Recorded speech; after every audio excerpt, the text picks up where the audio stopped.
second local Attorney General in 21 years. To our Virgin Islands Youth Parliament nominees, the Special Select Committee met and has given me a mandate to launch this month, next month, October, of Assembly. With that said, I call upon the clerk. Item number 4, statements by ministers.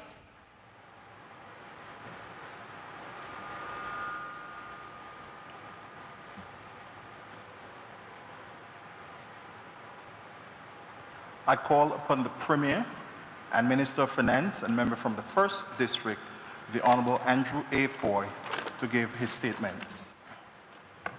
Thank you, Mr. Speaker. Mr. Speaker, before I give the statements in this honorable House, I too want to thank all my ministers who have one time performed the duties of the Deputy Premier. And I want to say that all of them performed extremely well. And Mr. Speaker, as a government, we support each other and we are able to capacity build to the level where, Mr. Speaker, that I'm confident that if called upon any one of the ministers or even, Mr. Speaker, in or backbench, junior ministers, and all of us can step up to the plate because of the way we continue to capacity build. And that is even evident in our junior ministers, Mr. Speaker, as both had a stint in the different sectors, tourism and then the trade and the switch. And Mr. Speaker, the rest is history. You can see the work that the ladies are doing now in trade and in tourism. So, Mr. Speaker, it shows that once we put confidence in our people, Mr. Speaker, and we continue to capacity build with our people, the sky's the limit. So I want to thank all the members of the government for their support. And Mr. Speaker, with that, I congratulate all of them, including the Deputy Premier, who is now the permanent Deputy Premier, Dr. the Honorable Natalia Wheatley, Minister of Education and Culture and Agriculture and Fisheries, and also the 7th District Representative, Mr. Speaker. So I thank all of them for allowing me to be their leader, and for having confidence in me to be their leader is something that I do not take for granted. And I do not have any currency that will be strong enough to repay them for their confidence in me. The only currency that I have that has the strength to allow that repayment is a currency of gratitude. So, Mr. Speaker, I thank them. Mr. Speaker, I now will do a few short statements. Mr. Speaker, I wish to update this honorable House on my participation in 3 recent virtual United Nations meetings that took place against the backdrop of COVID-19. Mr. Speaker, on 10th September, I attended the 28th session of the Caribbean Development and Cooperation Committee, CDCC, which is the permanent subsidiary body of the United Nations Economic Commission for Latin America and the Caribbean, ECLAC, in our region. I and other heads of government, ministers and ambassadors discussed the impact of COVID-19 on the Caribbean and the urgent need for external financial support to several of the countries whose tourism-dependent economies are rapidly contracting or on the brink of collapse. We agree that the economic case for the region's developing countries to receive external financial support should be advanced to the United Nations organized heads of state meeting on COVID-19 on 29th September, and also that the governments of the Caribbean region should continue to seek out innovative solutions with partners to cope with the crisis. The CDCC session's keynote address was given by Sir Hilary Beckles, Vice Chancellor of the University of the West Indies. Sir Hilary described the historical exploitation of the Caribbean by the colonial powers, which he argued is at the root of the fragile position the countries of the region are in today. He also called for reparatory justice from the European powers to help place the Caribbean on a stable footing for the future. To achieve this, Sir Hillary said a Marshall Plan for the Caribbean is needed, in which there is massive investment into the region by those countries, banks, corporations, and other institutions that benefited from slavery and colonialism. Mr. Speaker, his core message deeply resonated with me, and I'm sure would resonate with many persons here in the BVI. Mr. Speaker, the CDCC also held elections to select its new leadership. I am pleased to report that I was elected on behalf of the BVI as Vice Chair of the body and will serve a 2-year term alongside fellow Vice Chairs Cuba and Dominica and Montserrat as rapporteur. Together, we will support the new chair, St. Vincent and the Grenadines. This is the BVI's 3rd consecutive term in the post, which demonstrates the region's confidence in us, particularly after sustained UN engagement over the last 18 months under my leadership. In my role as Vice Chair, I will support the implementation of the CDCC agenda that is focused on mitigating the impact of COVID-19 on the Caribbean. Additionally, I will advocate for the sustainable development of the 15 associate member countries of ECLAC. This includes co-chairing with ECLAC an associate member summit in 2021 to look at our progress, challenges, and needs in achieving the Sustainable Development Goals by 2030. Mr. Speaker, I personally thank the head of ECLAC, Executive Secretary Alicia Barcina, and the head of ECLAC's sub-regional headquarters for the Caribbean, Ms. Diane Corrales, for the Regional Commission's support to the BVI, especially for the technical assistance that will be provided to support our development of a National Sustainable Development Plan. Notably, Mr. Speaker, I also participated in the 6th Caribbean Development Roundtable CDR on 10th September, organized virtually by ECLAC. I was a special guest. The meeting primarily focused on the proposals presented at a recent high-level meeting of finance ministers sponsored by the UN to address the economic impact of COVID-19, which I also attended.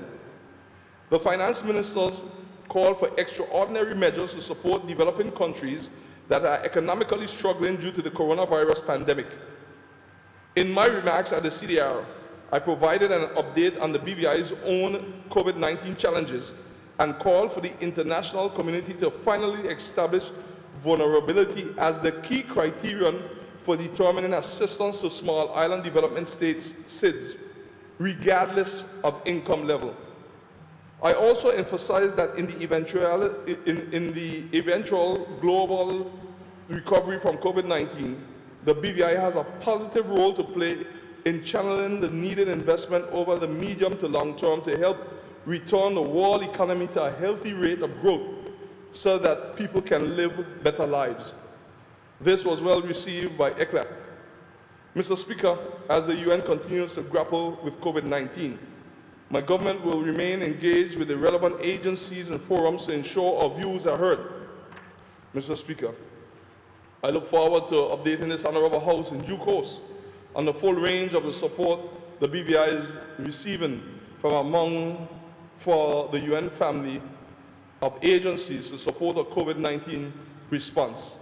Mr. Speaker, I thank you. Mr. Speaker, I now move towards UNDP. UNDP. I want to stress that, Mr. Speaker, UNDP COVID-19 grant program to assist MSMEs. Mr. Speaker, I wish to update this Honorable House on the launch of the United Nations Development Program's UNDP COVID-19 grant program payments to assist micro, small, and medium-sized enterprises, MSMEs, specifically in the food services sector, including restaurants, cafes, and food vans. On 14 September 2020, I announced the award to 10 MSMEs from the UNDP grant that has been given in partnership with your government. Mr. Speaker, I thank the UNDP for partnering with us in providing economic stimulus to 10 small businesses in the Virgin Islands. The government is committed to a transparent and accountable process throughout the implementation of its COVID-19 economic relief policy initiatives. I will briefly go through the evaluation and selection process. The Food Operators Grant Program was launched on June 22, 2020, with the announcement of the application process. 31 food operators applied for the grant program by the July 15, 2020 deadline. Eligible candidates were then determined based on the following criteria. 1. Be classified as a MSME based on criteria set forth in the government's draft business license policy, employing less than 20 employees, annual turnover less than $200,000, still in operation, it has not closed permanently, possesses a valid 2020 trade license, and operate as a standalone business, for example, not attached to a hotel. 2. 21 of the applicants met the eligibility requirements. Selection of business applicants for the grant was based on a scoring system using the following information extracted from the application form: type of business ownership, level of compliance regarding meeting statutory fee obligations, namely trade license fees, payroll tax obligations, social security fees, and national health insurance fees. The final impact of the COVID-19 crisis measured by a decline in revenue before COVID-19 and now. The level of decline in revenue was the major factor for determining selection of awardees. It accounted for 50% of the score. The 10 applicants with the highest score were chosen representing businesses with the greatest fall in revenue as a result of the COVID-19 crisis. The COVID-19 pandemic, which resulted in the premature closure of the tourism industry and the lockdown of the internal economy in an attempt to reduce the spread of the virus, has had a fundamental negative impact on small businesses, in particular those in the food services industry. Mr. Speaker, it's important to note that this holds true for the entire world. A business impact survey conducted by the government of the Virgin Islands in April 2020 revealed that the majority of bars and restaurants experienced a significant reduction in business activity between 61% and 100%. Additionally, most of the layoffs in the territory during March and April 2020 were experienced in the bars and restaurants subsector, approximately 64%. Fast forward to September 2020. These statistics probably worsen as the economic activity in the territory fluctuates with new pockets of the virus emerging.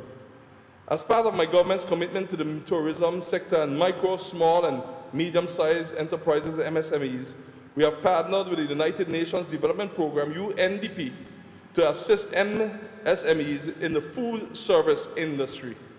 This joint initiative, which is part of the UNDP Barbados and the Eastern Caribbean's COVID-19 response program, is aimed at supplementing lost revenue, assisting in the retention of employees, and stimulating economic recovery throughout the territory. The Food Operators Grant was to the tune of $40,000, providing assistance to 10 businesses.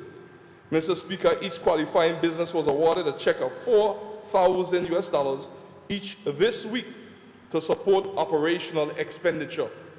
The breakdown of the 10 businesses is as follows: 6 businesses on Tortola, 2 businesses on Anegada, 1 business on Virgin Gorda, and 1 business on Jost Van Dyke. To break it down even further, of the 10 businesses selected, 50% were female-owned. Additionally, the 10 businesses are inclusive of 5 restaurants, 3 food vans, and 2 cafe snackettes. I am happy to announce that their checks were made available last week to support operational expenditure. These funds will assist them in addressing some of the financial difficulties associated with the COVID-19 pandemic. Mr. Speaker, I will not call the names of the businesses, but the awardees were contacted via email and telephone to provide them with additional information, including where and when the checks can be collected, and some already were. Special arrangements have been made to ensure the checks can be collected if you are on the sister islands. Each awardee will be required to sign a declaration form upon receipt of the check, which outlines their commitment, for example, to honor the intended purpose for the funds, meeting business operational expenditure, to participate in any surveys on access in the program, to participate in the financial management assistance training being offered pro bono by two of the BVI's accounting firms, Deloitte and KPMG. Mr. Speaker, your government is devoted to building entrepreneurial skills. Therefore, as part of the knowledge-based component of the program, awardees will be receiving business management guidance by accounting and business development professionals in the BVI. I would like to thank Deloitte and KPMG for their involvement in this important initiative. We were very pleased with the rigorous process of the UNDP, and we applied the same requirement to our small business grant program. I must say that Mr. Hugo Blanco, the interim UNDP resident representative, said to my government, and I quote, "The UNDP is honored to partner with the government of the British Virgin Islands in their pioneer initiative which supports MSMEs that have been significantly impacted by COVID-19. Thanks to the leadership and proactiveness of the Premier's Office and the Ministry of Finance, food operators in the BVI are now better equipped with the tools and resources needed to jumpstart their operations. This work showcases the commitment of the government and will provide assistance to the most affected groups and allow them to adapt as quickly as possible to the new economic context." End of quote. My government is devoted to building entrepreneurial skills. Therefore, as part of the knowledge-based component of the program, awardees will be receiving business management guidance by accounting and business development professionals in the BVI. I would like again to thank Deloitte and KPMG for their involvement in this initiative. Indeed, we are in this together. Thank you, Mr. Speaker. Mr. Speaker, the next statement I have to give, Mr. Speaker, is COVID-19 Economic Stimulus Grant. Again, Mr. Speaker, this statement is titled the COVID-19 Economic Stimulus Grant.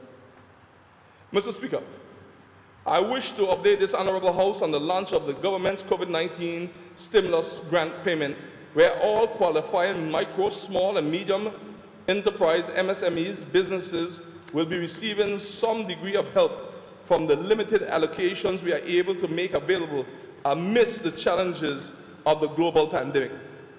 Mr. Speaker, your government is happy that we are able to deliver this support to our small businesses, which, and we cannot say it enough, is the backbone of our economy. It was not an easy road, and some of you may have imagined. It took a lot of work to get the policies and the measures in place so that we can come to you as we are doing now. This is why I would like to say the thank yous first today. First and foremost, we must thank God, as without Him, nothing is possible. Special thanks and commendation must go to our Junior Minister for Trade and Economic Development, Honorable Shireen Flax-Charles, for doing such a stellar job in pushing this small business initiative forward. She is very much excited about the sector, and we continue to support her efforts and proactive actions in moving government's agenda forward and helping our territory's businesses to survive these challenging times of COVID-19. I also wish to thank the Committee of Public Officers, and there were so many of them, starting with the Permanent Secretary, the PS in the Premier's Office, Dr. Carolyn O'Neill Morton, and also Senior Policy Analyst, Strategic Advisor in the Premier's Office, Ms. Lizette George, our Director of Trade, Mrs. Kira Christopher, Ms. Patty Ann Johnson, the staff of the Ministry of Finance, especially Mrs. Phillip, and the staff of the Department of Information Technology, who have helped us tremendously, and the list goes on. All of them work tirelessly to ensure that all the items which are needed for this initiative to be transparent and accountable are in place, with the Premier's Office serving as chair through the PS, and the Ministry of Finance and the Department of Trade Investment Promotion and Consumer Affairs, facilitating the design and implementation of this program. Transparency and accountability in this program, along with the help of the Department of Information Technology, are essential to ensure the effective administration and management of the process. I thank this hard-working committee because while many were working hard, others were just talking. Reminding me of a book I read that never mistake the absence of noise for the lack of activity. So we thank this hard-working committee for pressing forward through the noise. There's a saying that, and I quote, "It is always easy to shout from the sidelines. It is not the same thing as playing in the field." End of quote. I also wish to thank the members of my government for supporting this important initiative as we now release the grants to allow qualifying businesses to move forward. I thank the BVI Social Security Board for making a $6.5 million grant available toward this initiative. Mr. Speaker, the COVID-19 global pandemic caused the premature closure of the local tourism sector as well as a shutdown of international travel and global tourism. Internationally, economies and economic activity have been affected by the preventative restrictions, and the BVI is to keep this process as accountable and humanly possible. The Small Business Sector Grant Program was established for the purpose of assisting micro, small, medium enterprise, MSME, businesses affected by the COVID-19 pandemic in meeting operational expenditure, while stimulating economic activity by facilitating the circulation of money within the territory. On 14 September, I announced as Premier Minister of Finance that we had 1,039 approved MSMEs businesses from the Phase 2 of the Economic Stimulus Plan to receive support through this program. Despite having 1,039 businesses qualifying for the grants, monies from the $6.5 million fund was still left over after calculations were made. And it's important to emphasize here that based on the conditions attached to the source of this funding, businesses had to meet certain qualifying requirements. So we had a provisional extension to the application process of the COVID-19 Small Business Stimulus Grant Program, recognizing that there were still some of our businesses that faced difficulty with meeting the deadline for whatever reason. The additional funds prompted government to decide to extend the deadline date to 16 September 2020 to allow those businesses that did not apply for whatever reason to get the opportunity to do so. Those applications at this time will only be based on whatever funds are left.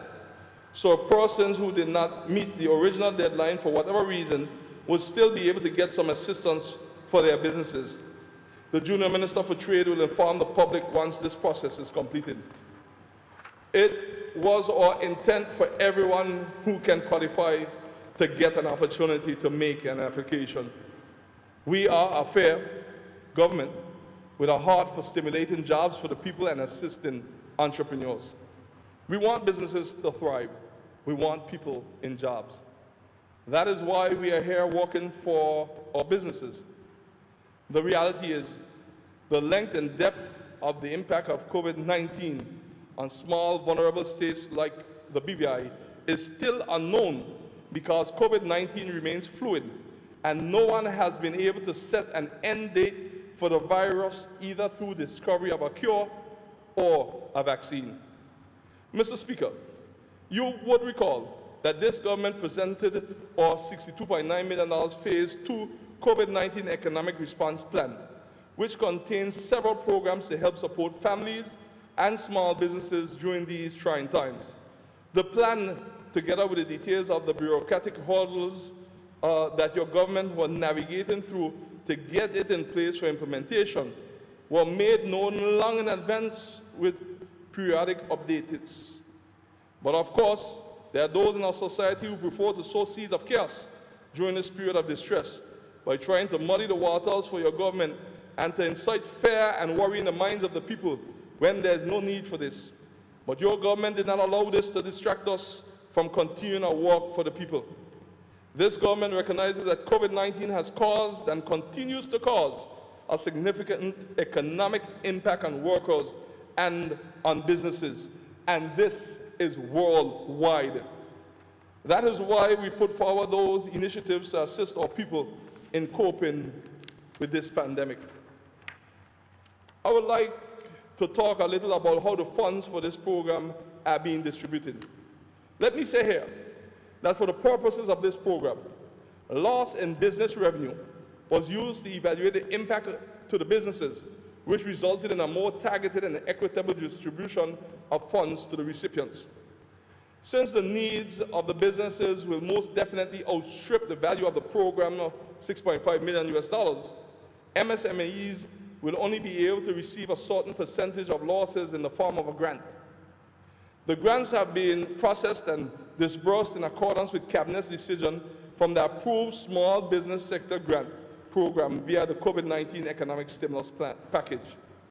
Payments in support of the businesses' overheads, purchase, or debt repayments will be made directly to the beneficiaries, where they will be required to sign a declaration that will ensure the adherence to the terms and conditions as required for the use of the funds by providing evidence of same.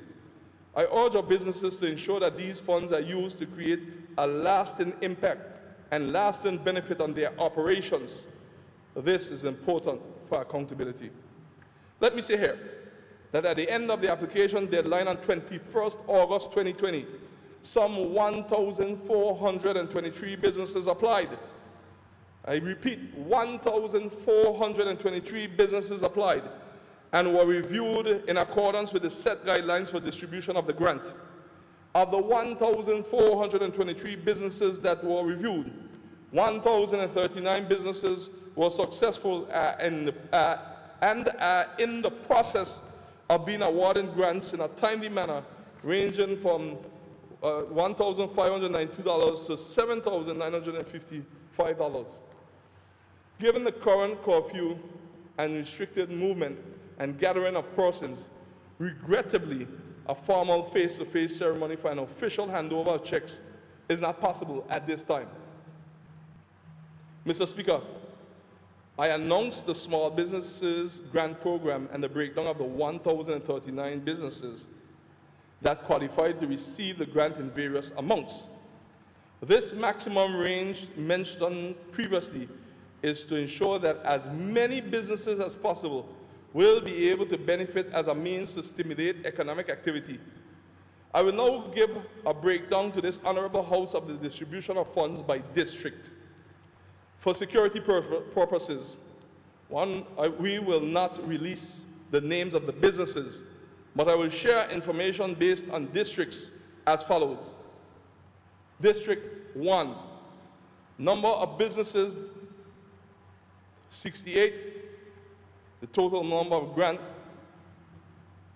$399,290. District 2, 102 businesses, the total number of grants $598,140. District 3, 91 businesses, a total of $548,825. District 4, 280 businesses, a total of $1,665,565. District 5, 68 businesses, $404,063. District 6, 113 businesses, $644,273. District 7, 59 businesses, $354,748. District 8, 90 businesses, $518,600. District 9, 169 businesses, $1,005,384. A total of 1,039 businesses, and the total grant that is being distributed, even as we speak, is $6,138,889 for our businesses to give them some assistance in this difficult time. We are pleased to strengthen and stimulate this economy with no district left behind. And I repeat, Mr. Speaker, no district has been left behind. At this time, I must continue to say that as a government, we are pleased that we have been able to ensure that several small businesses continue to benefit from government's funding in the area of 1. Security services for the quarantine requirements. 2. Taxi operators on Tortola who are part of the park and ride since the traffic turnaround. 3. Taxi operators on Virgin Gorda. 4. Boat operators who are able to transport the health professionals to and from Anegada and Virgin Gorda and Jost Van Dyke. 5. We have been utilizing our small businesses for phase 1 of the controlled border reentry program, with hoteliers providing a space for persons to be quarantined before assimilating back into the population. 6. We look to our small business community to provide the platforms to assist with the enhancement of border security. We also turn to our small businesses to assist us with securing our borders. For example, we saw the need to take further measures as a government to further protect our borders with 3 platform station badges with modern radar system. And this is not, I repeat a third time, not at a cost of $17,000 per station, as has been wrongfully and irresponsibly reported by others, but alternatively at a cost of $4,666.67 per station. As a government, we took the decision to boost the local capabilities of a joint task force comprising of Her Majesty's Customs, the Royal Virgin Islands Police Force, and the BVI Immigration Department. Assistance from the British Naval Forces will always be welcome, and the timing of such will be determined by the circumstances at hand. Together, our joint task force shall continue to disrupt the illegal actions to the south and north of Jost Van Dyke, as they are already doing based on reported detections. 7. BVI Electricity Corporation would also have supported qualifying businesses with their electricity bills. 8. As a reminder, only a reminder, that each district representative was given $300,000. I repeat, each district representative was given $300,000 to assist those who need financial assistance, specifically in their area and beyond. Those persons who are members of the elected government have created small projects to stimulate jobs in the districts and assist entrepreneurs. We ensured that we were fair across the board, whether members are in the government or the opposition, because in the fight against COVID-19, there are no sides. COVID-19 does not discriminate, and neither should we. We recognize that people did not want government just to give them a handout. They wanted to be engaged and to work and provide value for it, and to continue building their entrepreneurial spirit, as is in the DNA of the people of the Virgin Islands. So, in many ways, we are making sure that small businesses and entrepreneurs who have applied under various arms of our stimulus program are beneficiaries of what little we have to offer and to work with during this pandemic. Mr. Speaker, this government recognizes that the grants being awarded to 1,039 small businesses from Anegada to Jost Van Dyke will only assist to a certain limit. The government is glad to report to this honorable House that negotiations are underway to partner with one of our locally registered financial institutions to offer small businesses, new businesses, and new entrepreneurs loans with more than reasonable terms and conditions and affordable interest rates to further assist our small businesses during the challenging COVID-19 era. The details of this initiative will be forthcoming shortly. As a government, we will leave no stone unturned in our efforts to further strengthen our small businesses, because they are the backbone of our economy. Your government will continue to seek out ways to support and nurture the entrepreneurial and innovative spirit that resides within our people as they continue to strive for economic and social advancement and security. I congratulate all the businesses, over 1,000 businesses, that will benefit from the grant made possible by their government. Additionally, The committee will be monitoring and evaluating the program to ensure its success by collecting information through participant surveys, focus group discussions, and interviews carried out periodically during and after the implementation period. Your government believes in the strength of our local businesses and the people of the Virgin Islands. We are the ones who must control our own destiny. Once again, I say congratulations to all the businesses and individuals who have qualified for the many different business stimulus packages made possible by your government. Remember, we are in this together. I thank you. Mr. Speaker, the last statement that I have, Mr. Speaker, is dealing with framework for publicly accessible registers, Mr. Speaker, and not public registers, but publicly accessible registers.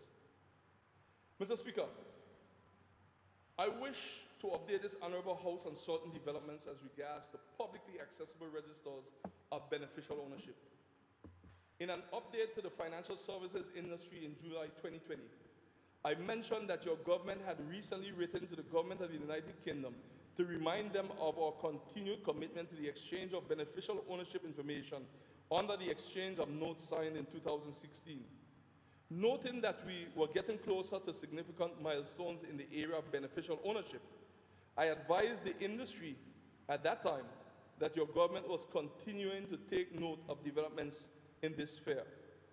As we have said before, we acknowledge and recognize that the continued success of our financial services industry requires that we continue to align ourselves with the appropriate standards as they emerge, taking the informed and nuanced decisions required as circumstances develop. The British Virgin Islands, as we are known as the BVI, is honored to be a premier international financial center. We embrace the responsibility that comes with this reputation, which is to adhere to global standards in combating money laundering and countering the financing of terrorism. The government of the Virgin Islands has always acknowledged that it is duty-bound to be proactive and to act whenever it can to avoid the misuse of its companies, products, and offerings for the furtherance of illicit or nefarious deeds. From decades past, in order to achieve this mandate, the BVI has worked alongside various standard-setting bodies such as Organizations for Economic Cooperation and Development, OECD, and Financial Action Task Force, FATF, and other relevant bodies, not only on anti-money laundering and countering the financing of terrorism, but also on related issues such as information exchange, beneficial ownership, and economic substance. The BVI's commitment to international cooperation in the fight against financial crimes was augmented with the introduction in 2017 of the best-in-class, renowned beneficial ownership secure sort system, BOSS, a sociable portal where the verified beneficial ownership information on BVI companies is held, accessed, and where appropriate, shared with competent authorities, including the United Kingdom. Further evidence of BVI's voice in the fight against financial and economic crime includes the following. BVI is a long-standing member of the Egmont Group of Financial Intelligence Units. BVI is currently ranked as largely compliant with the Global Forum. BVI is an early adopter jurisdiction with the OECD.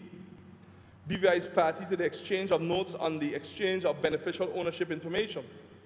BVI is currently ranked as largely compliant with the FATF. These examples of our achievements underlie the BVI's mantra of the BVI doing what is best for the BVI on terms that are best for BVI as a responsible player in the global financial market. In continuation of that mantra, BVI acknowledges that publicly accessible registers of beneficial ownership is an evolving standard that it behooves us to work towards in an appropriate manner. Mr. Speaker, I repeat that BVI acknowledges that publicly accessible registers of beneficial ownership is an evolving standard that it behooves us to work towards in an appropriate manner. Therefore, Mr. Speaker, subject to our reservations below on the format that the publicly accessible registers of beneficial ownership is to take, your government commits to work in collaboration with Her Majesty's government towards a publicly accessible register of beneficial ownership for companies in line with international standards and best practices as they're developed globally and at least as implemented by EU member states by 2023 in furtherance of the EU 5th Anti-Money Laundering Directive.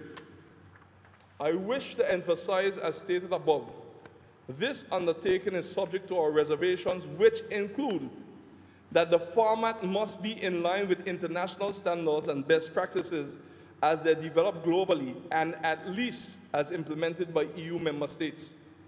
In advancing this commitment, we will be informed at all times by global best practice at the time within a time frame that we consider deliverable. It is of paramount importance that your government emphasizes that this commitment is made with all due regard to the protection of and proportionate safeguards for all rights secured under our territory's constitution and without prejudice to any interpretation of our constitution expounded by a court of law, whether in the past, pending, or in the future. It is my strong view, Mr. Speaker, that these legal protections would include those provided under the principle of the rule of law, as well as under the umbrella of human rights. One must not lose sight of the rule of law and legal protections afforded under human rights. In communicating this to the Honorable Minister for Sustainable Development and the Overseas Territories by letter dated 17 September 2020, I have highlighted to the Honorable Minister that there needs to be prudence and balance in the systems. While it is a noble objective to seek the prosecution of terrorists, tax evaders, and money launderers, the net that will be cast by the model of publicly accessible registers, as is being presently proposed, is disproportionate, since it can be used to breach the rights of the law-abiding and tax-paying individuals who are far greater in number than the targeted lawbreakers.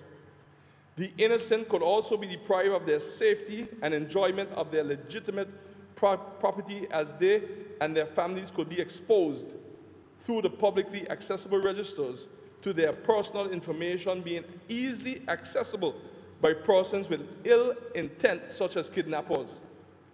The government of the Virgin Islands is firmly of the view that it must also be kept in mind that some of these innocent potential victims are children who are beneficiaries of trusts. Extreme care must also be taken to ensure that minors and other vulnerable categories of persons are not exposed to danger.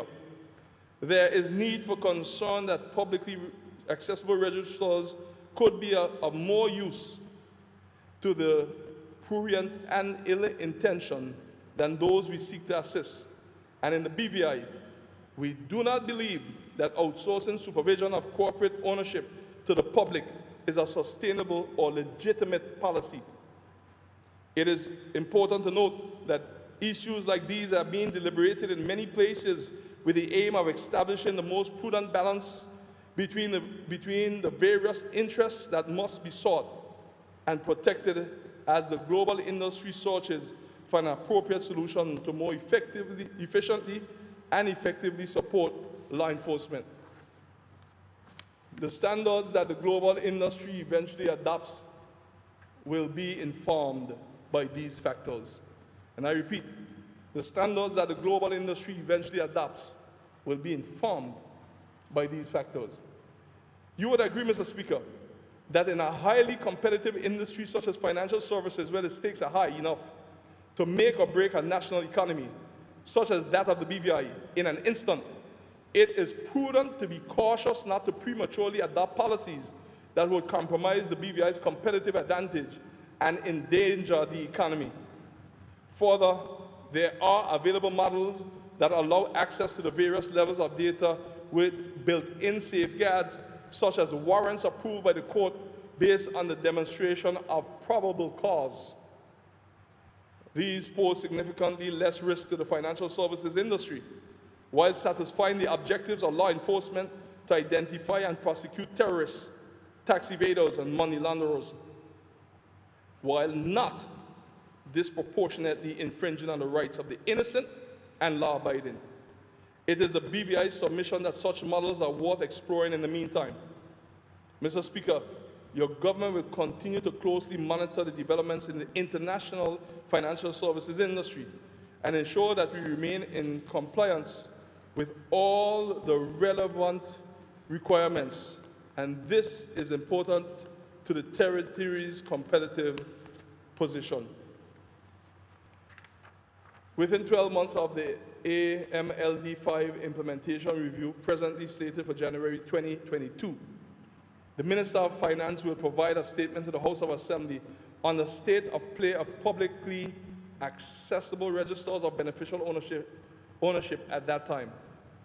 In closing, I wish to reiterate that the government of the Virgin Islands remains committed to collaborating with Her Majesty's government towards a publicly accessible register of beneficial ownership for companies in line with international standards and best practices as they develop globally and at least as implemented by EU member states by 2023 in furtherance of the EU 5th Anti-Money Laundering Directive. I emphasize again, this undertaking is subject to our reservations, which include that the format must be in line with the international standards and best practices as they develop globally, and at least as implemented by EU member states. In advancing this commitment, we will be informed at all times by global best practice at the time within a time frame that we consider deliverable. We believe that the rule of law and the legal protections afforded under human rights must be respected and upheld. The implemented system must be proportional and balanced and must sufficiently protect the innocent from harm due to the potential abuse of publicly accessible registers. Mr. Speaker, I thank you.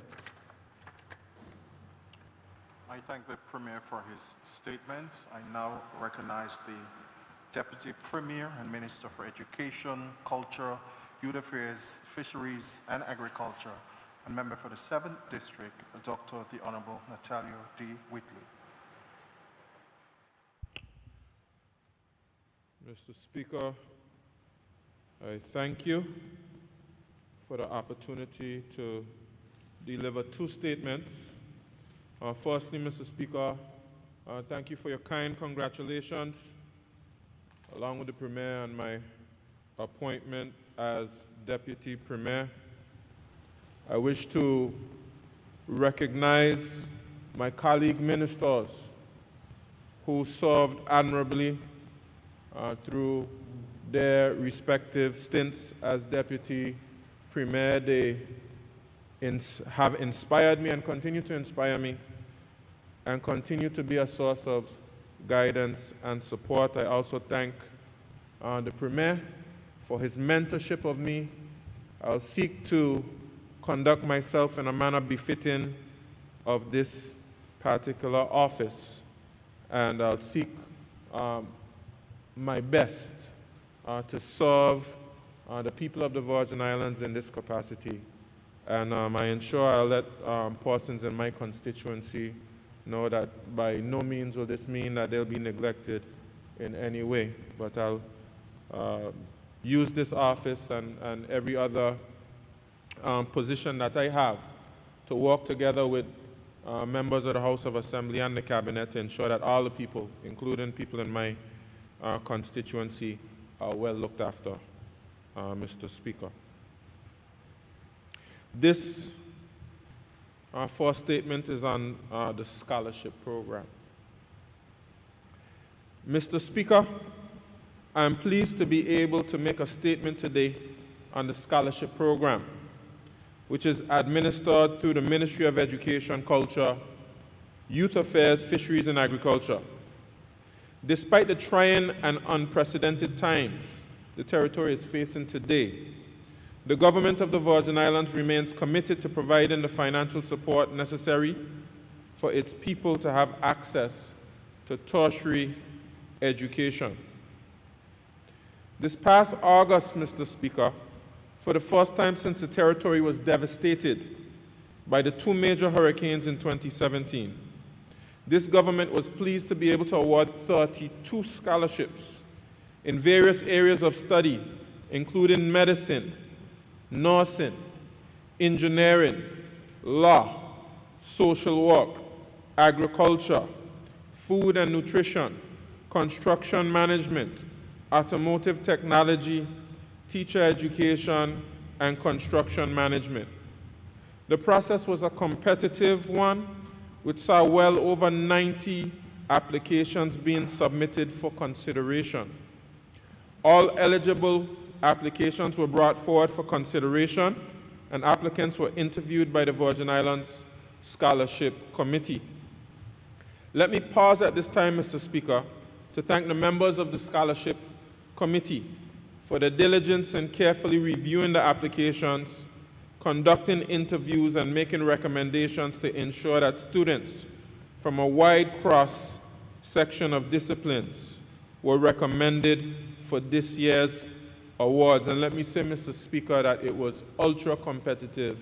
So many great applicants, of course, since we had not had applications since 2017. It was quite a number of them. Since I have not previously spoken about the committee in this honorable House, Mr. Speaker, allow me to highlight the chairman, Mr. Julio Samuel Henry, and members of the committee, Mrs. Patricia Archibald Bowers, Ms. Sharia De Castro, Mr. Richard C. De Castro, Ms. Livia Freeman, Dr. June Samuel, Mr. Coy Smith, Ms. Shana Smith, Ms. Rakima Turnbull, and ex officio members, Mrs. Kishan Cupid Brathwaite, representing the Department of Labor and Workforce Development, Ms. Kaisa Penn, representing the Department of Human Resources, and Ms. Sasha Flax, representing the Sister Islands. Mr. Speaker, this committee was carefully selected based on their various areas of expertise to allow for a well-balanced approach in considering applications for scholarships. It was important to me, Mr. Speaker, to ensure that the committee consisted of persons in some of the major disciplines that drive our economy, such as law, medicine, education, the technical fields, financial services, the business sector, and of course the human resources sector, both private and public, and the Department of Labor and Workforce Development. Mr. Speaker, every well-functioning program must have an appropriate structure to guide it. The scholarship program is no exception and is guided by the Virgin Islands Scholarship Program Policy, which was last updated in 2014. This policy provides a framework that guides the awarding and administration of all scholarships awarded. In the daily operations of the scholarship unit within my ministry, it has been noted that there are various areas which the policy does not address, as well as areas of ambiguity. Mr. Speaker, we have also recognized the need for the policy to be revised, to give further direction to the scholarship program, to ensure its sustainability, and to better support the training and workforce needs of the territory. Therefore, in addition to recommending applicants for scholarships, the Scholarship Committee recently completed a thorough review of the scholarship policy, which we expect to submit to Cabinet before the end of this year, so that the new policy can guide the next review of applications. Mr. Speaker, as the government continues to provide opportunities for eligible candidates to pursue tertiary education, I wish to inform the public that the scholarship application process recently reopened on the 15th of September 2020 for the awarding of scholarships for the 2021-2022 academic year. In 2020, the application process was hosted online for the first time in its history, which proved to be a success. However, as the ministry continues to streamline its application processes as part of the ongoing Public Service Transformation Plan, thanks to the tremendous effort of the Department of Information Technology, the application process has been migrated to a new platform. This has resulted in the reformatting of the application form and submission of supporting documentation to make for a more user-friendly experience. With the new system, applicants will be given a user profile and will be able to track their applications. Additionally, the ministry will now be able to contact applicants directly through the system. Applications can be accessed online on the government's portal, www.bvi.gov.vg, by selecting featured services and information, then education and training, followed by scholarships. The public is advised that the closing date for the submission of applications is the 15th of October 2020, and I repeat that, the 15th of October 2020, which is just about 3 weeks away. Mr. Speaker, despite the current economic climate, this government continues to support its people in their academic pursuits. Providing scholarship opportunities is one means through which the government can continue to support our students' quest for knowledge and personal improvements, thereby enhancing the development of this territory. Throughout the years, Mr. Speaker, the government of the Virgin Islands has invested millions of dollars to train our people. So we must ensure that going forward, we have a better coordinated effort to ensure that when our people are trained, they are also positioned to hold key positions in both the public and the private sector. Mr. Speaker, I thank you for the opportunity to update the public on the scholarship program.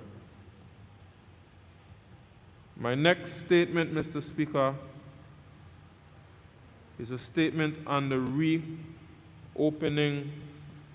phased reopening of schools. Mr. Speaker, it is my duty to update the people of the Virgin Islands on the phased reopening of schools. During my statement on the reopening of schools on Tuesday, the 25th of August 2020, I announced that our phased plan to reopen schools was derailed due to a spike in COVID-19 cases in the territory. I also stated that this decision would be reviewed in the weeks that followed. Since then, we have had dozens of active cases. Through the leadership of the Minister of Health and the HEOC team and the cooperation of the public, Mr. Speaker, we have been able to contain this latest outbreak of the coronavirus. And for this, we give all thanks to God. But we are not out of the woods yet.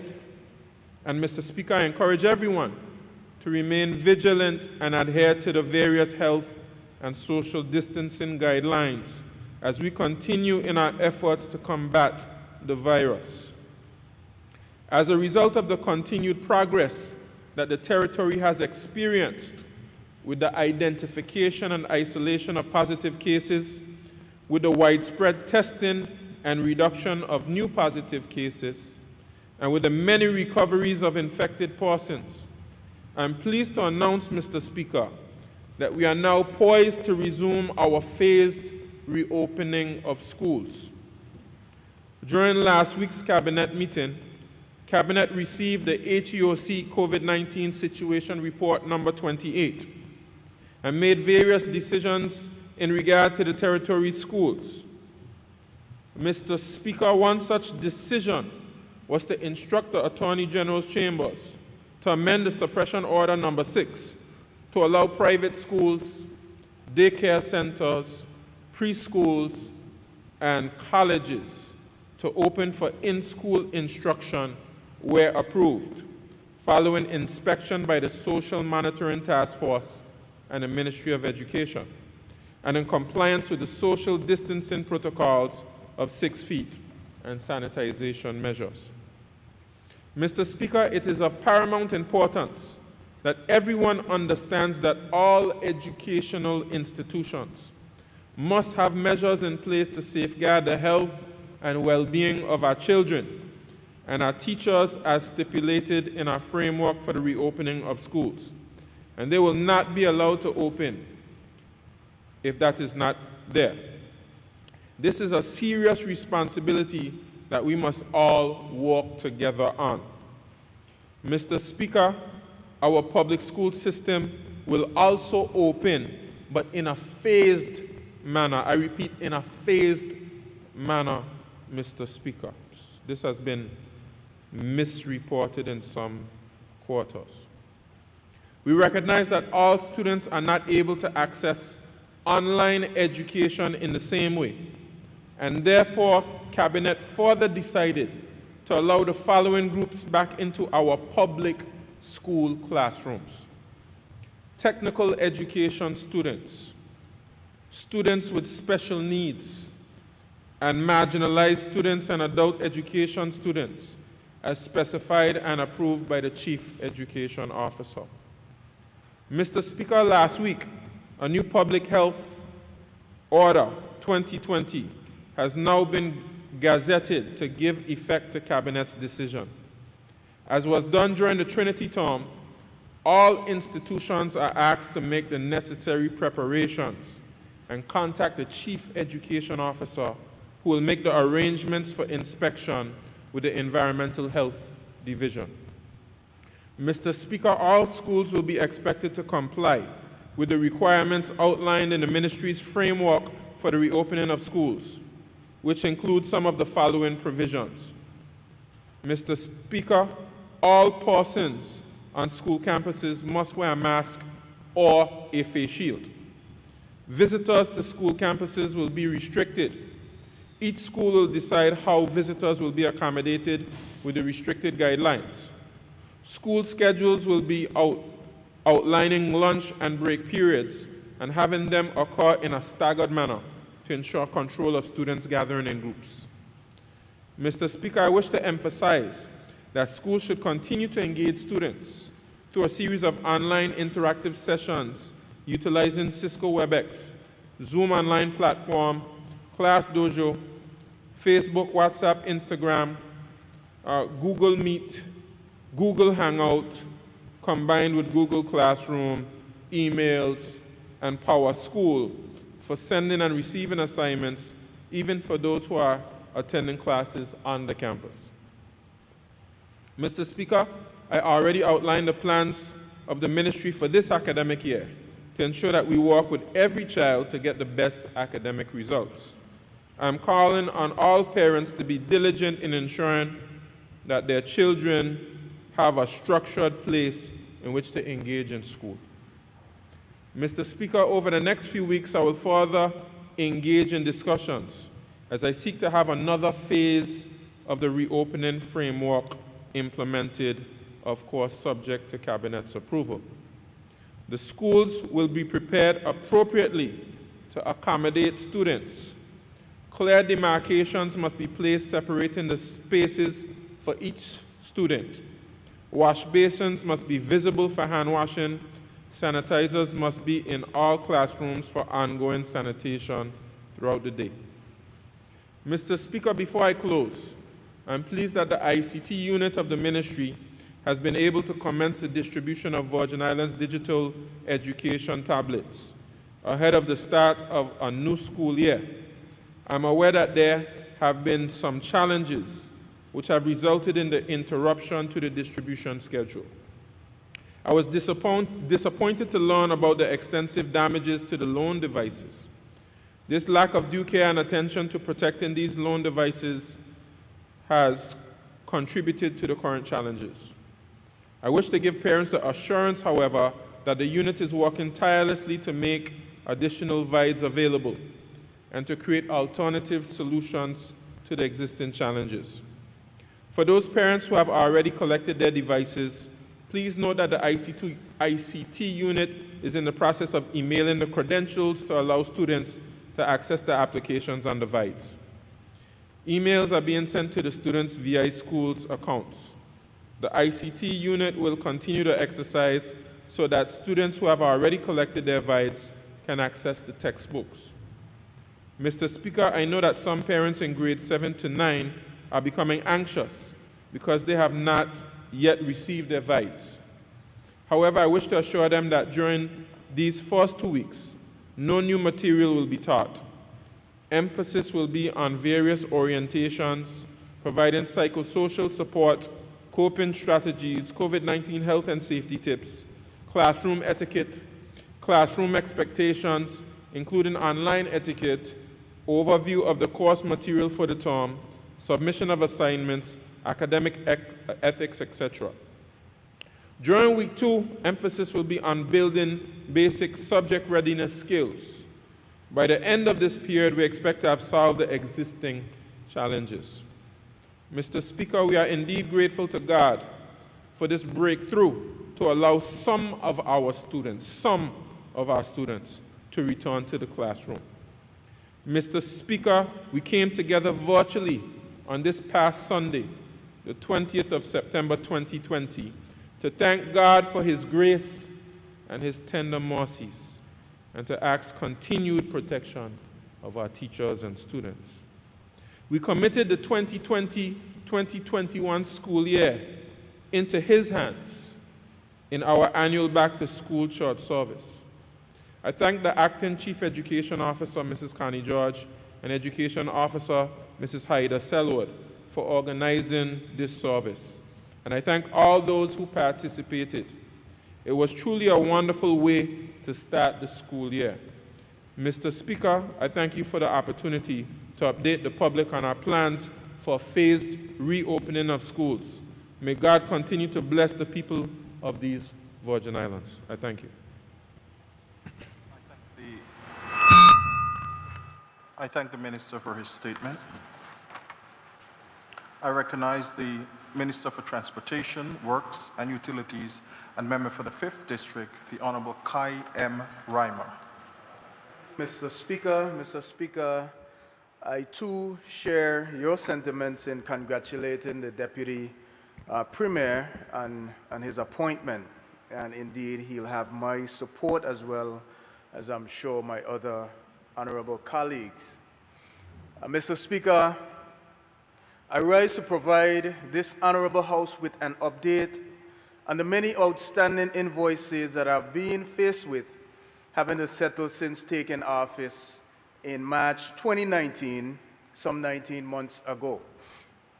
Mr. Speaker, on 21st July 2020, I briefed this honorable House on the exuberant outstanding bills that I met at the ministry. During that statement, I also made it clear that I instructed my team at the ministry to remain laser-focused and do whatever is necessary to get to the bottom of these invoices with a view to finally compensate vendors for the products and services which they have provided. Today, I would like to provide an update on the accounts that have been settled to date and those that we propose to settle within the near future.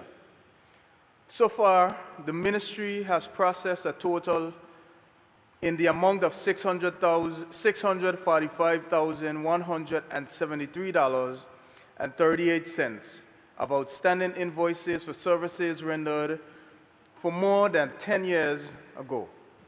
These balances include settlements of the invoices from multiple vendors for the following products or services: the supply of concrete in the amount of $254,062, the supply of construction material in the amount of $27,436.38, hiring of heavy equipment in the amount of $132,350, badge services for transportation of equipment and materials to the sister island in the amount of $19,600, and the amount of $133,725 for various other services that have been rendered to the government of the Virgin Islands. Additionally, Mr. Speaker, the Ministry of Transportation and Works and Utilities is currently faced with having to settle outstanding invoices from an old water purchase agreement which date back to 2010. The pending outstanding payment to this vendor is to the tune of $815,747.90. It is unfathomable to me that we would have an outstanding bill for a decade long on something as critical and essential to life as water. Mr. Speaker, before the end of this year, we hope to process more unsettled invoices that are in excess of $2 million. Mr. Speaker, I cannot stand here today and report on this matter without mentioning the effect that these old age expenses have had on the ministry's infrastructure development and maintenance plans. In order to settle these outstanding invoices, many projects are now delayed as funding is no longer available to proceed with the execution of some of these works. Delayed projects include road improvements, embankment stabilization, drainage, and water optimization, just to name a few. It is our hope to have this matter behind us by the end of the year so that we can remain focused on developing the territory's infrastructure to international standards.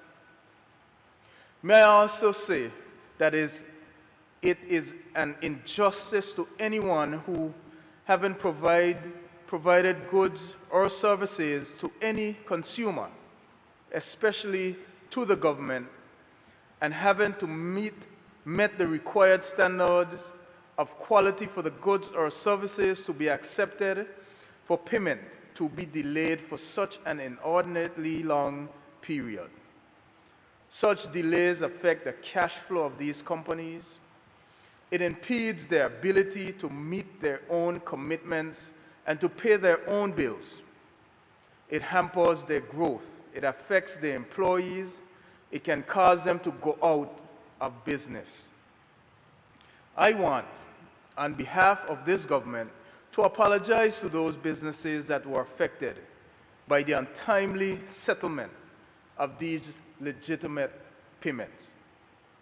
Mr. Speaker, while this was not a foreseen task, it is critical that the government of the Virgin Islands regains good rapport with the business community. Therefore, we continue to work feverishly to rebuild and maintain a professional and trustworthy relationship with the vendors within the territory. The importance of having a healthy relationship based on respect and trust is particularly important given that the government, through the various agencies, has planned an elaborate but achievable program for construction of public infrastructure to stimulate, support, and re-energize the local economy in the wake of COVID-19. The Honorable Premier has spoken extensively on this previously. The government of the Virgin Islands is very committed to our local businesses and our local business community. We want them to do more than survive. We want them to thrive. As a government, we are firmly committed to ensuring that local businesses and our Virgin Islands people benefit from the economic activities that take place on our shores. We are creating the opportunities for our local businesses.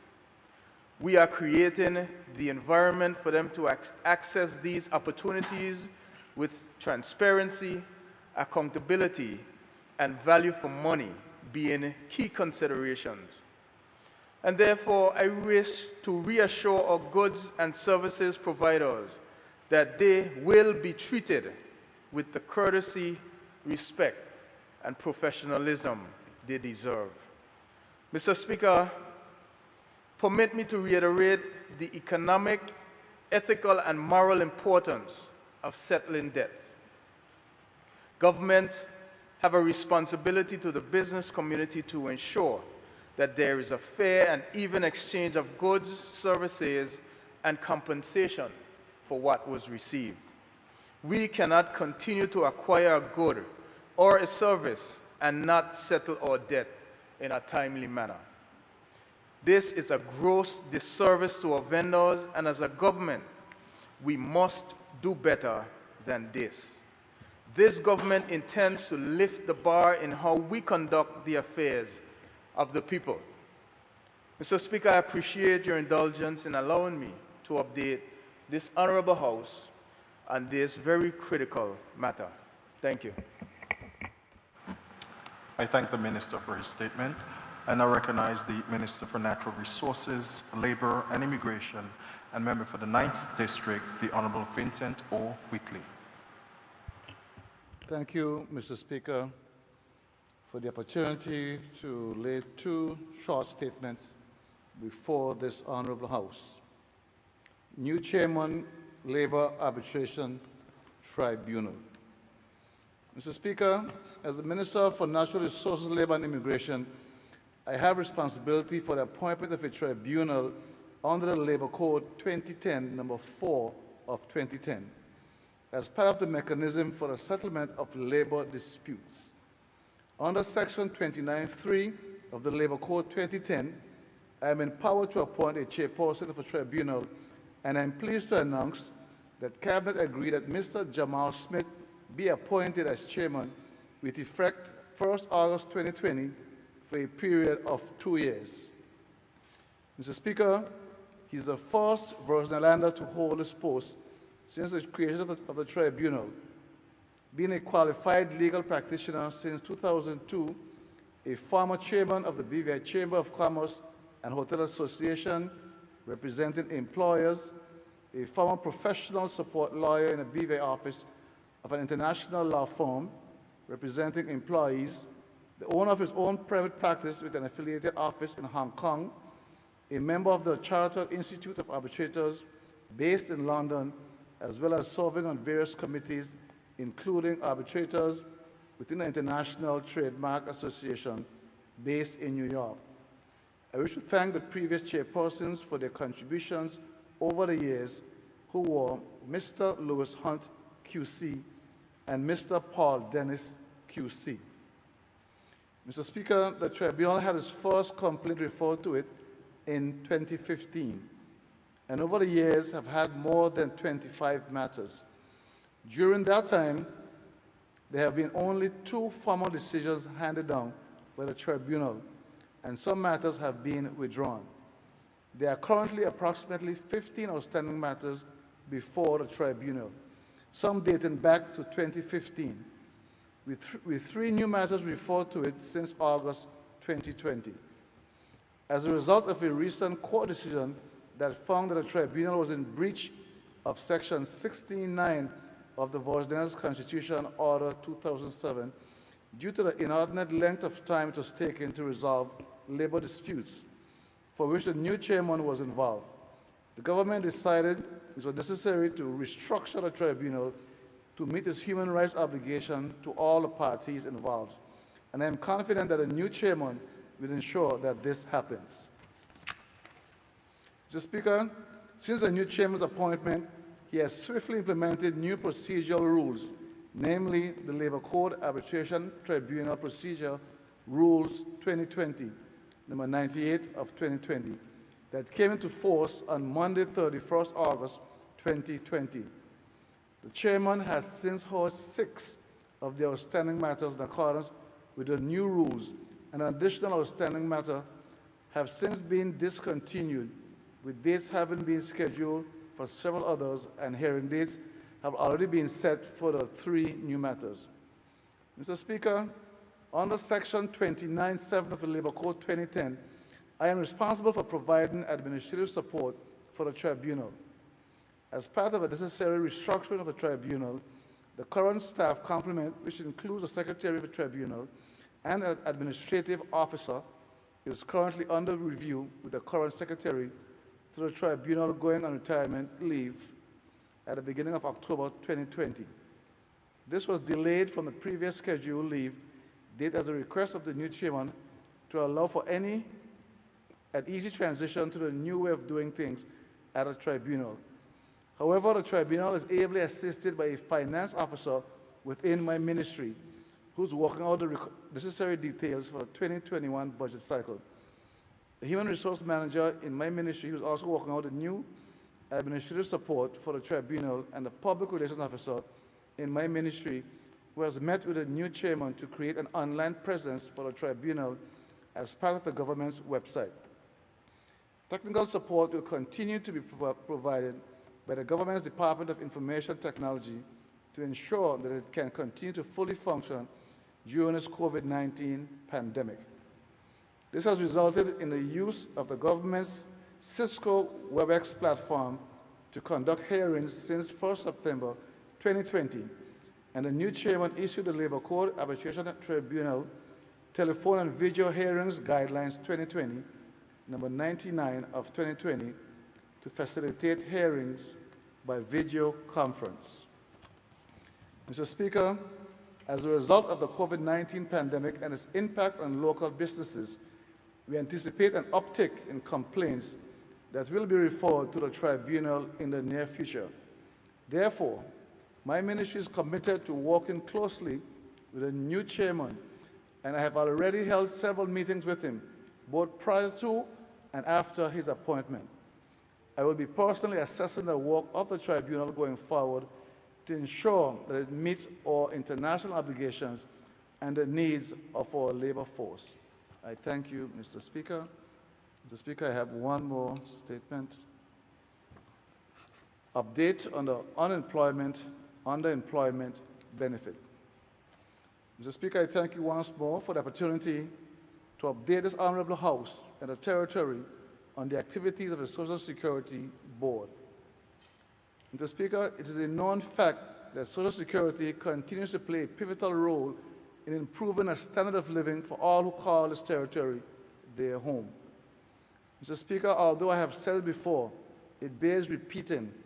The COVID-19 pandemic has had a devastating effect on economies around the world, including the Virgin Islands.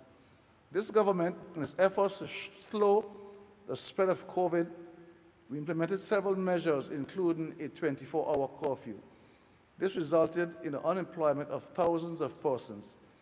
Our government responded by providing temporary unemployment and underemployment benefits for those who became unemployed or underemployed as a direct result of COVID-19. Mr. Speaker, I am pleased to report the following statistics as of September 17. Persons paid 3,457. Amount paid 4,366,488.03. Claims denied 2,117. Outstanding no claims 2,072. Mr. Speaker, I acknowledge that there are persons yet to receive a benefit, but sir, this is not due to lack of effort on behalf of the Social Security Board. It is mainly due to the lack of salary information from employers. Mr. Speaker, there are hundreds of employers who continue to deduct from their employees and do not remit the contributions to the board. These employers are also in violation of the Labor Code by not giving their employees pay slips. Thus, this lack of information has led to the inability of the Social Security Board to calculate and pay benefits. Mr. Speaker, the Social Security Board staff must be commended for their tireless efforts in trying to secure the salary information from these defaulting employers, and must also be commended for working late into the night and weekends to process the over 6,000 underemployed claims received, while at the same time processing regular claims, including thousands of pension payments. Mr. Speaker, the Honorable Premier and his government are committed to ensuring that employers live up to their legal and moral obligation. One such measure is a mandate that employees must secure a certificate of earnings and employers must secure a certificate of good standing before work permits are renewed. Mr. Speaker, this has had the desired outcome. Several employers who were in default for an extended period of time have been forced to pay past due contributions. Regrettably, Mr. Speaker, there is a significant number of employers who are still non-responsive. Mr. Speaker, prior to COVID-19, an application for one of the aforementioned certificates took at most 48 hours.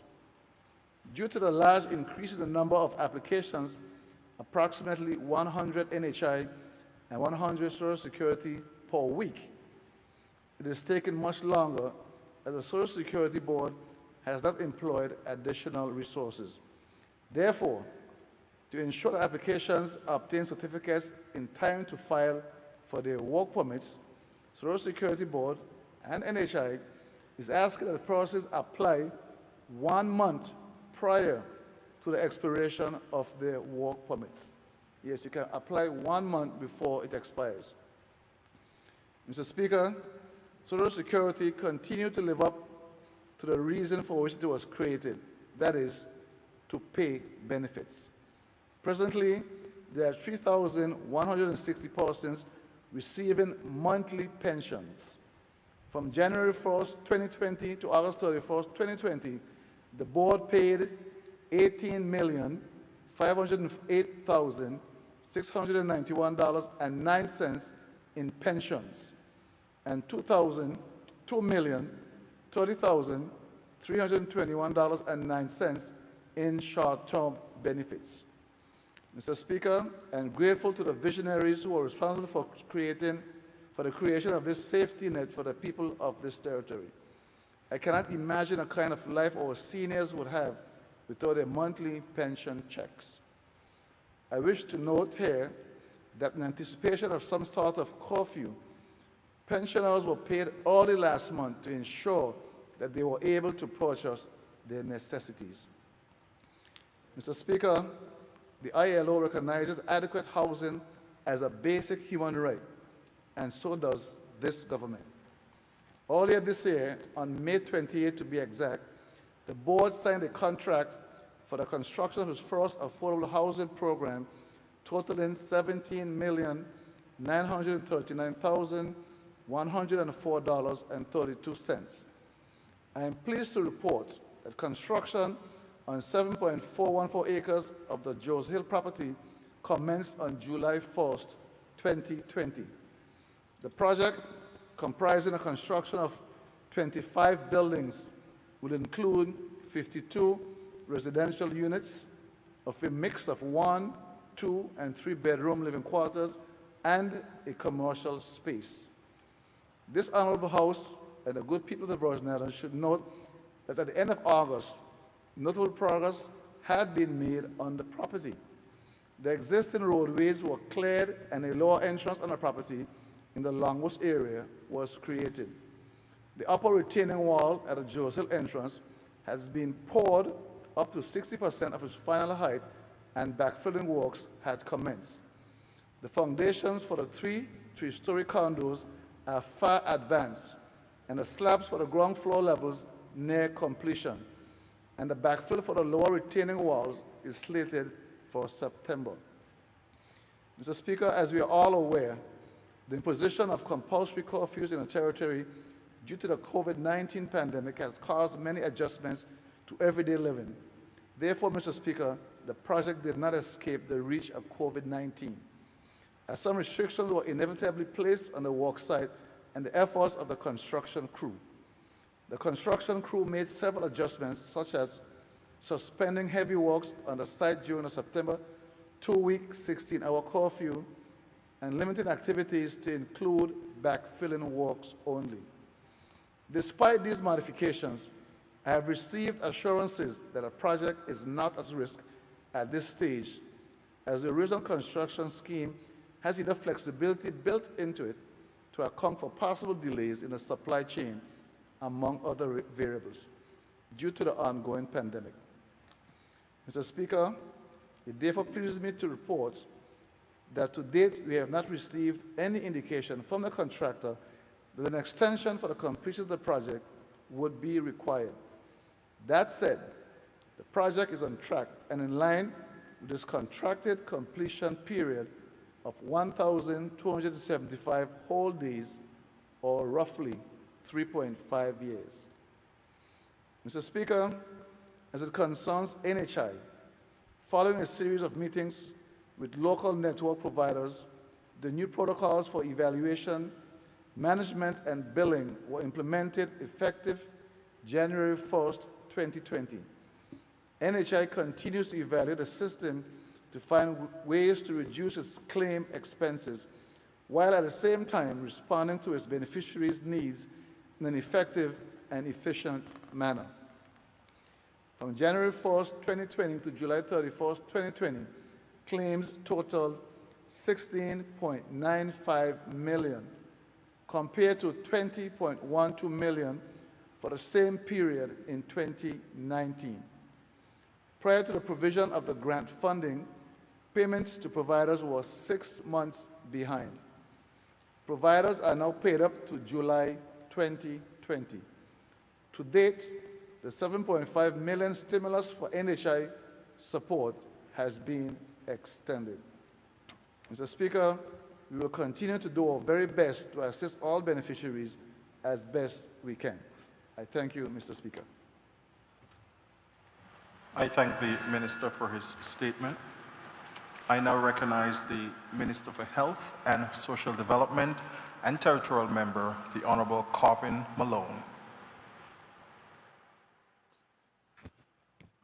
Mr. Speaker, I would like to thank you very much for affording me the opportunity to give two statements. But before I start, I too would like to express the gratitude for being able to serve as Deputy Premier and to gain the experience of that office, and to offer congratulations to the Honorable Member Whitley, and I'm sure that he would do an excellent job. Mr. Speaker, I have two statements as mentioned, and they could be termed as moderately comprehensive, so not necessarily short.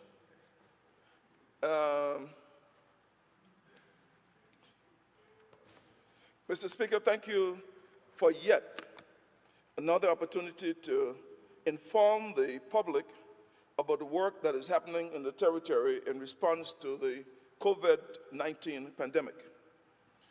I begin by pointing out that the BVI has implemented a coordinated national response that seeks to engage all sectors of government and society to mitigate the human, social, and economic impacts of this pandemic.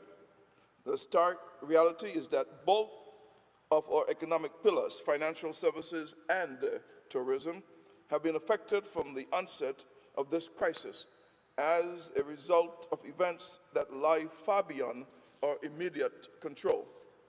We are keenly aware, Mr. Speaker, of the significant social impacts felt in areas such as health, education, employment, and overall living conditions in the territory. While these impacts have been experienced by everyone to some degree, persons living on lower incomes and other vulnerable groups are prone to experience more severe setbacks. With these considerations in mind, government continues to take proactive measures to protect the public's health and limit the impact of the pandemic on people's lives. Your government has also made significant investments in strengthening the healthcare system to ensure that we are well positioned to provide an appropriate level of treatment and care as the need arises.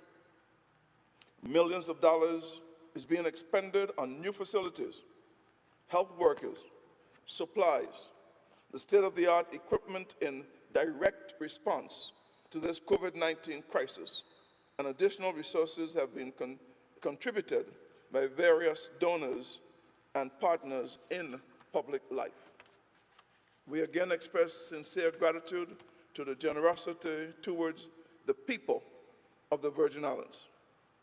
Further to this, Mr. Speaker, your government has brought to the people of this community the Complete Health Improvement Program as a proven and effective means of strengthening the body's ability to prevent, arrest, and reverse chronic diseases and improve overall health and well-being.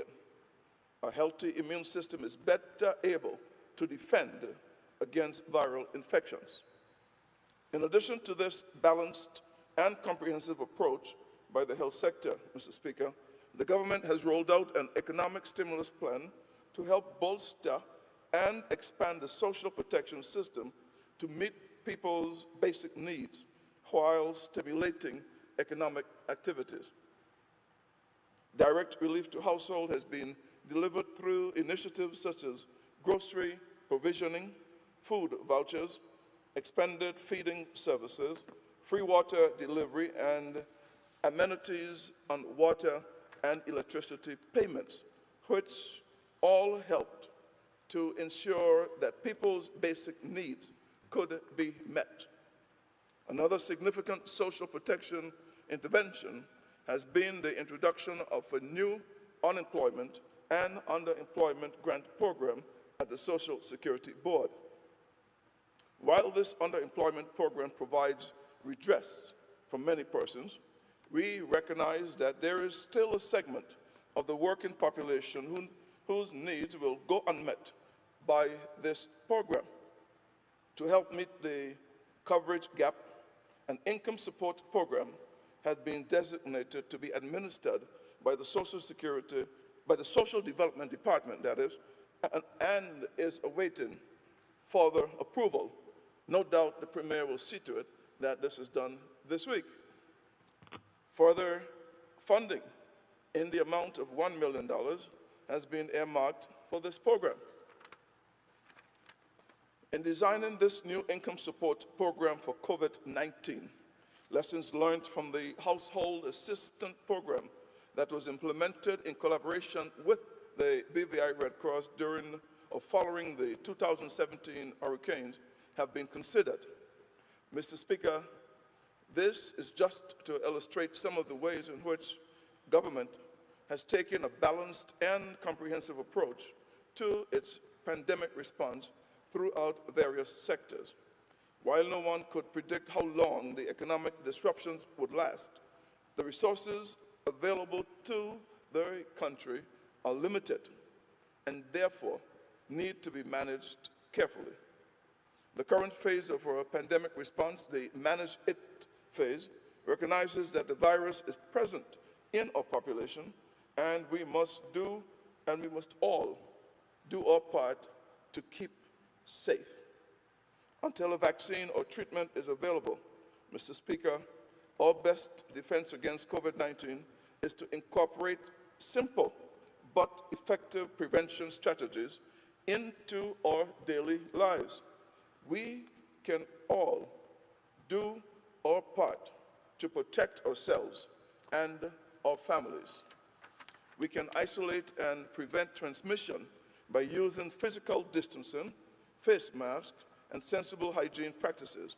We can get through this together if we all do our part. This phase therefore calls for a renewed emphasis on personal responsibility as well as the protection of the community through effective enforcement of border controls and suppression measures. This work is reinforced by the Joint Task Force comprised of law enforcement agencies as well as the Social Distancing Task Force in the Environmental Health Division. If you see or know something, say something by dialing 311 to contact the police or at any time of the day or at night. With effective border control and public health enforcement arrangements in place, the territory is better positioned to continue opening its economy and its borders in the COVID-19 environment. Mr. Speaker, I turn now to the current situation in terms of the disease occurrence in the Virgin Islands.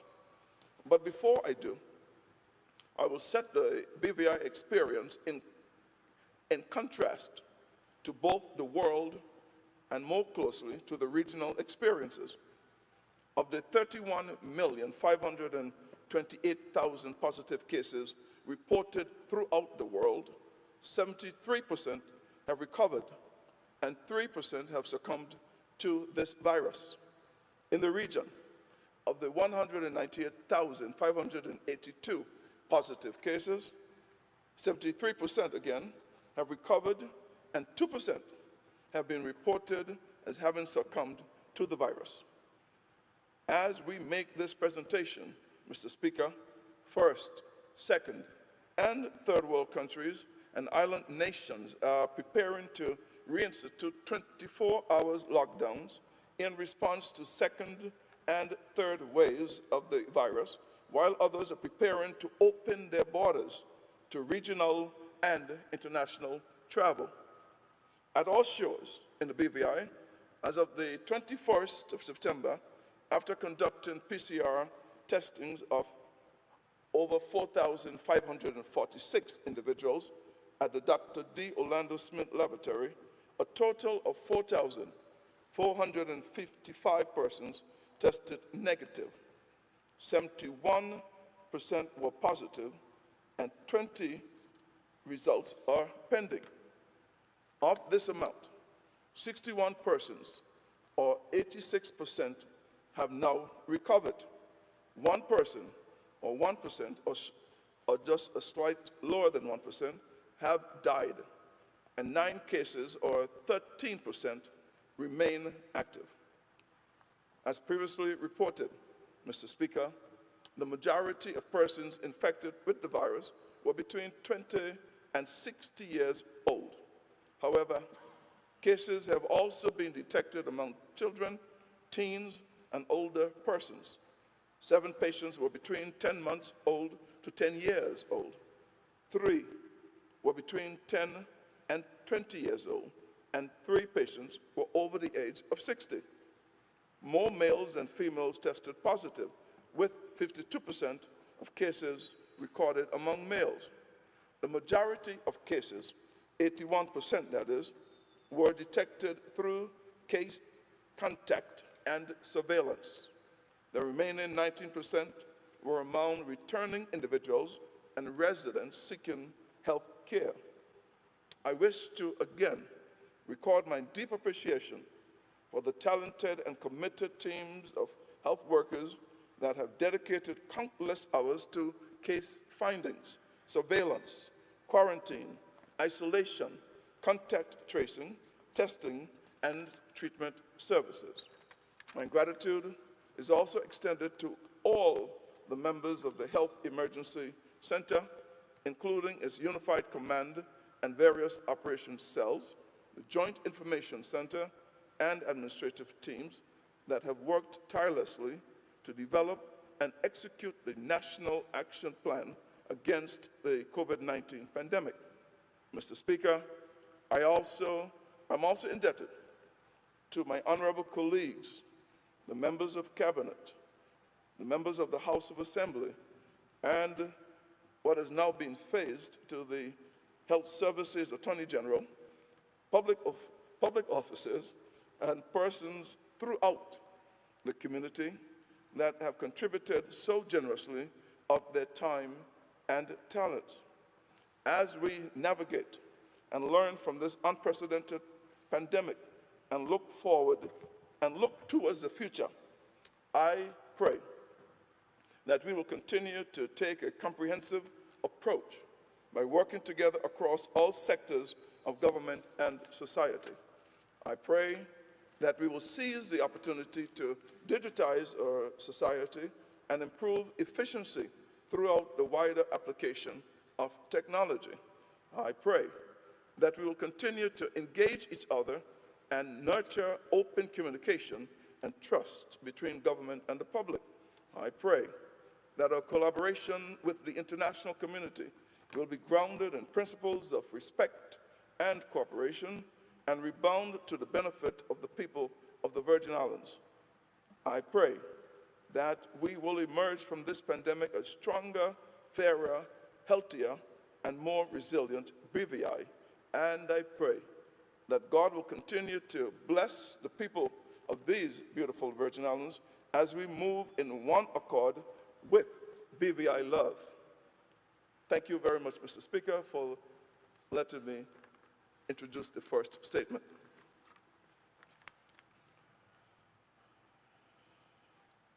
Mr. Speaker, I have a second statement, which the printed copies will be actually delivered. But Mr. Speaker, no doubt I am pleased to give account of the achievements in health care at the British Virgin Islands Health Services Authority over the last 12 to 18 months. Let me take this opportunity to start with what can only be described as a red letter day for health care in the territory, a watershed event, and a turning point for the delivery of health services. The British Virgin Islands Health Services Authority this week, after much hard work by the team over several years and culminating under the dedicated leadership of Chief Executive Officer Ronald Georges, has achieved full accreditation with the accrediting body DNVGL. This certificate reads, and I have a copy of it at least here in my hand, and it reads that the certificate number is 2532372018GBR-DNV. Its initial certification date is 20th of February 2020. Is valid from the 20th of February 2020 to the 20th of February 2023. This is to certify that the British Virgin Islands Health Services Authority, P.O. Box 439, Dr. D. Orlando Smith Hospital, Roadtown, Tortola, BVI, VG1110, Virgin Islands, British, complies with the requirements of DNVGL's International Accreditation Program for Hospitals. Our international program is based on DNVGL's NIAHO, Hospital Accreditation Program, that is approved by the Centers for Medicare and Medicaid Services to accredit hospitals in the United States. Provisions of hospitals and community medical services within the Dr. D. Orlando Smith Hospital and in outlying clinics across the British Virgin Islands. I have a placing date in Netherlands of the 21st of September 2020. I continue. I am proud to say that this is the first hospital in the Caribbean region to be accredited by DNVGL, a body that accredits over 635 hospitals in the United States of America, with 15 hospitals across Brazil, China, Iceland, Slovenia, Czech Republic, and Thailand.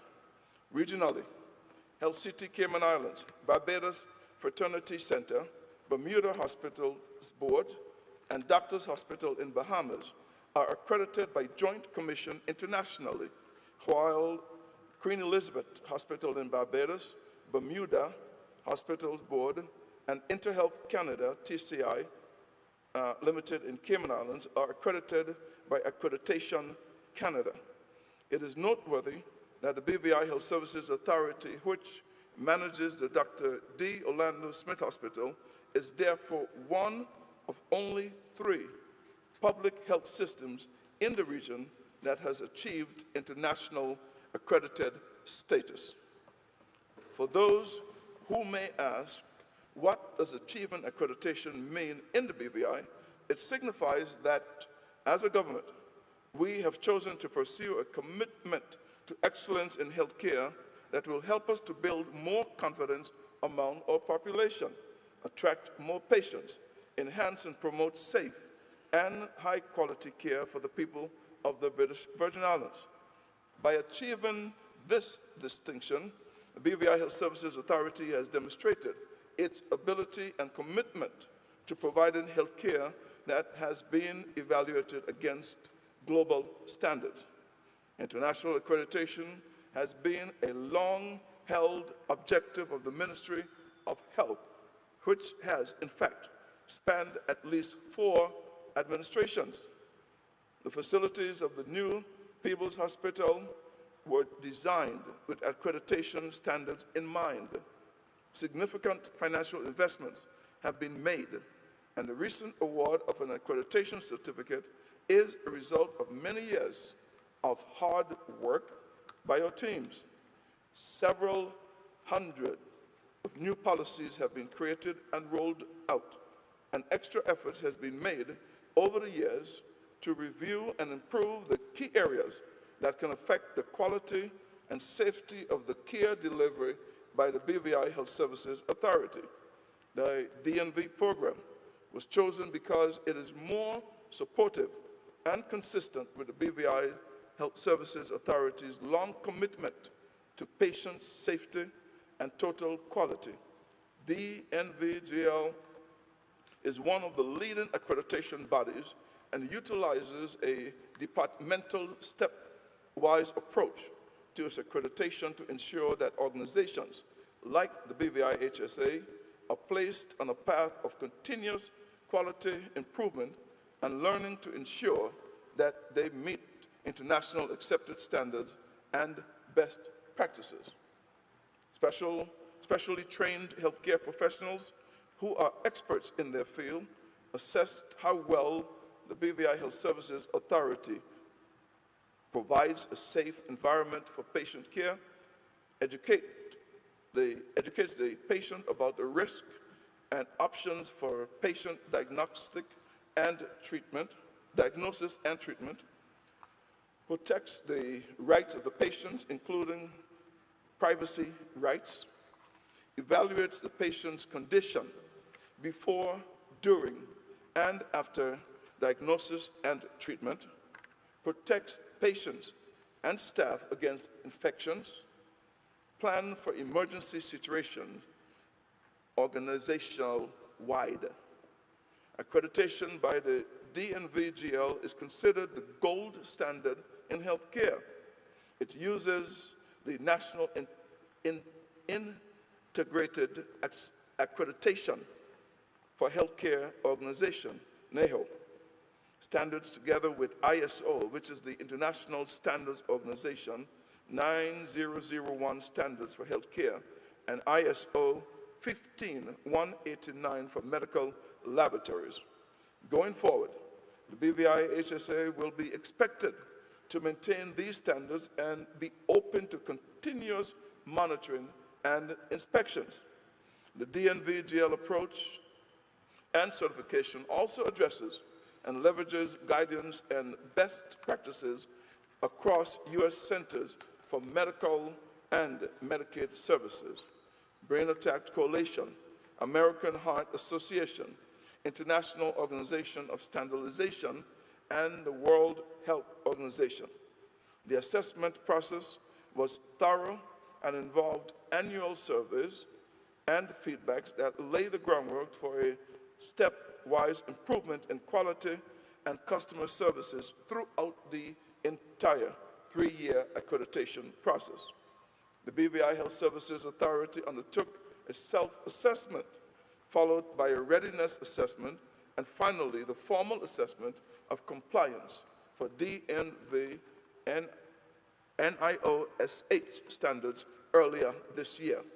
Mr. Speaker, Year 2 will involve a follow-up DNVGL assessment and the ISO 9001 pre-assessment starting in February of 2021 to demonstrate continued progress and a review of the organization's quality management system, QMS, specific to the ISO requirements. And finally, in Year 3, an ISO 9001 certificate audit is added to the process to certify the organization's quality management system. Mr. Speaker, it is remarkable that the BVI HSA was able to achieve this goal while dealing with multiple major hazards and impacts since 2017. Several major challenges were overcome, and the BVI HSA made significant progress and was able to continue the assessment process. This was testament to the dedication of the Chief Operations Officer, Mrs. Patricia Malone Smith, the Quality Director, Ms. Yvonne Morgan and her team, and the teams of nurses under the direction of the Nursing Director, Mrs. Perla Sylvester Thomas, and all the other healthcare professionals who worked tirelessly towards achieving this goal. 7 noteworthy efforts were included by the surveyors, by those who were assessing in their report following the first audit. I pause here to indicate that noteworthy efforts are those practices which can be considered best practices across the DNV-GL network and accreditation facilities. The following were noted in the BVI HSA audit: a unified inpatient prescription sheet, continuous learning and commitment across the organization, investments in software to support integrated care pathways, excellent record keeping, excellent reporting and analysis of quality indicators in the dialysis unit, the no expired medications or PACs in the organization, a high level of cleanliness. All of this was achieved while continuing to work on the health information system implementation and providing routine health care in the midst of a global pandemic, Mr. Speaker. This is evident of the resilient nature of our people and our ability to work together to achieve this level of success. The achievement of this accreditation now signifies the beginning of a journey for the BVI Health Services Authority, which will only see stepwise and continuous improvement in healthcare into the future. The BVI HSA cannot rest on its laurels at this stage, but must continue to work and actively prepare for the next stage of the ongoing assessment in 2021 and beyond. The challenge remains for them to continue to improve and maintain the increasingly more stringent conditions that accreditation now places on service delivery and quality in the years to come. Critical to this improvement is the planned expansion of the laboratory and clinic spaces in the old hospital. These are necessary for the laboratory not only to improve its quality and delivery of service, but also to be effectively meet the ISO 15189 standards, and similarly for the outpatient and rotund clinics in the old Major Peebles wing. The outpatient clinic on the second floor is also being retrofitted in a manner to provide additional bed space, if required, to expand the ability of the territory to handle hospitalized cases of COVID-19 in a separate space from the main hospital. In fulfilling its role in response to COVID-19 pandemic, the team at the BVI Health Services Authority was able to initiate and certify PCR testings in country, thereby removing the reliance on the CARPHA laboratory. It reconfigured the third floor ward to special isolation unit for COVID-19 patients, installed additional ventilators, and readied the facility to not only detect and treat COVID-19 patients while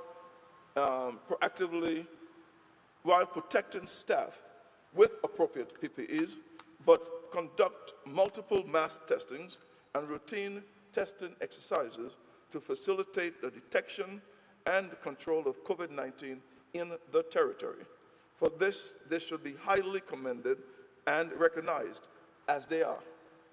Mr. Speaker, this government continues to make special funding available to improve our healthcare services, and following the system-wide IT malfunction at the BVI Health Services Authority, the government invested a complete system upgrade to the tune of $2.9 million, which provides new network infrastructure, treat management, required hardware for the new health information system, telephone system upgrades, MS Office suites, and disaster management. This will provide a long service life for the IT systems into the future and support business continuity plans that have been designed by the BVI HSA to allow for healthcare to be available to the people of the British Virgin Islands even after major devastating impacts like those we experienced in 2017 and we are currently experiencing in 2020. As I have already alluded, this is just the beginning of a journey of service improvement and maintenance of high quality to our people. Accreditation, while it can open up the territory's healthcare to opportunities such as medical tourism, primarily it demonstrates to us that we can achieve a health system locally that can meet international standards. Mr. Speaker, we therefore continue to build on this and to transform our health facilities to match global standards. Whether they are operating on Tortola, on Virgin Gorda, on Anegada, or Josephine Dyke, or for any of our sister islands, our services must meet exceptional, continuous, and consistent throughout the territory. Mr. Speaker, COVID-19 brings many challenges, but also opportunities. Like I have said before, and I will say again, we must never let a good, credible crisis go to waste. It is therefore important that in the midst of challenges, we continue to seize opportunities for continuous improvement.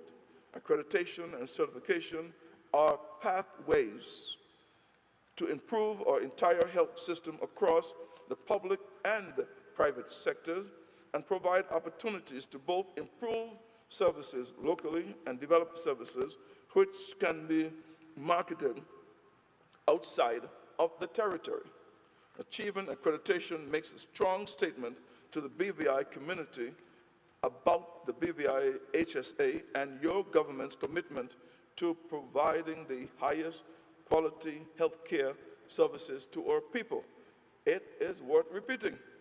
We are therefore proud of our achievements, and we are very proud of the team at the British Virgin Islands Health Services Authority.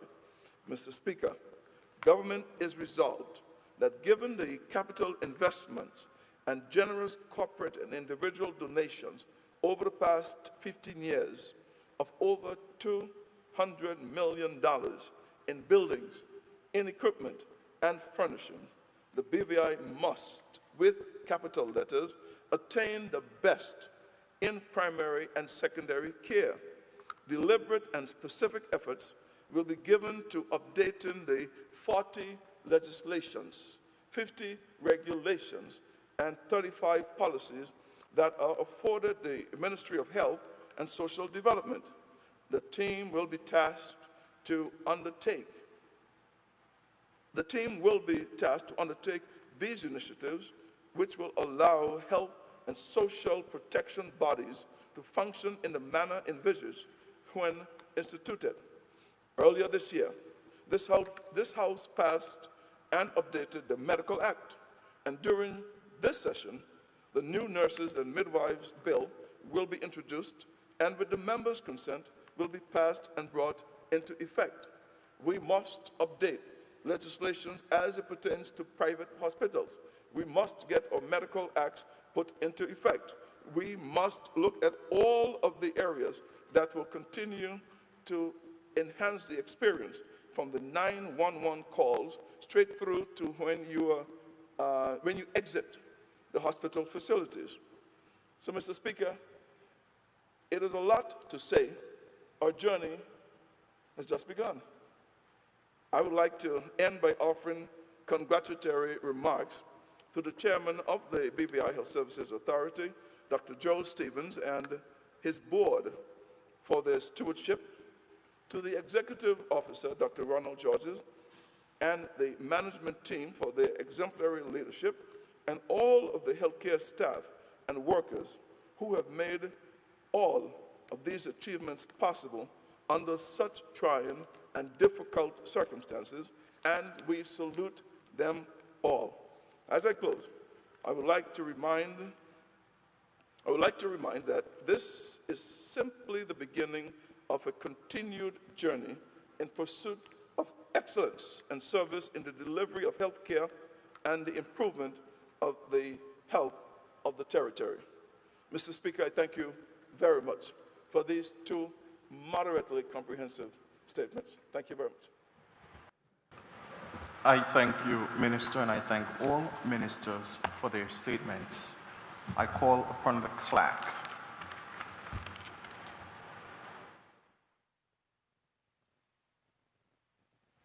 Item number 5, presentation of papers.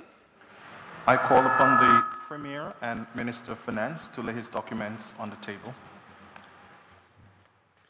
Thank you, Mr. Speaker. Mr. Speaker, I rise to lay on the table the following documents. 1. Statutory Instrument 2020 number 102, a proclamation by His Excellency the Governor under Section 83, subsection 1 of the Virgin Islands Constitution Order 2007 UKSI 2007 number 1678, appointing the time and place at which the 14th sitting of the second session of the 4th House of Assembly of the Virgin Islands shall be held. 2. Office of the Deputy Governor Annual Report 2018. 3. Department of Disaster Management Annual Report 2019. 4. Statutory Instrument 2020 number 89, Statutory Rates, Fees and Charges, Amendment of Schedule number 2, Order 2020. 5. Statutory Instrument 2020 number 86, Imposition of a Curfew Order number 25, Order 2020. 6. Statutory Instrument 2020 number 90, Imposition of a Curfew Order number 26, Order 2020. 7. Statutory Instrument 2020 number 92, Imposition of a Curfew Order number 27, Order 2020. 8. Statutory Instrument 2020 number 93, Imposition of a Curfew Order number 28, Order 2020. 9. Statutory Instrument 2020 number 95, Imposition of a Curfew Order number 29, Order 2020. 10. Statutory Instrument 2020 number 101, Imposition of a Curfew number 30, Order 2020. 11. Statutory Instrument 2020 number 104, Imposition of a Curfew number 31, Order 2020. And 12. Statutory Instrument 2020 number 105, Imposition of a Curfew number 32, Order 2020. I thank you. Honorable members, in pursuant of the Curfew Act 2017, Section 3(2), the floor is now open for debate.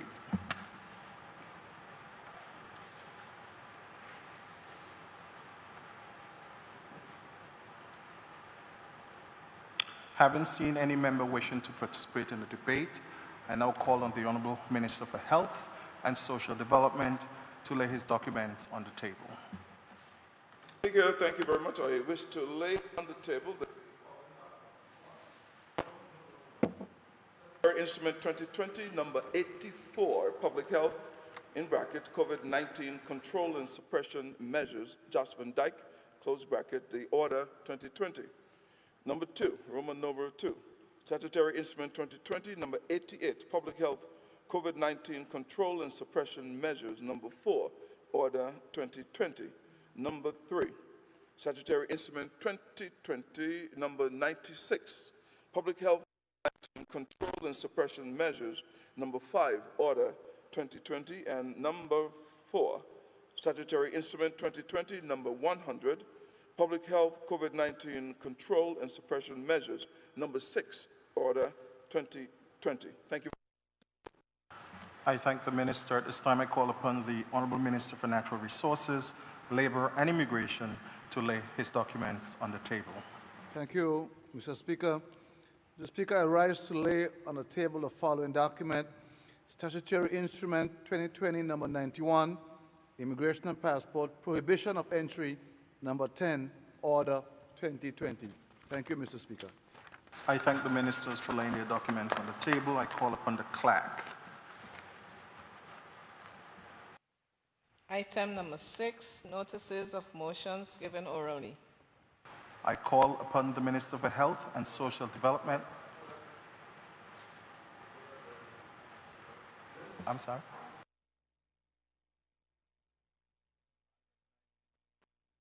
Point out. Thank you, Mr. Speaker. One quick minute there, sir. Don't get too jumpy. Mr. Speaker, I'd like to rise, and I have risen from my seat to request a reordering of the order paper, Mr. Speaker. So, Mr. Speaker, can we please follow as I ask for reordering of the order paper, Mr. Speaker?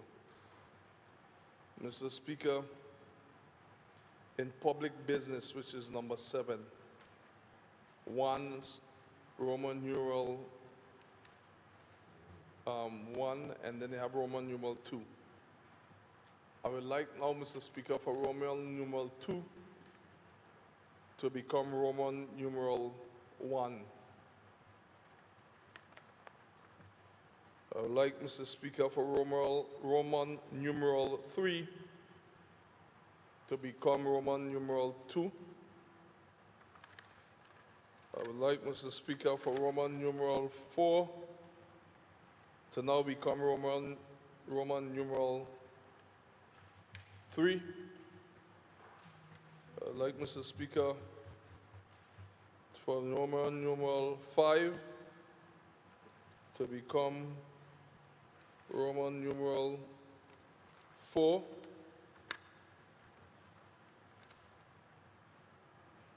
I'd like to Roman numeral 6 to now become Roman numeral 5. And I'll ask, Mr. Speaker, for Roman numeral 1 to now become Roman numeral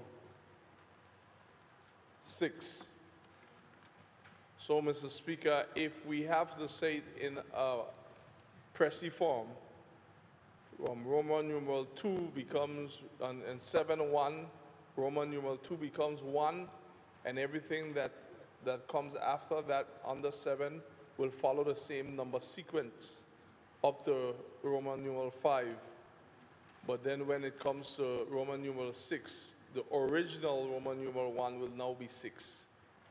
Mr. Speaker, I think I said it clear enough that the House can understand, but if not, I will be willing to go over it, Mr. Speaker. Thank you, Mr. Speaker.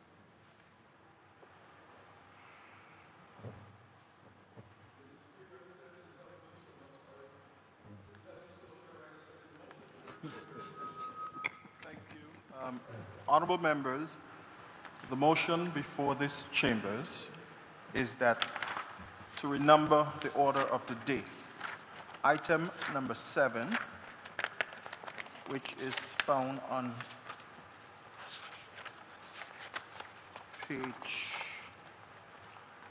pages 3. The 7-2, Roman numeral 2 becomes 1. Roman numeral 3 becomes 2. Roman numeral 4 becomes 3. Roman numeral 5 becomes 4. Roman numeral 6 becomes 5. And Roman numeral 1 becomes 6. Those in favor? Aye. Those against? The ayes have it. The order of the day is so renumbered. Member for the 9th District, is there intervention? Yeah, thank you, Mr. Speaker. You have to go back and also renumber number 6, Mr. Speaker, to make sure the two are compatible, to reflect the changes in 7. 6. Premier, is that so? That is correct, because what happened now is in the notice of motions given orally, the A would now be read that the Minister for Health and Social Development to give notice that at a later stage in the proceeding, who will seek leave to the motion, to move the motion standing in his name under item number 7, 1, Roman numeral 6. That is what that will change to. And 6B, Minister of Natural Resources is correct. Then if we turn the page, on the top of the page, that will change from 7, change now to 7, 1, to Roman numeral 1 to Roman numeral 5. Well, yeah, 4 now will become 3. Okay. 4 now, because the Minister of Education would have his push down, so that'll be 4 and 5, so that'll be to 3. Yes, from 1 to 3. And then the Minister of Education, the Deputy Premier, would be 7, 1, 4 to 5, because the Minister of Health will be the only one with 6 now. Everybody clear with that? So you'll be Minister, the Deputy Premier now, his own would move to 4, Roman numeral 4 and 5. The Premier's one will be 1 to 3, and the Minister of Health now will be 6.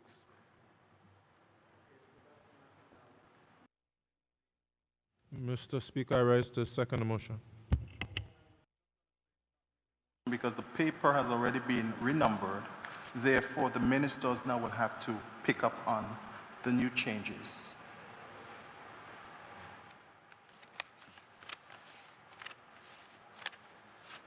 Okay, so ministers, we're now ready for you to give notice, and I take it that you understood now the changes that has already been made and approved to the order of the day. Therefore, I call upon the Minister for Health and Social Development to give notice.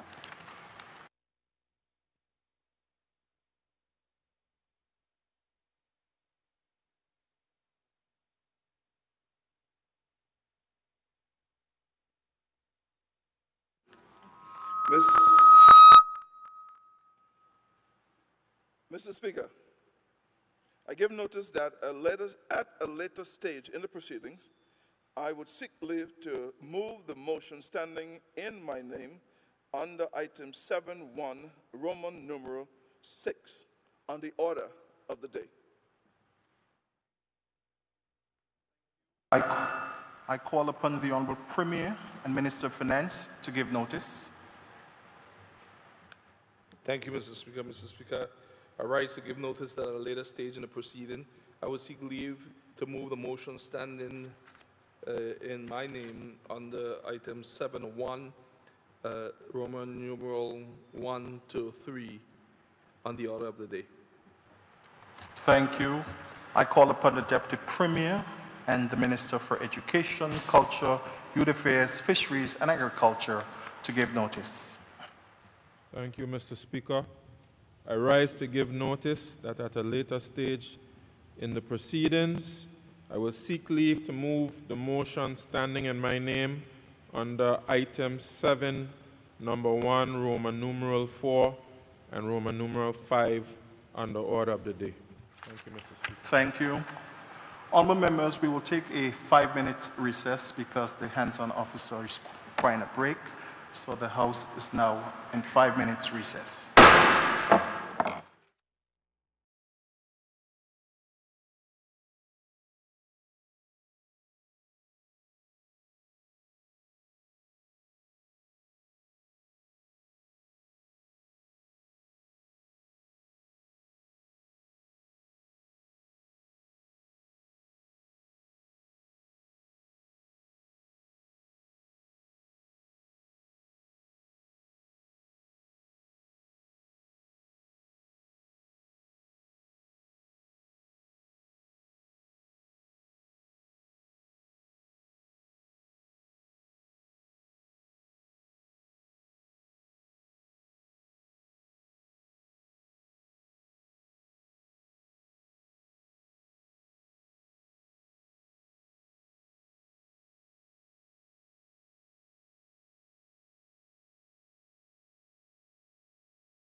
Please be seated. Honorable members, the House continue its sitting. I know the public was waiting in anticipation. We actually ended up taking our lunch break one time because there was one or two members who said they didn't have breakfast. But nevertheless, we will continue with the order of the day. And at this time, I call on the Honorable Premier and Minister of Finance to move a motion in regards to the statutory rates, fees, and charges. Thank you, Mr. Speaker. Mr. Speaker, whereas Section 3.1 of the Statutory Rates, Fees, and Charges Act 2005, number 28 of 2005, therein referred to as the Act, provides that the Cabinet may, by means of an order, amend the schedule to exercise of power given to the House of Assembly, the Governor, Cabinet, a Minister, or any other person or statutory body, A, to impose or vary rates, fees, or other charges, B, to grant exemptions with respect to rates, fees, or other charges, C, to approve the imposition of variation of rates, fees, or other charges, or the granting of exemption with respect to rates, fees, and other charges, whether by resolution, regulation, order, or other statutory instrument, and whether on the advice or recommendation of or after consultation with any person, body, or authority. Where Section 3.2 of the Act provides that where such an order is made, it shall be subject to an affirmative resolution of the House of Assembly. Whereas the Cabinet, in exercise of the powers conferred on it by Section 3.1 of the Act, made the statutory rates, fees, and charges amendment of Schedule Number 2, Order 2020, the order, on the 13th day of August 2020 to amend Part 42 of the schedule by waiving the stamp duty payable on the sale or transfer of property to a belanger. Whereas the order was published in the Gazette on the 13th day of August 2020 by way of advance notice, and whereas the order is laid on the table of the House of Assembly on this date, therefore be it resolved that the House of Assembly of the Virgin Islands approves the order laid on the table of the House of Assembly on the day of today's date, and the said order shall come into force on a day that we would select. Mr. Speaker. Mr. Speaker, Mr. Speaker, is one of those routine areas that we have to do, Mr. Speaker, as a cleanup exercise. So, Mr. Speaker, it's one of those simple cleanup exercise motions, so I so move.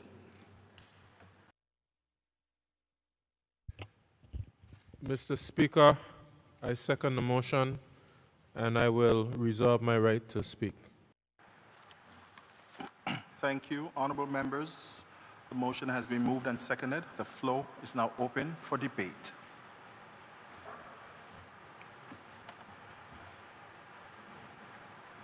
I recognize the representative for the 3rd District and senior member of the House, the Honorable Julian Fraser.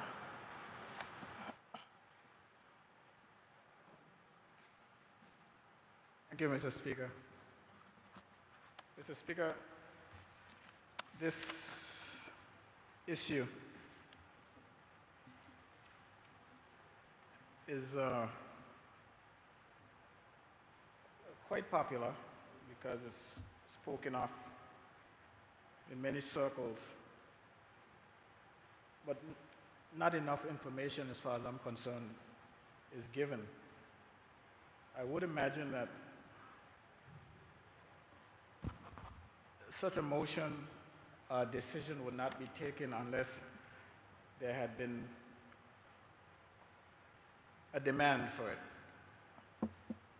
Long conversations, a lot of pros, a lot of cons, and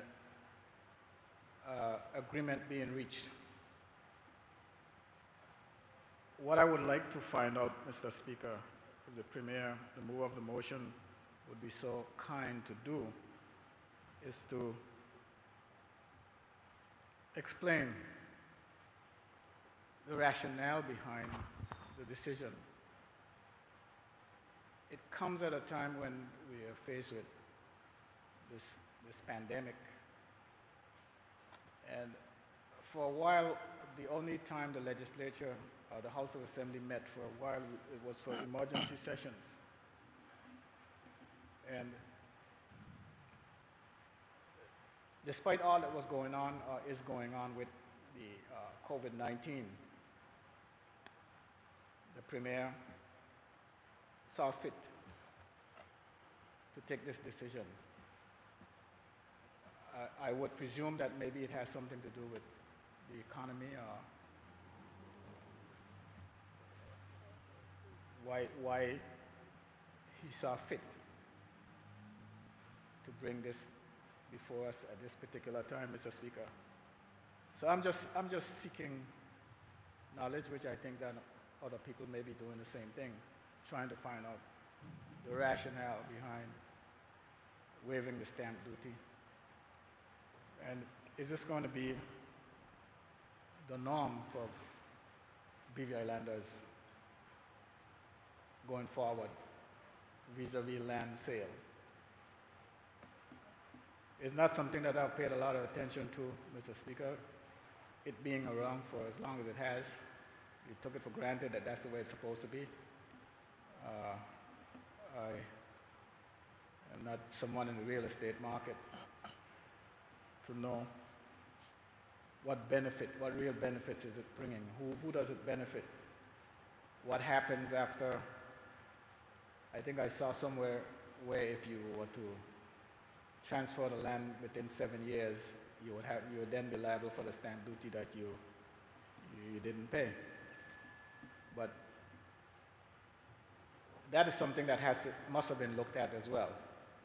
And in so doing, the Premier could explain to us what safeguards does he have to ensure that there isn't a way around that 7-year period. Government has sold land at bargain basement prices. And for instance, you were getting like a quarter of an acre of land from government for somewhere around $12,000, whereas on the open market you probably pay $60,000 or $7,000 for it. And well, maybe $30,000 to $45,000. And then people turn around and sell it. Even before they move a shovel on it, they didn't even cut a bush. And we knew that that wasn't what the intent was. The intent was to ensure that first-time homeowners, young people in particular, were given an opportunity to own their first home and purchase a piece of land. So government got involved. Government subsidized it, so to speak, the purchase of the land, which essentially is what's happening here. This is a subsidy by government.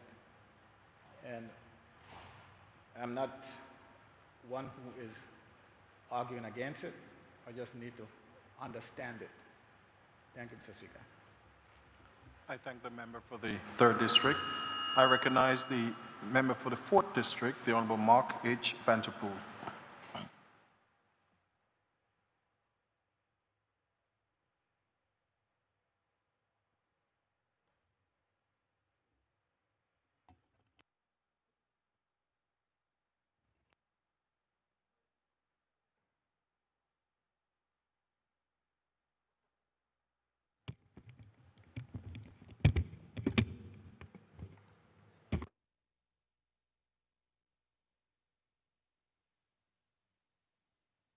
Oh, Mr. Speaker, I apologize. I wanted to stand in support and commend the government for taking this step, regardless of what time it is. I think any step to encourage our people, especially our young people in today's day and age, to rather than investing in expensive cars and investing in other things that won't have a long-term benefit to them and to their families and future families, that if you can steer their attention to property ownership, it's a good thing. So this is a good step in the right direction, and we're hoping that as we speak on it, and I intentionally stood up to speak on it because I want to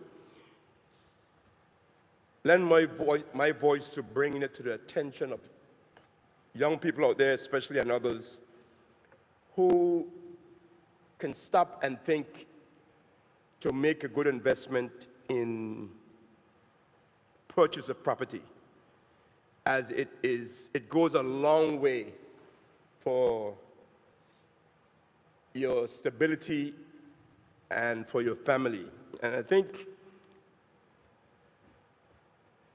I've lived here almost all my life, and one thing I always admired about Virgin Islanders is that land and property is a treasure that they've always kept. And we always hope, and I think this step here is in the direction of encouraging our young people to follow their foreparents and their elderly and how they viewed land and property as a very important step in the culture and the nature and the economic enrichment of the people of the Virgin Islands. So I've always encouraged, and I will continue to encourage young people to invest in property. I can give some examples that I have personally encountered over the years that emboldened me and enriched me in encouraging young people, as young as you may be, to focus on trying to invest as best you can in property.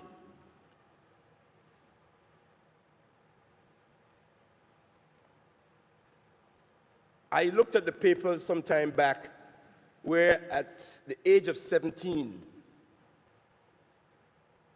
there was some property in Seacoast Bay that I had just begun to work and got interested in. Come to find out, I couldn't buy it myself because I was underage. I believe it's 21 you can own, or 18. I don't remember, but I wanted a piece of property. I still have a piece of it there at that time. And I went and spoke to a good gentleman there, Mr. Thomas, who owned it. And he was willing to sell it to me. I had no exact intentions of what I would do with that piece of land, but I thought it was a piece of land that I should be interested in. And I bought it, but my mother had to buy it for me in her name.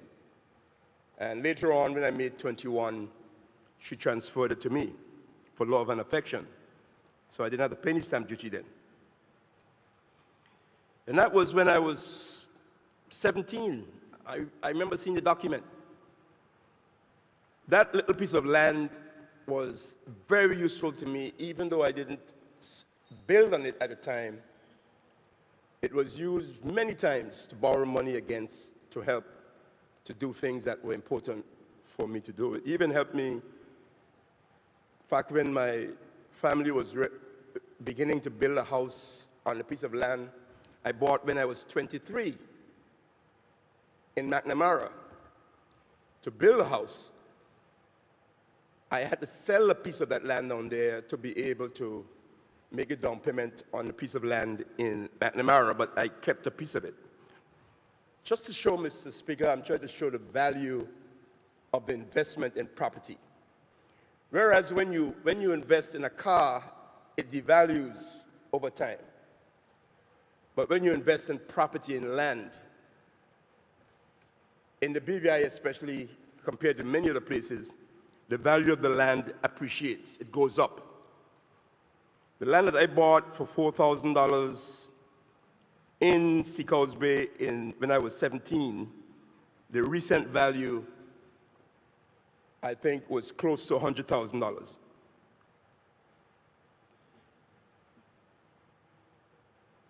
Another time, Mr. Speaker, I was a bank loan officer, and a young gentleman came to me and wanted to invest in a house in the mountain, up in Mount Sage. And at the time, Mr. Speaker, I approved the loan for the young gentleman, the amount he wanted. At that time, we would say it was within my discretion as a loan officer. I approved the loan and got the gentleman on his way to build his house, only to get a negative write-up on my review. Mr. Speaker, a negative write-up to say that I was too lenient in lending money to locals. That was what my write-up said in my review by a good, fine manager at the time, an Englishman. Well, of course, I didn't like that write-up, so I appealed to my head office at the time in New York, and they ordered him to take it off my report. But I said it to say that I was so admirable of persons who came to me as a loan officer, young men. There was a young man at the time who wanted, rather than invest in an expensive car, wanted to borrow money to build his house. And if I go up there now and I see the house, I am proud of that person. Mr. Speaker, so land is something, and property is something that we should always motivate and encourage our young people, especially and anyone, to make an investment in. Yes, government always needs revenue,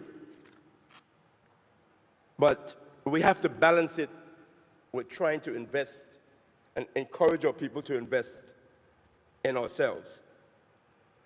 I remember when it was 4% for locals on land transfer tax and 8% for non-residents, non-locals. And that wasn't so long ago.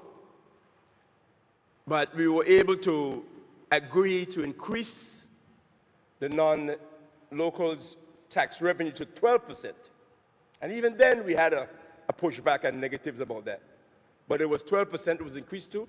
And over the years, many years now, many of those persons have paid at 12%.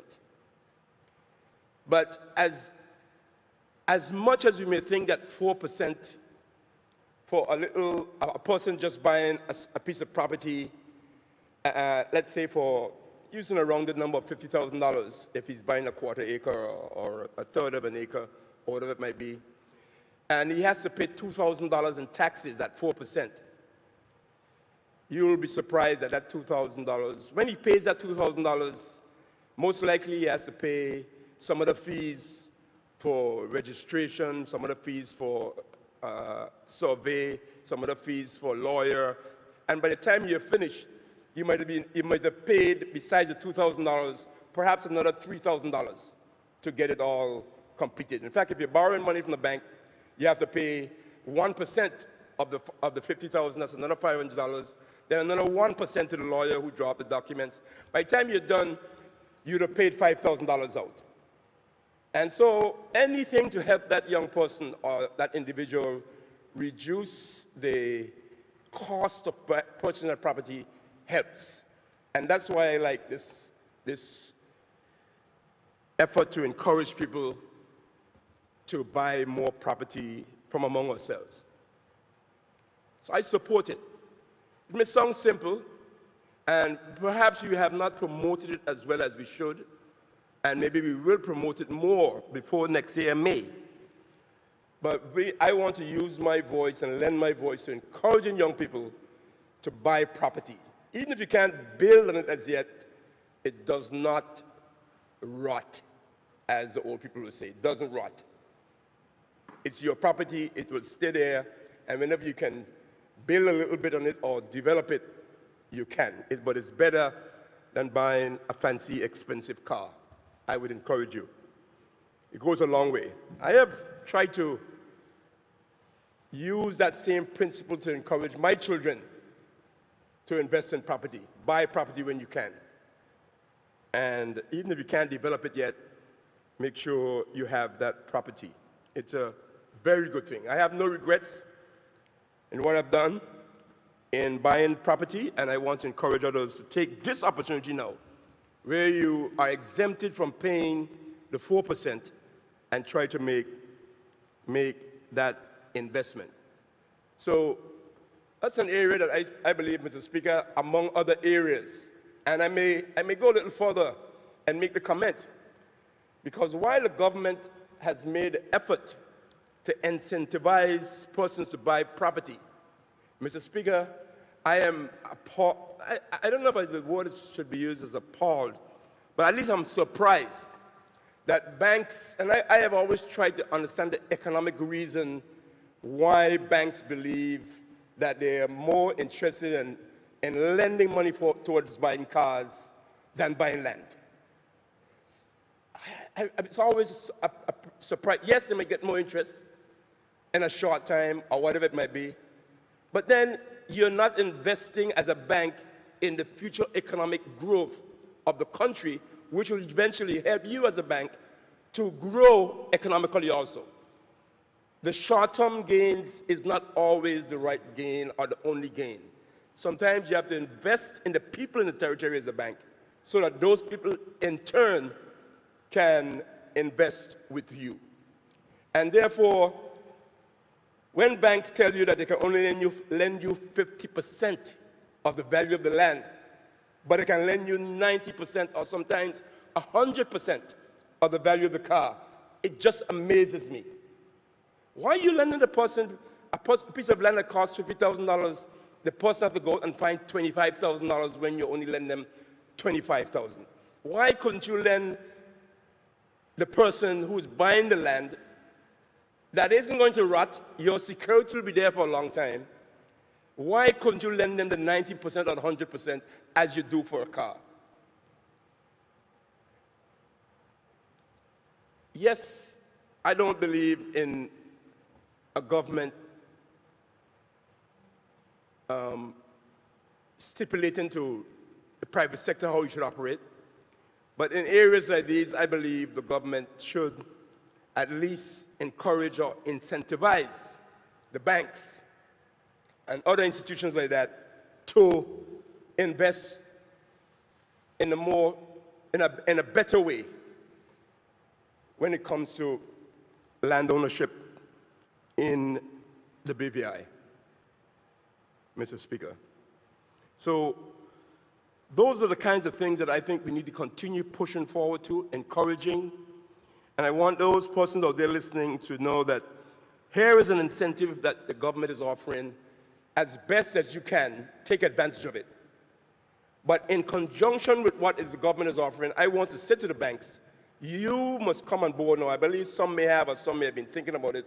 You should come on board now and begin to find a way to lend funds to people to buy property so that they can afford to buy it, not afford to pay 50% of it, but lend a larger amount so that persons can be able to afford to buy these properties. And these may be smaller properties. I'm not talking necessarily of properties, big, large chunks of properties. I'm talking about properties that the bank can lend for your first-time home ownership or for developing apartments or whatever you might want to do on that land. We hope that the banks can come forward and find a way in a stable economy like this, where one time, Mr. Speaker, an economist from my bank, I was working for Barclays Bank, came here years ago in the 80s and said to us, when the New York real estate market was down, and the economist came and said to us, be careful how you're lending because the real estate market is down. I was quick to get up and say to her, look at the history of the real estate market in the Virgin Islands. It never went down. the real estate market in the BVI, the value has always gone up, even after Hurricane Irma. While you may have had some distressed properties that were there, that probably were damaged and were sold probably or could be sold cheaply, generally speaking, the value of real estate in the Virgin Islands remained very strong, even in those circumstances. So while economists may say one thing worldwide, when it comes to land in the BVI and property, the value continuously goes up. So it's a good investment. You have a 4% off at this point. You have a chance to make value of it, good of it. I encourage anyone out there to save, sacrifice, and if you can, buy some property. I know you might say, it's not the time, this is COVID time, when everybody's having difficulty. Yes, we understand that. But hopefully, if you can find some way of investing in property, this is your opportunity. Take advantage of it. Thank you, Mr. Speaker. I thank the member for the 4th District for his contribution. Floor remains open.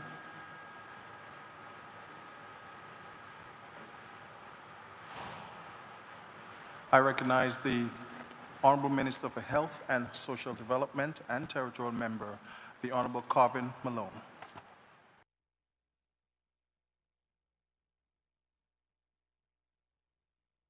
Thank you very much for a very brief, yes, I'm making up, a very brief submittal on this, but I think important because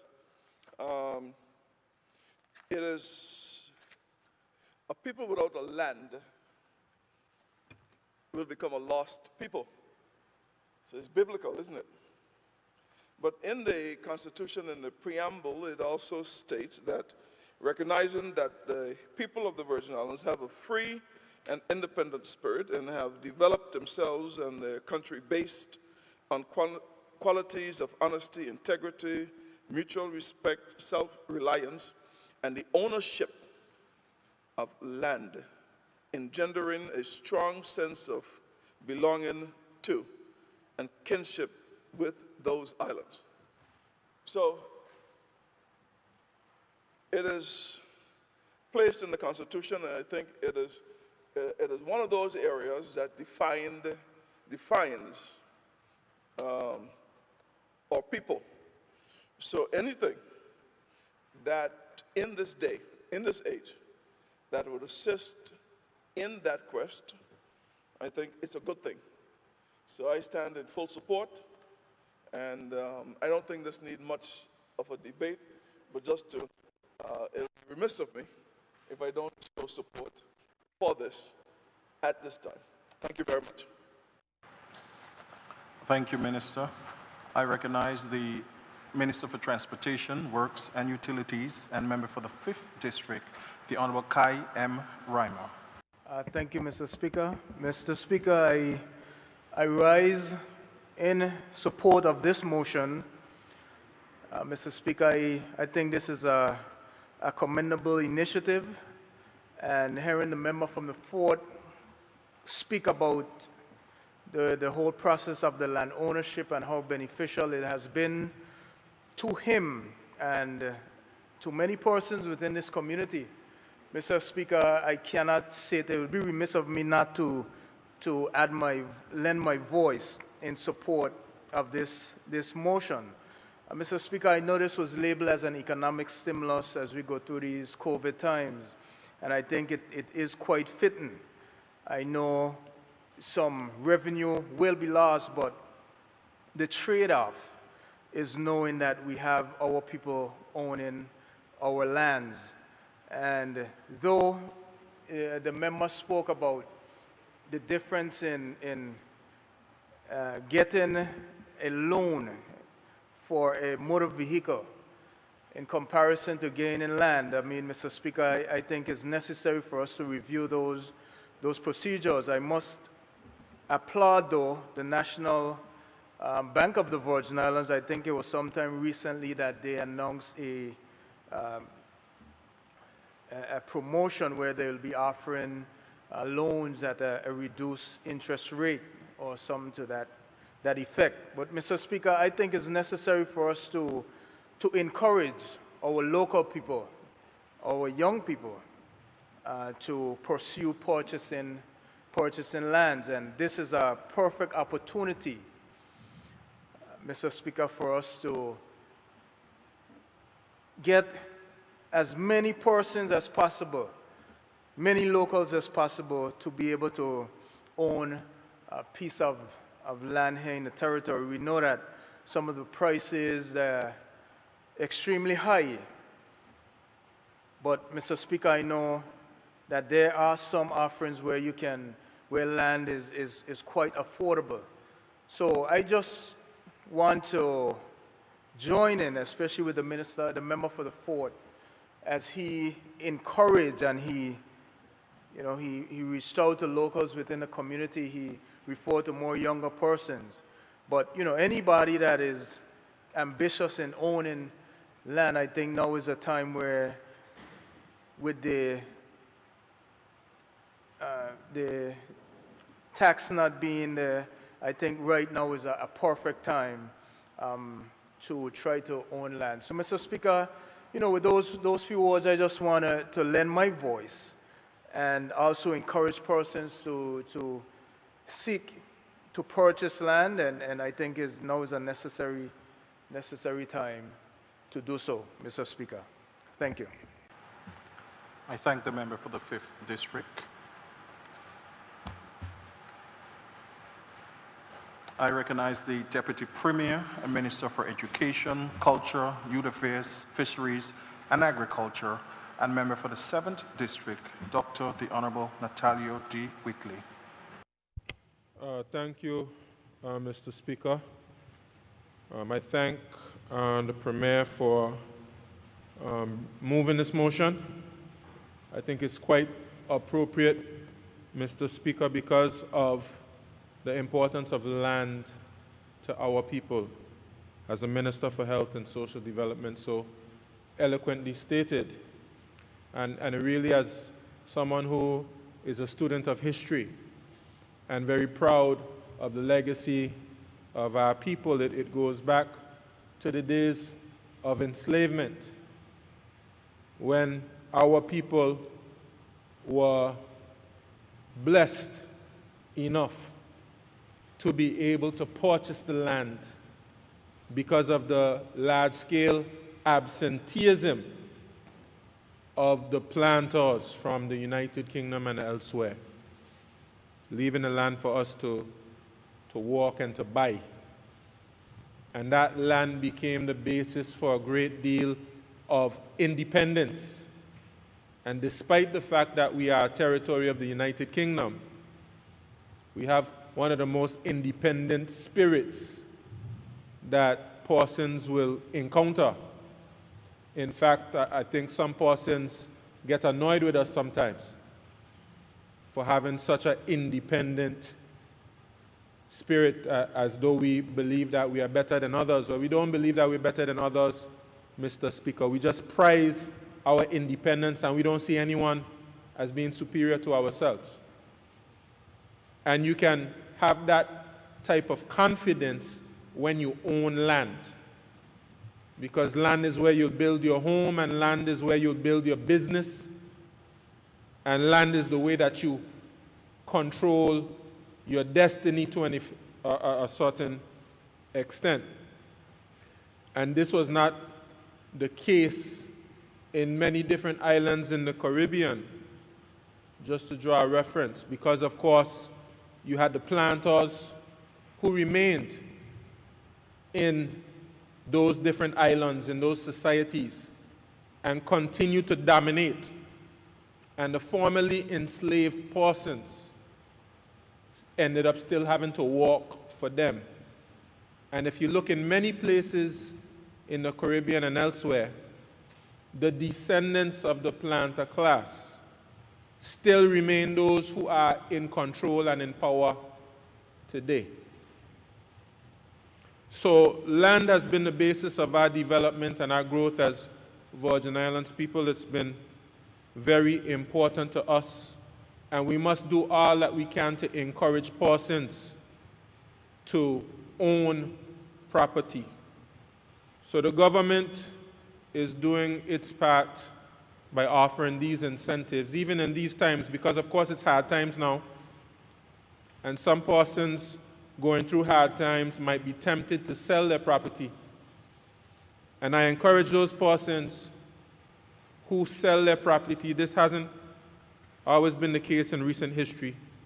If you have to sell your property to a belonger. Sell it to a Virgin Islander. Sell it to someone who is looking for opportunities to improve themselves and establish themselves in this society.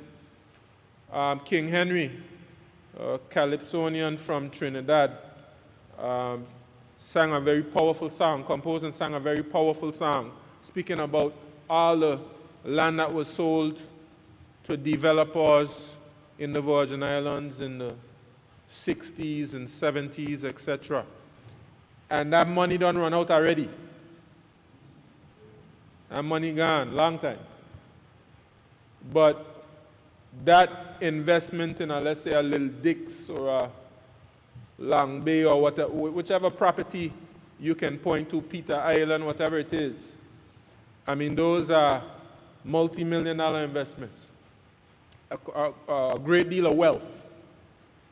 And when you look at some of the prices that we've sold land to persons who have come from elsewhere, and of course I know we were land rich and money poor, but in today's time we should take a different approach.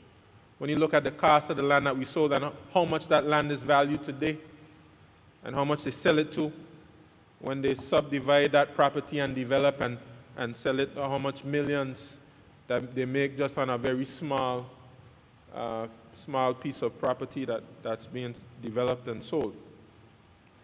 So I want us to encourage our young persons and persons who have family land. I want to encourage our families to be a little kinder to the younger generation. We have family land that, I know this is a touchy topic for lots of persons, but we have family land that's really tied up. Sometimes it seems like we prefer to die and go home rather than give out the land to the young people in the family. And then we end up having to do probates and things like that and go through lots of legal wrangling just to get property divided and things like that. So I think, especially when our foreparents did us the justice of passing land on to us, we should do that for the next generation. And of course, a representative for the 3rd District made reference to the fact that the government has given out land for very cheap prices, and now we have this initiative with the stamp duty, and of course with the money services. The money services money, we put 20% in there of that tax revenue for first-time homeowners. And I'll say here, for my Honorable Premier, I would love to see that we do something there to help persons, that land bank that we keep talking about, to help the young persons to acquire some of this land that's being sold all the time and reserve it for our young people, or reserve it for whatever housing development subdivision that we want to give young persons an opportunity to purchase a place in. And as a young person, I certainly want to champion that cause for young people. So this is an encouragement, it's an incentive, it's a great start, and I would like to see us do more to ensure that we encourage especially our young people to be able to acquire a piece of property. And I want to commend the representative of the 4th District for his contribution, because I think he really outlined very clearly the significance and importance of owning land. Again, I want to thank the Premier for moving this motion, and I support it 100%. Thank you, Mr. Speaker. I thank the member for the 7th District.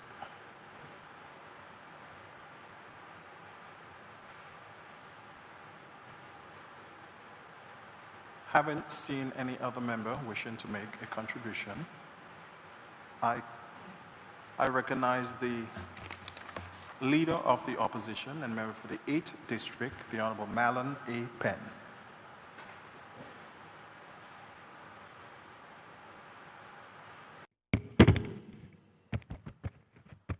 Thank you, Mr. Speaker. Mr. Speaker, I will be brief as well, because I believe we did this not too long ago. Premier, I was asking in terms of why are we here again discussing the same matter, because it comes to me that we stood here before and we debated the same piece of this resolution.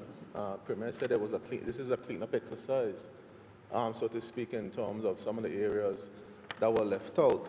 But I just want to put on record, as I did then, that I support any initiative that would empower young Virgin Islanders. I think all the members that spoke before, not young, but every Virgin Islander spoke before in terms of the importance of land ownership and the importance of ensuring that land remains in the hands of Virgin Islands, lands remains in the hands of Virgin Islanders.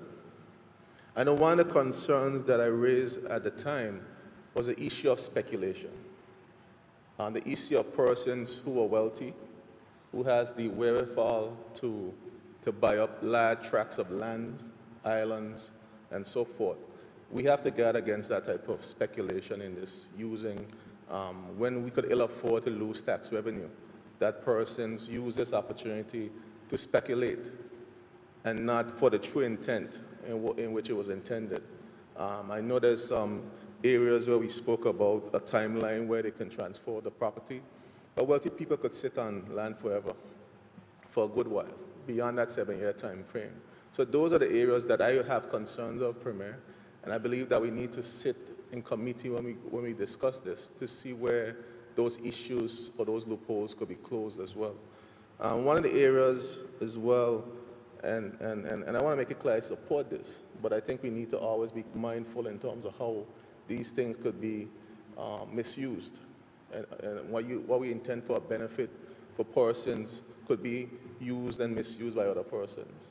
One of the issues for persons is not so much ownership of property, but the issue of home ownership. Because me, like the member for the 4th District, one of the first purchases I ever made wasn't a car, surprisingly. When I left high school, I scraped for my job at the ISU, Beaver Information Technology. And I bought a piece of property, and that's where my home is today. I bought that property in '96. I didn't build my home till 10 or 12 years after. And so it shows that even though we get the property, it creates a problem for persons to get the financing to build homes. So we have to find a way to marry the two. The first-time home owner process is one of those areas that I think was a good initiative. We have to find a way to ensure that the initiative really benefits Virgin Islanders. I don't know, Premier, if this goes to the extent of a young Virgin Islander family wants to buy a home versus piece of property, if this applies in this case as well. So those are the little areas that I have concerns with, Premier, but I support the principle of it. We have to ensure that the persons who we intended to reach get the benefit from this particular initiative, and ensure that the speculators don't take advantage of a situation where we intend to help Virgin Islanders who don't own property, who don't own homes, to get a financial benefit to be able to do so. And we lose out on the revenue that we so need right now in this very difficult time. So I support this, Premier, but I think we just need to look a little closely about those couple areas that I raised, so we could ensure that we get maximum benefit for people through this process. I thank you. I thank the member for the 8th District for his contribution. I recognize the Minister for Natural Resources, Labor and Immigration, and member for the 9th District, the Honorable Vincent O. Whitley. Thank you, Mr. Speaker. I must thank the member for the 8th for reminding me that we did speak about this some time back.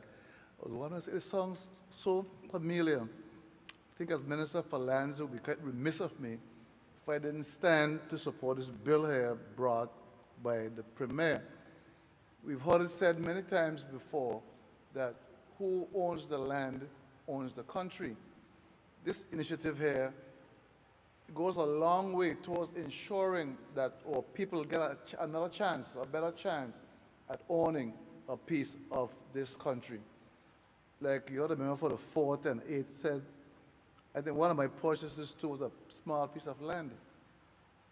That land was bought a long time ago at a ridiculous price, I must say. If I'm not mistaken, the land cost me about $350. The legal fees to transfer the land to me was $600. The legal fees cost me twice what the land cost me, total cost of $900.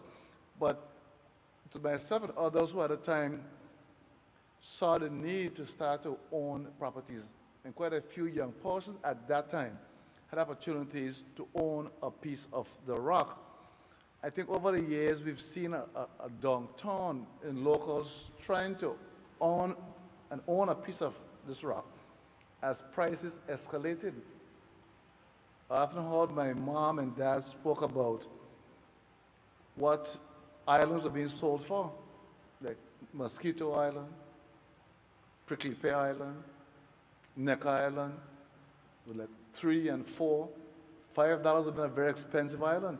But no one at that time saw the real need to spend whole $5 on an island. So I often asked my mom, well, really explain to me why people didn't see a need to buy an island for $5. So she put me back in the context of the thinking of the time. She said, no.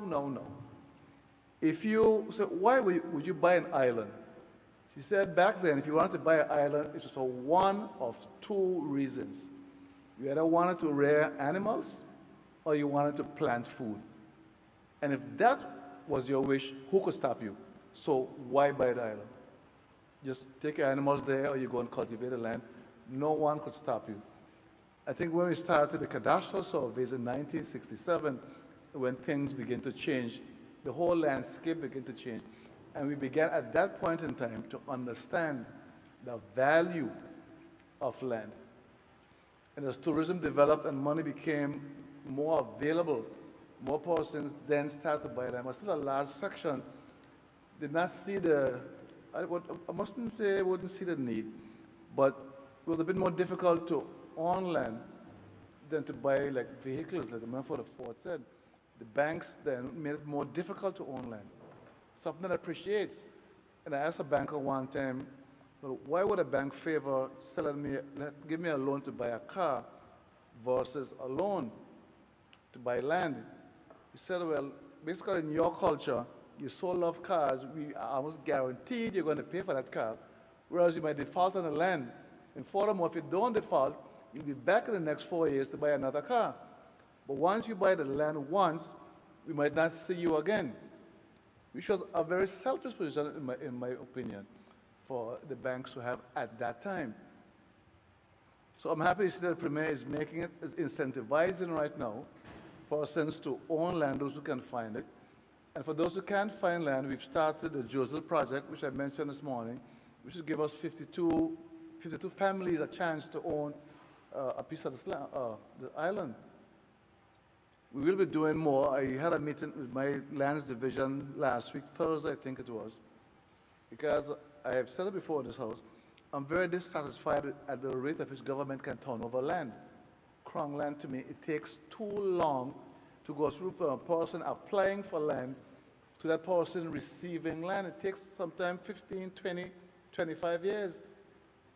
Persons come to me every single week, Minister, I applied for land when I was 18 years old. I'm not 44. I haven't even gotten a reply that you got the letter at the ministry. So we must, I told my PS, we must find some way if you got to change a few systems, if you have to hire more help, we must be able to turn around these lands in a much more reasonable period of time. But again, we must guard against speculation and persons getting land just to resell. I'm not sure how we'll go about that, because if I give you something with clear title, it's hard for you to then tell you you can't sell it. But some persons really get a land with one intention, just to sell it. So I get a land at a reasonable price for maybe $15,000, but on the open market, it's probably worth $95,000. So I sell the land. And I'm encouraging persons not to do that. I understand the need for financing. But if you have 50 acres of land and you want to sell 2 or 3 to educate your children, well, I wouldn't argue about that. But if you have one piece of land, why are you selling your only piece of land just to get some money? What happened to your children and your great-grandchildren going down the line? What are you going to leave for them? It's not simply about us here and now, but also what is our legacy to pass on to our children? What is our legacy? So this incentive here is going to, it's not a huge, huge thing for some persons. For others, it may mean a lot. If you could save $5,000 on the purchase of a piece of land, that's a significant saving for most persons. Those who it means nothing to, it doesn't matter if it's 5,000 or 5 million, they can afford anyone. But we have to make sure and do all that we can, which we'll probably get to in committee, to make sure the land is going to where it needs to go, to the people who can't afford those expensive pieces of land, that this incentive here really, really is going to help them.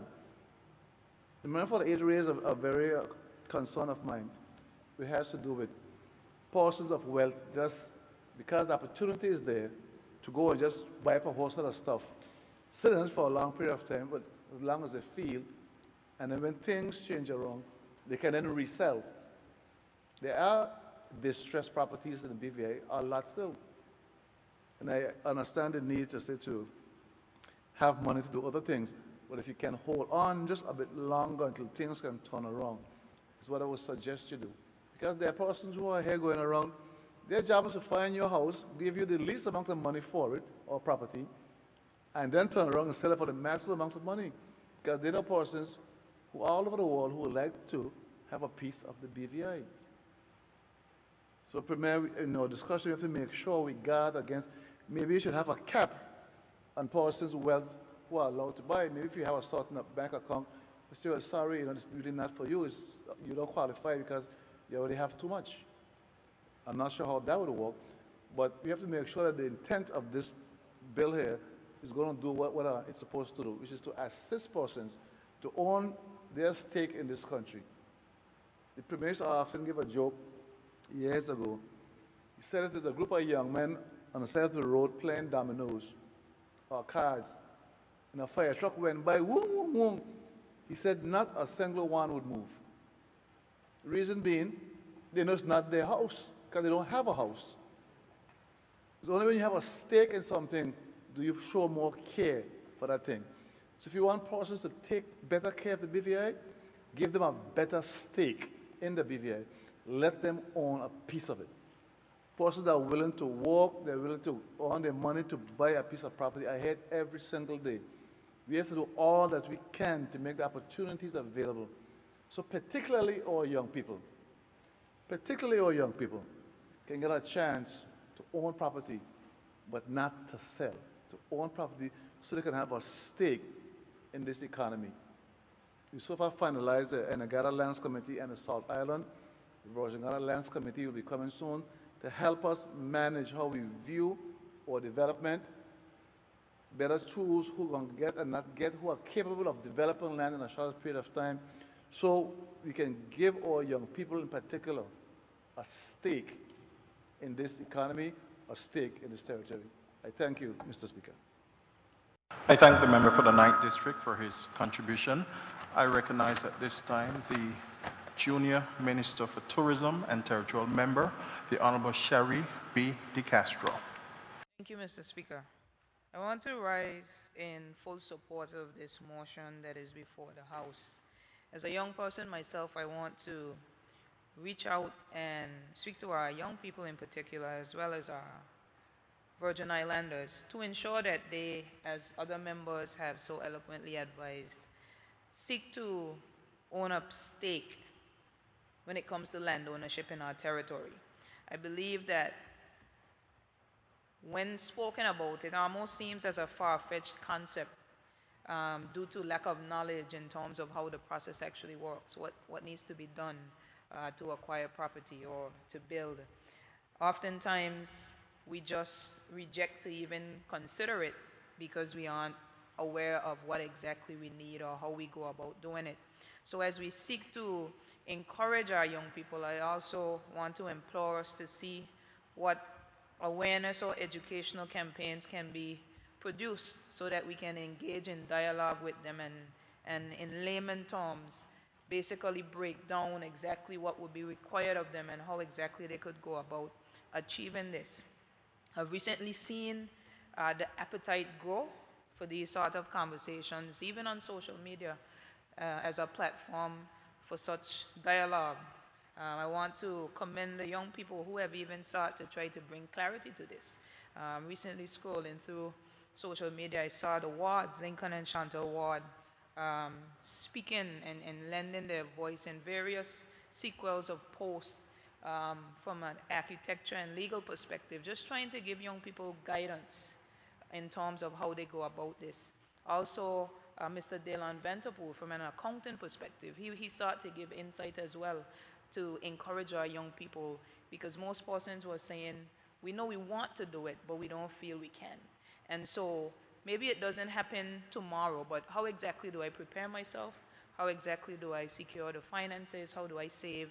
How do I put a plan in motion to ensure that I'm able to secure a piece of this place that we call home? So I'm in full support of this motion, Mr. Speaker, and I would seek to see how best I could engage and try to even continue to facilitate and encourage those persons to continuously have those levels of conversation in the public so that we could see how we could fortify such land and home ownership among our young people in the territory. Thank you, Mr. Speaker.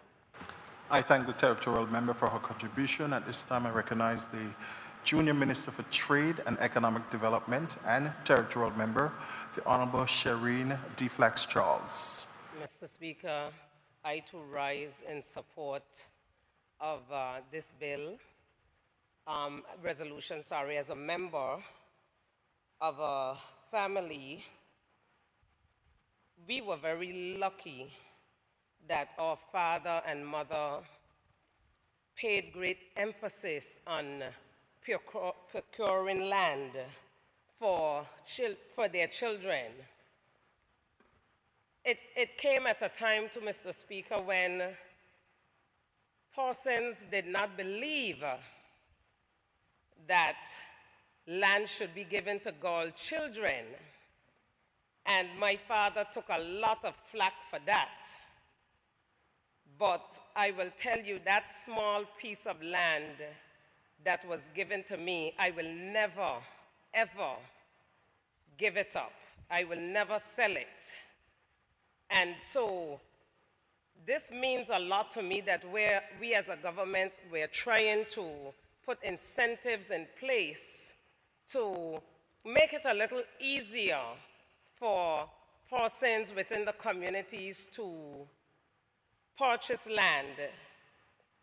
At this time, I know, Mr. Speaker, it's very difficult, but we want you to look ahead.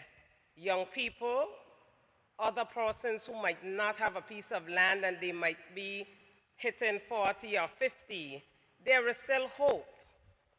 And we need to prepare ourselves. We need to be very mindful of how we spend, especially now, even more so during COVID. So land for BVI landers is very important. And I would encourage anyone who has that will or the financing at this time to look around, because I feel that, as the Honorable Wheatley said, whoever controls the land controls the country. And we still do have quite a bit of land that is locally owned and some islands too that are locally owned. And we need to encourage those families to help the younger generation within those families to develop those properties. As the Junior Minister of Trade, it is something that we are looking at as well in trade to assist persons in terms of accounting, in terms of money management. And I just want to give a special note to young people, Mr. Speaker. If you have a goal and you want to buy a piece of land, sometimes it's difficult, but you know what, Mr. Speaker, instead of going to the restaurant 5 days a week, cut it back to 2 days a week.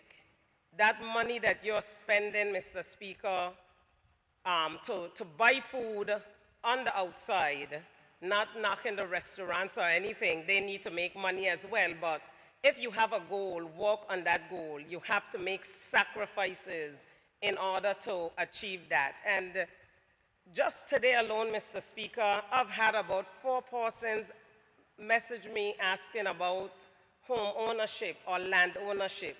So we know, Mr. Speaker, that the need is there. And I think it is a very important initiative, and I applaud the Premier for bringing it to the floor. Thank the territorial member for her contributions.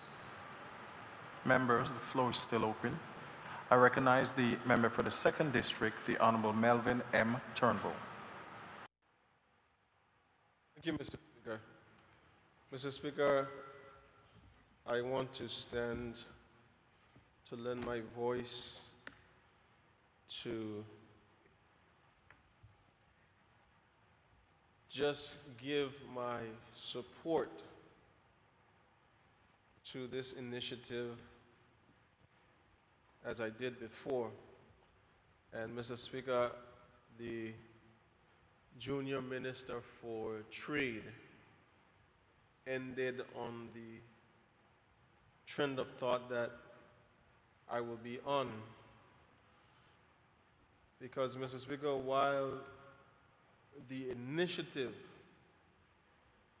deserves its recognition and applause, I think the education and the importance of understanding what surrounds the ownership of land, the investment side of it, the money management side, the savings side, the budgeting side, those aspects, Mr. Speaker, are the ones that I would take a little bit of time just to lend to the importance. I listened to the member for the 4th speak about, when he first purchased land. I think that will go true for the more senior members in this House. You heard from Honorable Vincent Whitley and Honorable Fraser as well. Mr. Speaker, one of the things that is important to consider, especially for young people, is that the cost of living in the BVI continues to rise. I think back in 2010 through 2012, I don't know what the figures are now because I don't spend as much time in the field for which I am trained and educated. But I think the cost of living back then was about between 4 and 4.35%. That the cost of living in the BVI used to increase. And Mr. Speaker, while we look at the opportunity for young people and the opportunity for persons and BVI landlords to own land, we also have to consider the elevation in cost that sometimes makes it prohibitive for young persons to even be approved for a piece of land or be able to be qualified to purchase a piece of property. But Mr. Speaker, that is not an excuse as to not having the interest or not having or putting your resources together. Honorable Vanderpool heard him say, you know, his mother had to sign for him because he was under the age at that time. But Mr. Speaker, it is also important. I remember back in 2009, I had just moved back home in 2006, and my brother at the time was still in the U.S. with his family, and we invested in a piece of land together. And Mr. Speaker, it was just last year, in 2019, that development started on that piece of property. So, Mr. Speaker, the importance of collaboration, the importance of young people, investments. I remember coming back home, and even while I was away, the BVI Investment Club was one of the clubs that persons of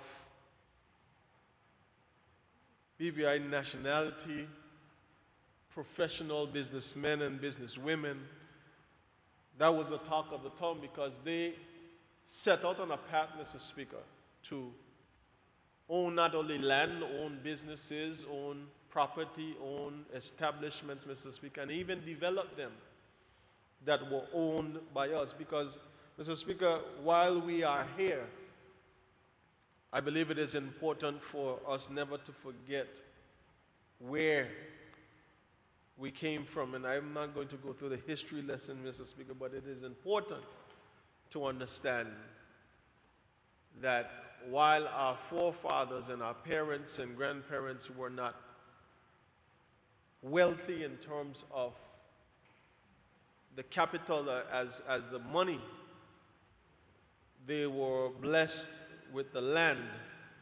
And I think the clubs like the BVI Investment Club went along that trend, that we could continue to own. And then you had investment clubs like ITF and different bodies that started to form to emulate what was established. And I think, Mr. Speaker, those are still platforms that young people could use to be able to own land in this territory. The importance, Mr. Speaker, of the investment. Land, unlike a car, unlike a credit card, unlike any of the other material possessions that we would own, is one that appreciates in value. And I know the Premier, Mr. Speaker, is versed in terms of his professional background, in terms of the real estate and understanding the importance of it. But, Mr. Speaker, it's important for our young people to understand that land appreciates in value.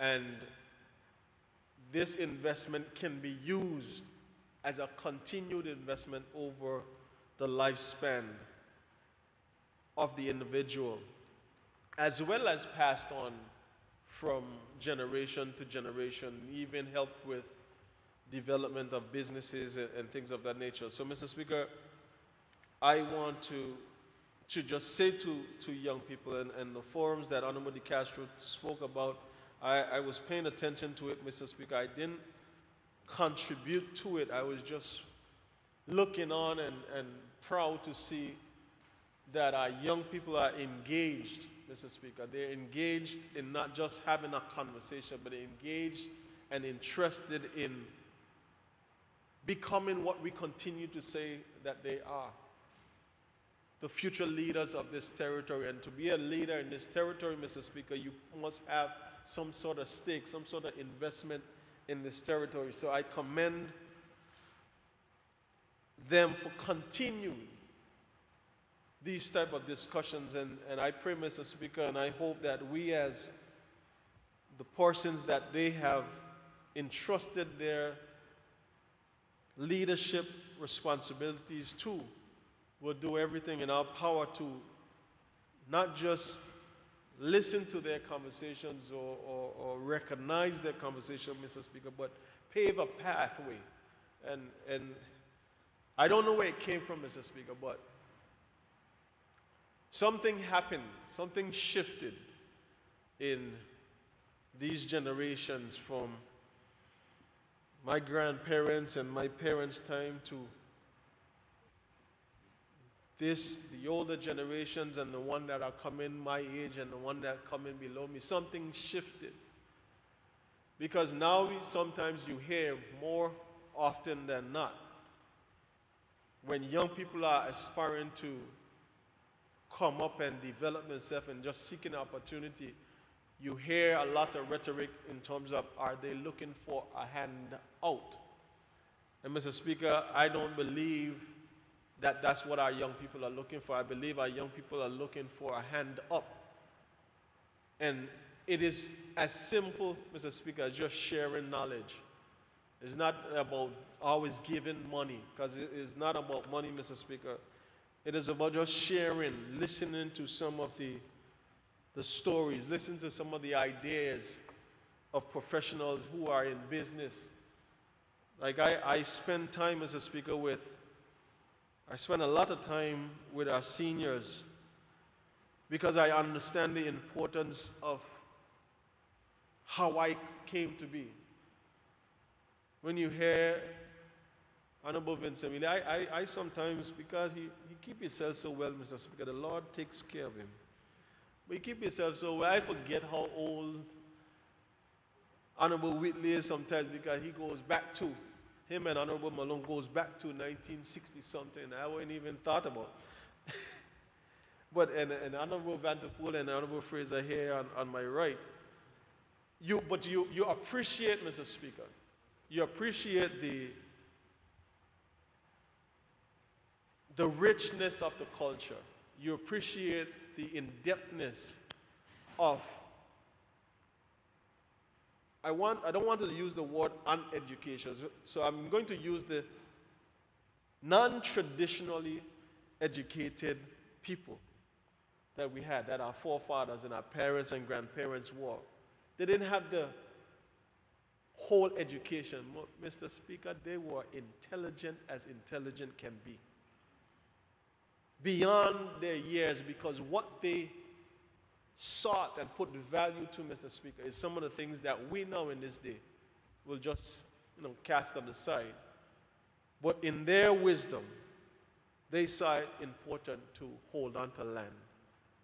And I believe, Mr. Speaker, that the different various means, there are companies, there are professionals in the financial arena who deals with these types of investments, who deals with stocks, who deals with understanding wealth management and building your capacity, even from a young age, Mr. Speaker. Insurance and things of that nature are essential to a young person, to young people in this territory, Mr. Speaker. So I hope and I pray that this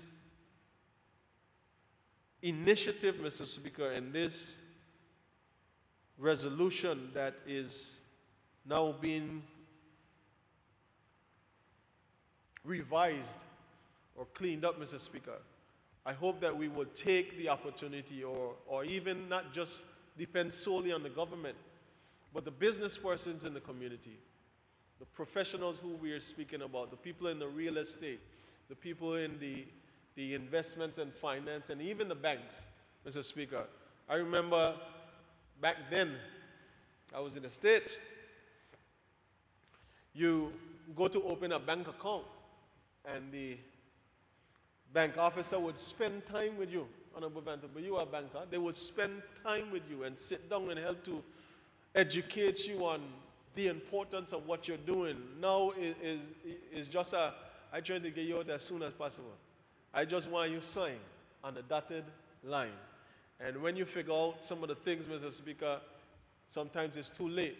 But the educational process, Mr. Speaker, that hands-on approach needs to be reestablished, because if we are going to continue to build this country,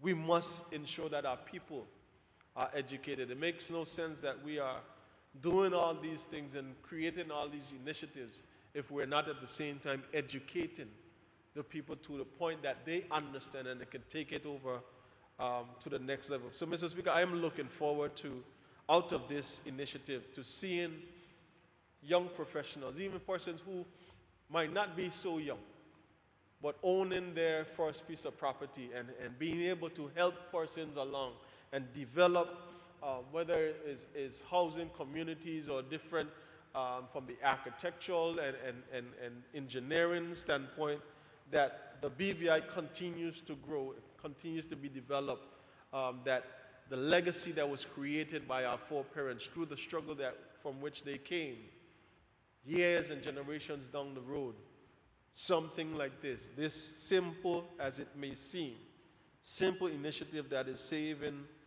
persons this 4%, will go a long way once the investments are made properly, once the resources are pulled together to achieve whatever financial goals that they may have. And Mr. Speaker, I would end by just telling persons and young people, anything that comes easy in life will usually cost you in the long run. So even though it may seem difficult and it may seem that you can't meet the down payment and you can't meet the bank as you say, that's when you need to push through, because when you have overcome and when you would have overcome to achieve being qualified to get a loan approval to buy a piece of property, once it's yours, it's yours. The only person that could take it away from you is you and the Lord.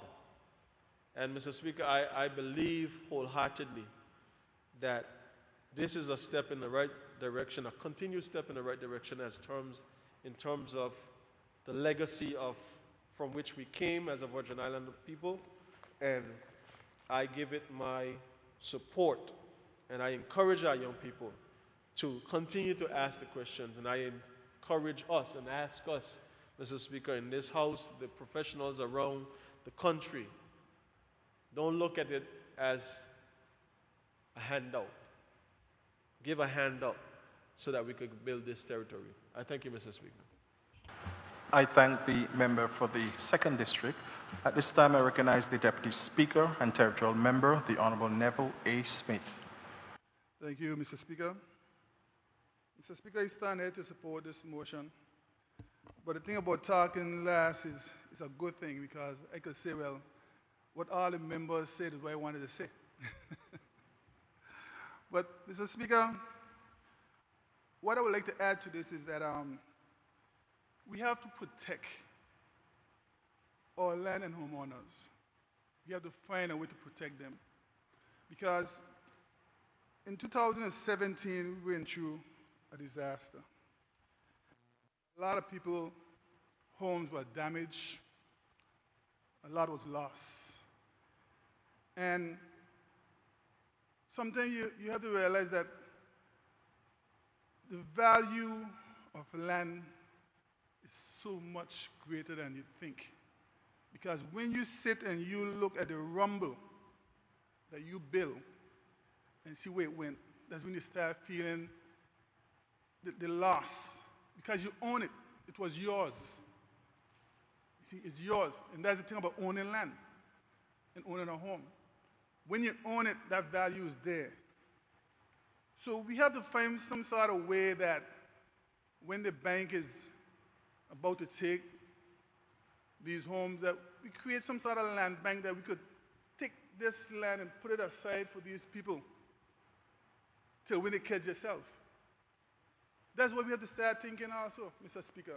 Not just giving them that 4% off, but remember there's a lot of people who lost and who's still trying to rebuild right now. So we have to find a way to help those people also, because they're losing their land and they're losing their house. You see it every day. And the bank don't waste the time to put it up for option. They don't waste time. So we have to look into things like that. And we also need to educate our people about the value of land. We have to educate them. When I was young, and I say by land, I like, what are they doing with this land? They're going to put it on, what are they going to do with it? Because we didn't know the value at that time. So we have to educate our young people about the value of land. When you look at somebody turning in, your father will you a piece of land, and you buy a piece of land, it's a difference. When you buy that land, you own it. You feel like it's yours. You don't want to look to sell it. But as soon as your father gives you a piece of land, the person in your mind is going to sell that. I had one friend one time tell his father, Pops, give me some land, no? The father asked, what are you going to do with it? He said, I'm going to sell it. The father said, man, your foot bad your head. You know, because we didn't know the value, you don't understand what the value is. So we need to put that in place. We need to educate our people about the value of land. And one of the things I would like to see us put in place, Mr. Speaker, is that we sell no more island to anyone. These marquees belong to us in our generation, and we need to keep them. We should not be selling no more land when it comes to islands. If you want to lease it, but don't sell it. I don't think that we should be selling land to anyone who's not from here. If they want to lease it, they can lease it. The land belongs to the people of the Virgin Islands. Mr. Speaker, with that, I'll take my seat. Thank you. I thank the Deputy Speaker for his contribution. Honorable members, before I ask the sponsor of the motion to wrap up, I'm going to call on the Attorney General, who will also shed some clarity to some of the legal questions that the honorable members raised. I now recognize the Attorney General, Honorable Baba Azzi.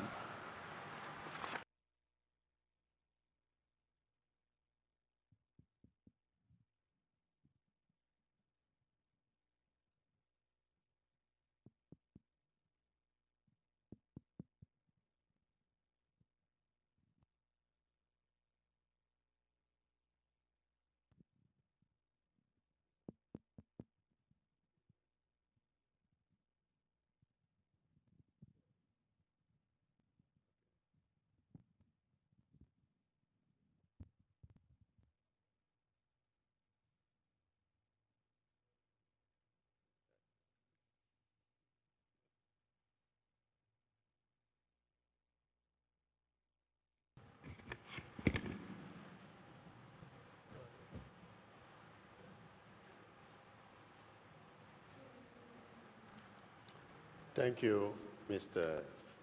Speaker. The House would recognize or would remember that the Stamp Amendment Act 2020 was passed in this House of Assembly. I believe it was in July. It was in that section that certain amendments were made to the Stamp Act. But we also have the Statutory Rates, Fees and Charges Act 2005. That act is a kind of act which consolidates a number of amendments or a number of positions that are made with respect to fees and charges. And it is in fulfillment of the requirement of that act that this resolution is being brought. So that there is no legal difficulty at all. It was passed, but we are just fulfilling the requirements of the Statutory Rates and Fees Act. So it just buttresses what had already taken place in July. And we had made a second order, which was in on the 13th of August. And that order requires that it be brought to this House for affirmative resolution of the House. So there's no confusion. It is just buttressing what has already happened. I hope that explains it. Thank you. I thank the Attorney General. I now call upon the Premier and move of the motion to wrap up.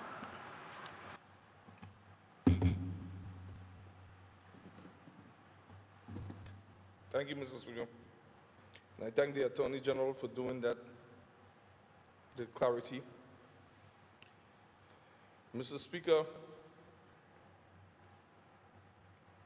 this motion, as I said, was just a little cleaning up exercise. And Mr. Speaker, I didn't say much in the beginning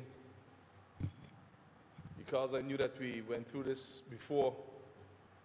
So it was one in which I thought that, you know, it would have been short. And I didn't want to make it seem like I didn't want to, make it seem as if I wanted to prolong the House.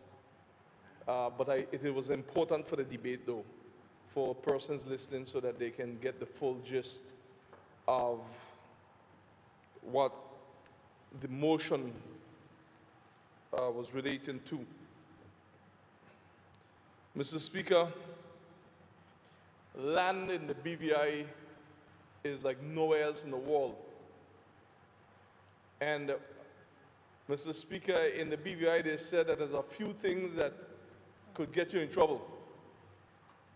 I won't mention all of them because the last time I did it, some ladies got angry when I left the house. But one is beyond a W, one is money and land. Could break up the best of friendship. And I learned that in West End and Caribbean from the old men when they told me, if you want to see BVI people and war, you trouble their women, trouble their land, trouble their money. And I couldn't understand that at a young age, but as I got older, I understand what those old people in West End, Caribbean was telling me. And my recollection of what they taught me at their feet, because I always had a tendency of hanging out with persons much older than myself. So I found that I learned a lot. Persons think that you only learn when you go in a classroom. And for years I've been preaching from about when I got into politics years ago that, you know, we have to allow our people to be educated in different shapes and forms. And what a man could remember when I brought it and we were going computer and everything, they fought me. They fight me off. I remember Honorable Vanderpool I was going to say he was with me then, but he's not against me. He was on my side sitting at that time, and he was telling me, young lad, keep fighting. And we were leading the Caribbean and making sure that we were in the computers because I was telling them, and this is in 2000, and I want to get a year right, this is in 2002. And I was telling them a time is coming when we're not going to be educated just between the four walls. I remember I was laughed at. Even in this house, boy, I go sit down, talking about. I remember one get up and I kept the verbatim home all now, and I had a lecture, nearly lasted 2 hours, on my ludicrous ideas. Well, tell them to check us now in COVID-19. Where nearly everything is online. And I was talking about making sure that we get there. And if you notice in the Education Act, which I worked on feverishly for 2 years, and then when the time came to pass that Education Act, we lost the government. So it was passed in 2004. So the new government came and they just took it up, dusted off, and passed it within a month or two after. So 2004. But if you notice in there, it allows for homeschooling. Nothing ain't changed since then, you know. It will allow for homeschooling and allow for certain other things. But the nomenclature around it to allow it to happen was that you had to put in for, I think it's about 6 months prior or certain things. And the reason that got in there is because when we were passing the bill, even those around me were trying to block it. So they put a 6 months notice to do homeschooling. And I was telling them, no, you got to be allowed to do that once you pass it. So minister, they have some things in there we have to amend. And when I was looking forward and pushing ahead with that bill and changing certain things, I was told it was craziness. Who's crazy now? And when I came in with a zest. All the way back then. And why is it easy to buy a car and than it is to buy land? My history in this house would bear me out. That I have spent more years in the opposition than I was nearly an opposition member. Nearly a professional opposition member, sorry. So when persons tell me, you were there a while, yeah, but I was in opposition a long time, sitting. I got over the government in the first stint, back in the opposition. I get a little do again, back in the opposition. I was there ever since till right now. And the reason that I bring this up is that these systems exist because we are allowing them to exist. The only time people wake up to deal with systems is when they don't like what a politician does. Other than that, they just think that the system have the power over them. Banks make their money, and I'm the Minister of Finance, so when you say these things, they go longer than when I was just a regular member, so persons tell me be careful. But I find that sometimes I'm becoming so careful about some of these things that I'm losing my flavor because I didn't come in this post to fit into the status quo. As a matter of fact, if I'm up to the status quo, I'll be out of this post. Banks make their business through we going in to give them business. And if we band together and tell the banks we need better rates, we need better initiatives, they must help us. Whenever you challenge a bank, even in my position now, when you challenge them, the first thing they tell you, a lot of people delinquent, so we can't do it. They ain't paying. Well, let me speak the Queen English, because some of them are blogger. They are not paying. And I asked, you know, well, when they're going to pay? Oh, man, knocked the people down, they were done barely limping. My Maria came. People didn't catch themselves since then yet, and here comes COVID-19. So you have to come up with systems in the banks to adjust. And let me tell you something else that people don't want to hear, and some of our people don't get angry, but I learned how to, as David says, stay home and encourage myself. You know, one of the reasons the BVI is suffering in some of these systems where our people could have get more land, they could have get more help, they could get more things. Some of our people get in the very positions, and when they get in the positions, they pull up the ladder and they do not use the education that they receive, whether it be in the banks, in the insurance company, or whatever, to help the people. Honorable member of the Fort said he was chastised in his job in the bank in the earlys for helping too many people. That is the problem we have. Some of our people, they get the education, but they don't become educated. They get the degrees, they get all the accolades, they come back, they get the big jobs, they make the big money, and then they forget the people. The reason that I always tell people becoming educated versus getting an education is when you get an education, you get a degree. But when you become educated, you get the degrees, and you also know how to use the information that you have received through the degrees to help mankind to be better. That's an educated person. Even when we were doing the stamp duty waiver, man, they took me from pillar to post. They told me I couldn't walk. And you know what's the beauty whenever I sit down in these offices and you're trying something new to help the people? They could have two people that ain't talking to each other, but they get together just to try to stop you. And then you get to try to go past them to help the people of the Virgin Islands. What do you think some of these stimulus late? Some of them late because some of the very people in there that you need to help you, giving you 50, 60 reasons why this is that, why is the other, and then when you look, here comes the other one with some other things. Then when you look, here comes another one. And then those are the same people go out and tell the people they ain't giving the people no money. That time, them evil thing right there in them office, you want to move to help the people. Not all, but they know themselves. It ain't good as a premier to say these things, but I ain't going to take all of this pressure myself. And start to point out some of these people. And they sound good, you know. When they come to you, when they come, it sounds so philosophical, man. if you ain't strong enough to know that you're doing the right thing, you'll stop. Blockers. And here you have land. There's no one yet in my years of politics give me a explanation I could accept why I could go in and buy a car for $60,000 and come out with it before the week is out and then can't get the land. Nobody. No, I have heard explanations.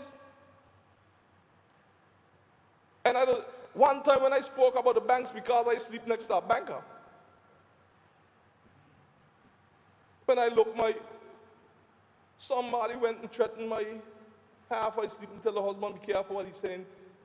Well, I premier now, go back and threaten her. Out of other people. I come to represent the people. I come to represent my bank.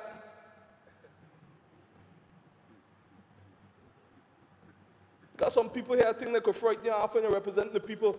Man, I get shot once, stabbed twice. I'm trying to put me in jail for money I didn't have. I know it's fair a long time ago. I come represent the people of the Virgin Islands to make life better for them. And I facing so much obstacles in this seat as premier, trying to get his help to the people all the time. But guess what? I ain't getting daunted. I ain't getting down-spirited. But I have to let the people of the Virgin Islands know. And the banks have to come together to do better.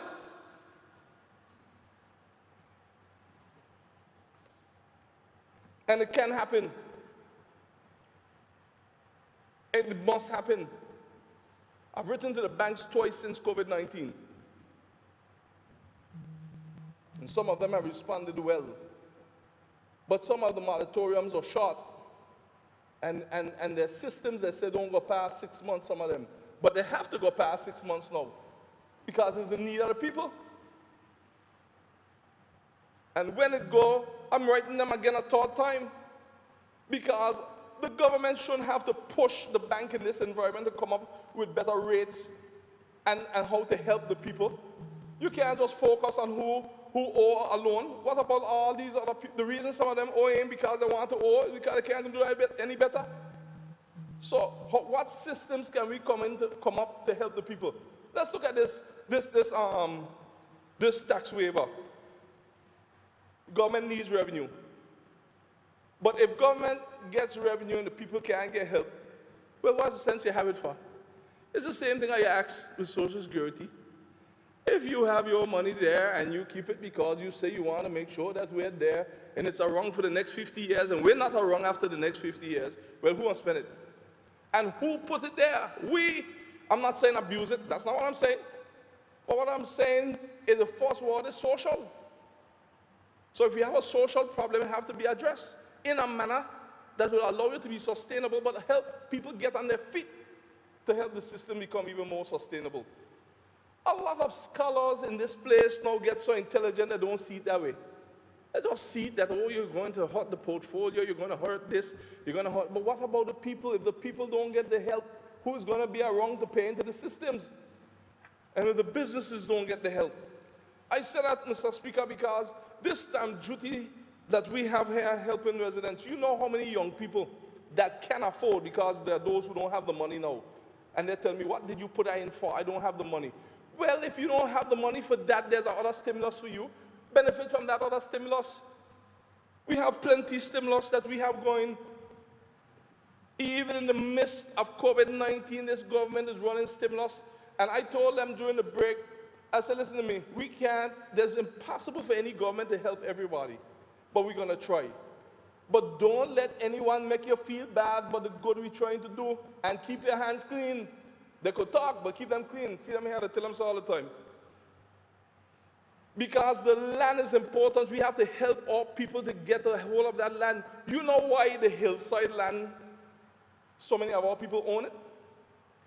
Because in the early days of slavery, the hillside land was known as nothing because that was the area where the cows and them used to go up in. That's why the cows or beef thicker. So it didn't have much water. But on the flat side, notice, if you ever look at the history of who had owned the lands on the flat side, it was certain slave masters' names. And then they give it to us. we were able to get it, they say, as payment, but they went and they never come back. But in the hills, that is why we end up with the hill land. And those who don't know our history, they say, well, all right, how they get all those big houses in them hills, and how they own all those hills, and then have those who among us who think that we could do nothing legal, we only criminals and thieves. Some of you don't want to say, but that's what they believe. So whatever system they put in place is not to help us to get better, it's to see how to capture us. And some of us fall for it. Go down and, as the Deputy Premier saying, and drink tea with them and feel like people, when their philosophy of us is not right.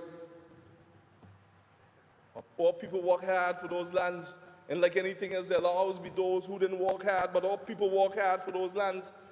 As a matter of fact, all people work so hard for those lands, and our ancestors, they came straight down that they put up the land. Notice a lot of our people put up their land, and that, what we mean by that, went and mortgaged the land so that we could go to school. That's how much they valued land, and that's how much they valued education.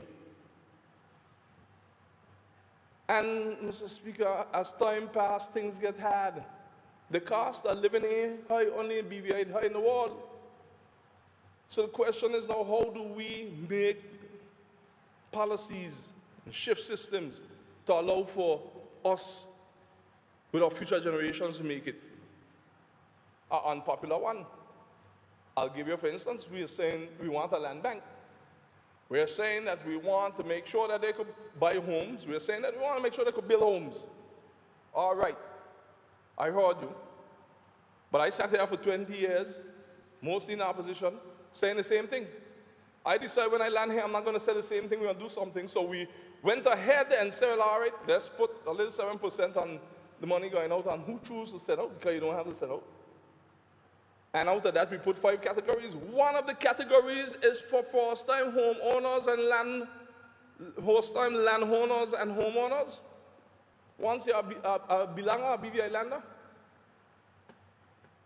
And right now, in that vote alone, we have nearly $200,000 already. That's one of the votes. Out of 5 votes, we divide them into 5 parts. Fishing, farming, scholarships, the seniors, and first-time land and homeowners. That's why we went and do those. Because I decided that I wouldn't spend 4 years as a leader here and do not accumulate some kind of money to address a problem that I've been speaking about for so many years. But the question that I have for you is at $200,000 right now, and that's just right now, and that is when monies are slow. That's the key there. So you make sure now that's almost 200,000, 100 and something thousand, round it off. So by the end of the year, even in this period, we're projecting to have at the slowest time at least 300,000 each vote, or each head. Well, friend, if you calculate 300,000 times 10, 3 million, and another 10, 6 million. That would have been the 20 years worth of money we'd have had. But during the glory days, there were more money than that. You would have had at least 700,000 to 800,000 each head when things were really flowing before COVID.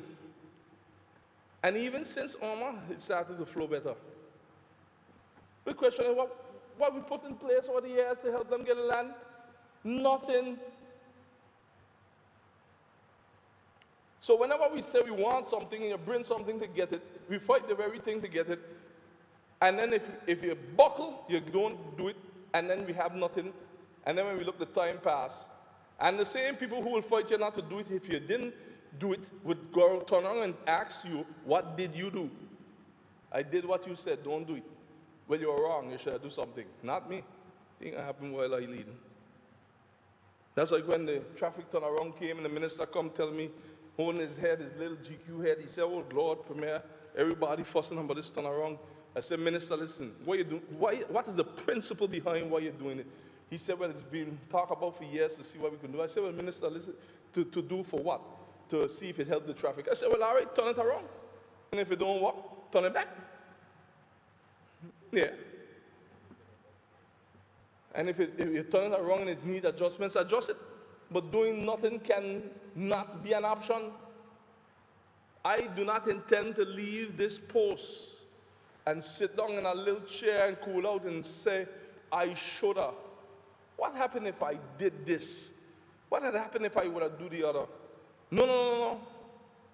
During COVID-19 has been a struggle. And we help a lot of security services talk about initiatives to help people. We help a lot of security services. Anybody who had a security service during this time got help. Everyone, we run out of security services till we had to come in here and pass something to use the speaker on. During the quarantine times and still using them. The taxi operators, we're trying to help them in a little thing with the park and the riding. Since we turn around the traffic in town with a free riding. Shut the system. The boat operators who were able to transport the health professionals to and from Antigua and Virgin Islands and Johnson Dykes. We've been utilizing small businesses like the hoteliers, etc., to help in the villas with the quarantine. And we were able to help with the borders, which I said earlier, at $4.6 thousand per station per day, not 17,000 per day, per station per day. We were able to help our own people with modern system in place. And yes, if we need the Navy or Army in the future, we will ask them to get them, if we need them. But we help our people and they went in their pockets, they went nobody else owned. Wrong long, I don't know when people say them things, is to make people think that we going with the people money, we ain't going with a dime. They could shake out the bank account until they drop down. We helping the people of the Virgin Islands. Electricity Corporation, we put things in place to help with the electricity bill. Every district rep we went through get $300,000. Don't mind all the talk. As a matter of fact, if I take a trip down memory lane, I was trying to remember if I had get any money that helped me in my district when I was out there for OMA. Huh? With the large and everybody. You had get any money, Fraser? Or you didn't get any neither? Okay. Because I know it wasn't, my memory didn't lapse. But my mindset is to never treat anyone in the opposition how I side over the years, you know.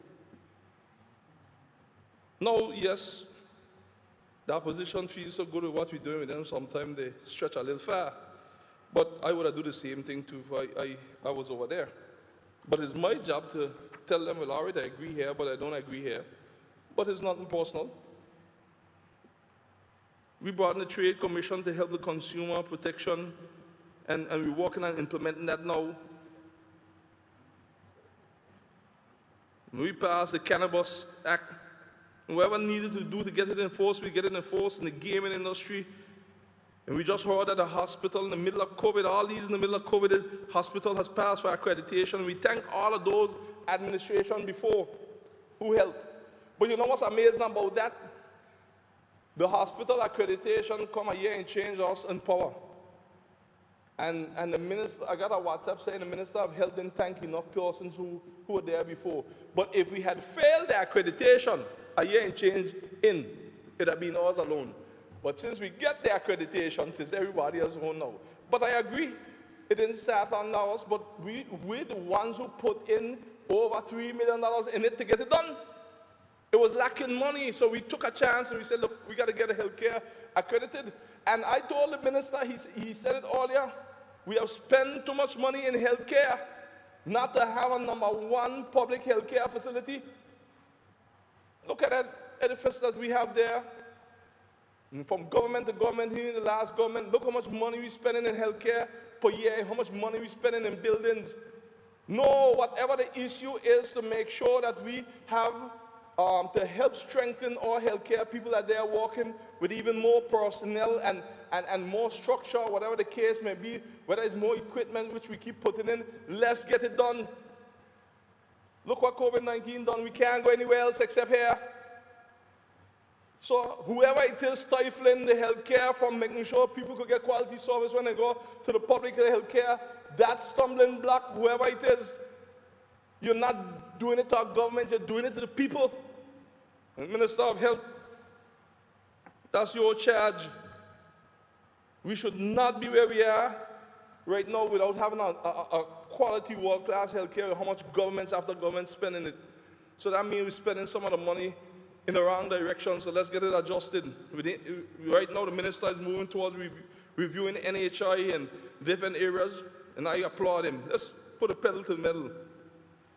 We launched a rebranding of many things like the tourist board, the ports, many areas we're working on, and we come to the stamp duty here today to make sure that we help our people. And I put a challenge out to the banks. I know some of them don't like to hear it, but I didn't get in this seat to become popular by some while the majority suffer. I'm challenging the banks to sit down, go to your head offices and fight for your people. Whatever they're offering abroad, make them offer it here. Whatever rates they're offering to the branches abroad, make them offer it here. Let's see how we could help our people, because more can be done and more has to be done in the COVID-19 era. And that can't be done by government. We only could write and push and try to organize. I've told the banks, if you need a policy passed to help the people more, let me know. But right now, we should have more programs coming out from the banks like RAIN on how to help the people till when they catch themselves. More things have to come out. More marketing have to come out. More direct policies dealing with the direct problem, the current problem within COVID-19. Anyone who's trying to operate within COVID-19 in a regular time, in a regular mindset, with what they would have called regular policies, is out of touch. Nobody has ever seen or heard COVID-19 before. They don't know the length nor the breadth of COVID-19, how long it will last, but they're seeing what it can cause. And for anybody, whether banks or anyone, whether government systems, to continue to function in the same way, shows that you're either out of touch, you're willful, you're evil, or you just don't know what to do. And I submit to you, if you don't know what to do, go to people who know. And if you're evil, pray to God that He'll give you a heart of love, BVI love. And if you're willful, stop it. Mr. Speaker, these things might seem like trivial, but I have seen where persons didn't help people in banks out of hatred just to block them and make sure they go under to somebody that they like buy the property. Yes, the Premier said, I've seen it, but you can't prove it because they do it so clean. Yeah. It's a problem when we get in these high seats, we get so sophisticated, we don't want to say the things as they are. They see businesses need a little help and they don't give it because they don't want to make it. Or because that one is in this club, or he isn't in that club, or he isn't with this elite gang, or he isn't with that other one, and he don't move like they think he should move, so he shouldn't be there. It's not up to us to decide who will make it in this world. That's up to God. Go to work, do your work, and put policies in place to help the people, whether it's a private sector or it's in the government. That's why our young people suffering. And then they focus them just on the politicians. Yes, we have a role to play. But those in those offices, in those high areas, they have a role to play too. It's a civic duty to do what they have to do. Because the more people go under financially, the bank goes under. That's a natural natural proportionate formula. And I'm challenging the banks, and I say it without fear of favor, I'm challenging them to do better among the people during the COVID-19 era. I don't care what they tell me, who behind. People behind because they don't have the money. And if they had the money, some of them would pay. Yes, some of them, that's just how life will be. They always have those. But we have to find a way to help the people during this time. Because let me tell you something, a bank never loses. Even if they help you and they push it back to the end, they come back for it. But let us find a longer than normal time to extend these moratoriums to help the people of the Virgin Islands. There's no law could pass to make you do that. You have to do that on your own. Last time I talked about the bank, I had some of them tackle me, tell me, oh, well, it depends on the economy. Well, you could help the economy too. And then I had one little rude one in the bank actually meet me and tell me, oh, next election, I'll make sure you're in there. Every time you catch a chance, you go at the bank. Well, I don't know. I'm going to try to come back here, but for the 4 years I hear you and deal with me. Go help the people. Get policies that are going to help the people of the Virgin Islands during these trying times of COVID-19. As simple as that. Look at the stamp duty. I've had a lot of young people went and called me afterward and bought property. And they said to me, Premier, I didn't understand that stamp duty waiver that you were doing. But you might think it as nothing. I had $1,500 to pay if I had to pay stamp duty. And I didn't have 15 cents more after I done pay the bank, and some of them had to pay lawyers. They said I didn't have a dime more. I have one local businessman that ventured out and he bought a property. And he told me, listen, he had to pay over $100,000 more on stamp duty. And that savings helped him. Yes, we're looking at the rich. And any system you put in, it's going to have a section in it that you have to try to figure out how to deal with that part. But you cannot let the perfect become the enemy of the greater good. And I have seen a lot of our people benefit from this waiver of the stamp duty. And I've asked the financial secretary to make sure that they go to the Inland Revenue, give us a listing. We're looking at the money that didn't come in. But this is an economic stimulus also, because if a man was to put up $100,000 and he didn't have it, well, you save him. And even if he had some of it, now we can put it into the economy. So this is a stimulus. And it's amazing what all we always look at as we're losing money whenever it comes to helping our people.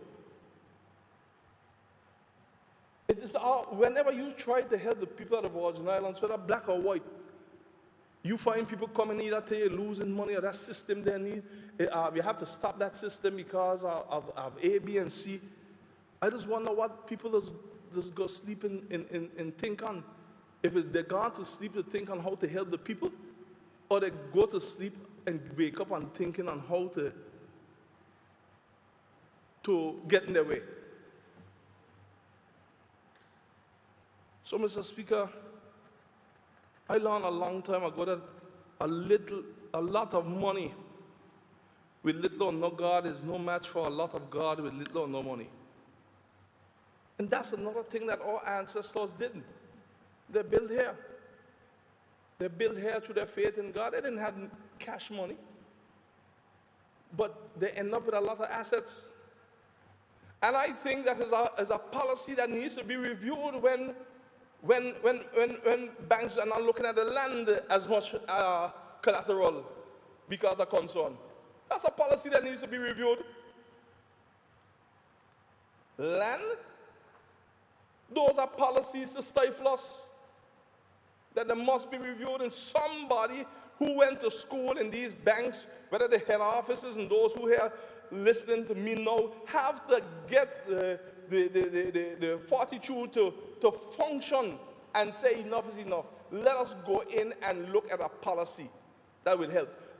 I was in the meeting with ECLAC and all of those United Nations countries, little BVI. And I tell them I want us to be, without going into the technicality, qualified for some of the funding. They explained to me because of our GDP and all kind of things, we can be qualified. Yet in the meeting, they said that we're together because COVID-19 is touching us all. I said, well, if COVID-19 touching us all, the money you're going to give us got to touch us all too. It can't be that COVID-19 is not discriminating, but when the time comes to give money to help, discrimination comes in. Right away they say, that's a good point. No, we're being considered. One lady said there, and a gentleman, let's review it. So now you're on a road of being considered. What I'm saying is I'm not perfect. I'm not a banker, I'm not an accountant. But all old people want an accountant neither. But who can account better than them and do business better than them? The Minister of Health gave me a joke here Sunday. He said when he came back from Pace University, he went by his father, telling him all the accounting terms and things. And he said, look, I don't know about all of them, you know. All I know is I get it for this, I sell it for this, this is the profit, and this is what help us, this is what we want to save. Don't give me all of that. And he worked for years and raised all of them and did well. But the truth of the matter is that he did no accounting. All old people did no accounting. It didn't have a formal term for it, but they did no accounting. They did know how to save and how to make sure that they get the land and give it to the children and how to help. Yes, we look at a few of them who squander certain things, but they're always going to be. The Bible had it. The rich man gave the two sons. The one son said he wanted everything, now he squandered it. So, Mr. Speaker, I'm concerned because, yes, we talk about stamp duty, but the reason as Premier I'm concerned is, I'm concerned because there's a nucleus I'm seeing in the BVI developing among some of our people in some of these positions that they do not understand the purpose why God allowed them to elevate to that level. And until they understand it, our people will not get the help they need to get in some of these areas, whether it's private or government. We're not asking you to break any rules. We're not asking you to break any policies. All we're asking you to do is modernize them. Make them congruent to the realities that you're facing. Do not legislate morality, but legislate reality. So the reality of what you're doing is what you have to look at. When a man goes to the doctor and he tells him he has a back pain, the doctor cannot treat him for an ankle injury. Here now we have certain financial pains that our financial institutions cannot continue to treat us for the sections that we are not hurting in. So the policies have to be amended and have to be adjusted. You see, Mr. Speaker, when we get in these fights here, this is the only way in these discussions that we're going to get the people of the Virgin Islands help. You know what's amazing? Sometimes my spirit, I pick it up, some of them there's by the table right now, strops in the teeth. Strops it. You strops the teeth and don't help the people.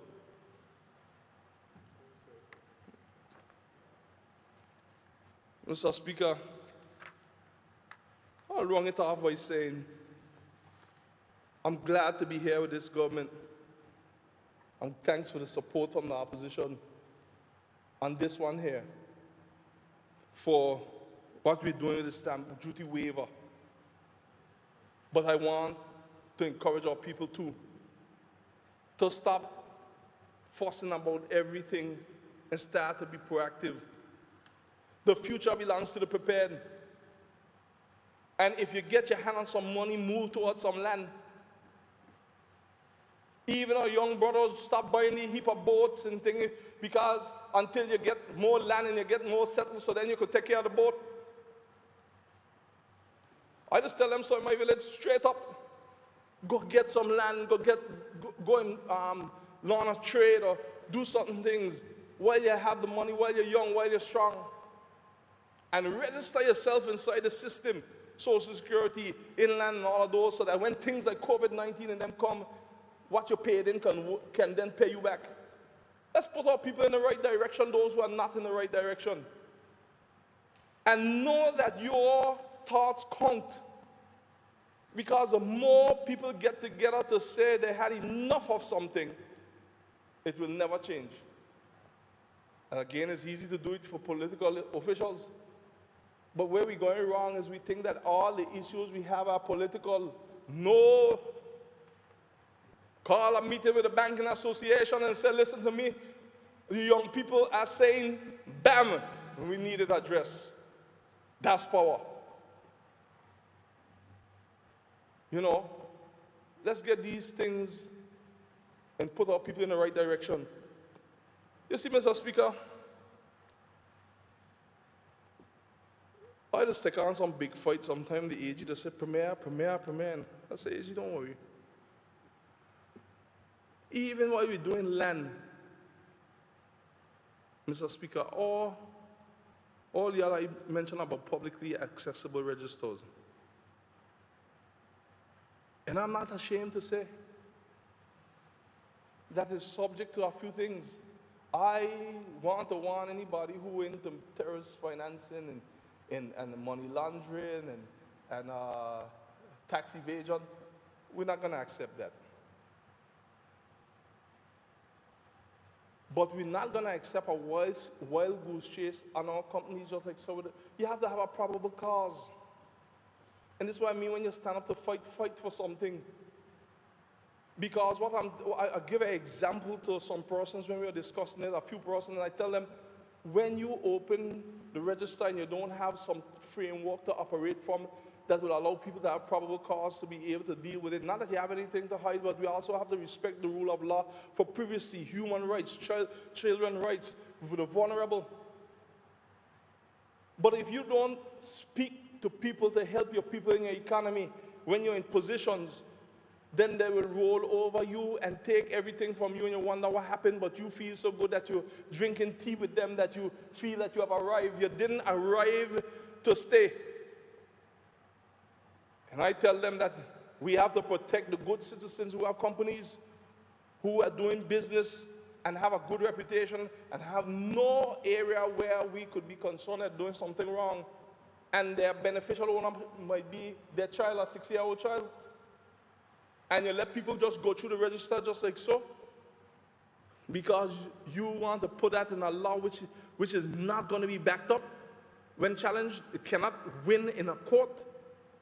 And then when you look, they see the child as a beneficial owner, and then they tell a friend, and then next thing you know, somebody kidnapped that child, and innocent people have to suffer for persons who don't want to put frameworks in that are going to respect the rule of law.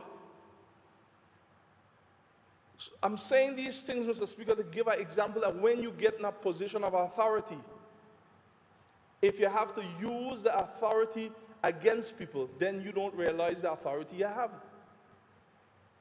The power is to educate so that you could eradicate all the areas that they have meditated in our minds. And with this stamp duty, this is what we're going to do. The stamp duty waiver. And today we come with a cleanup exercise.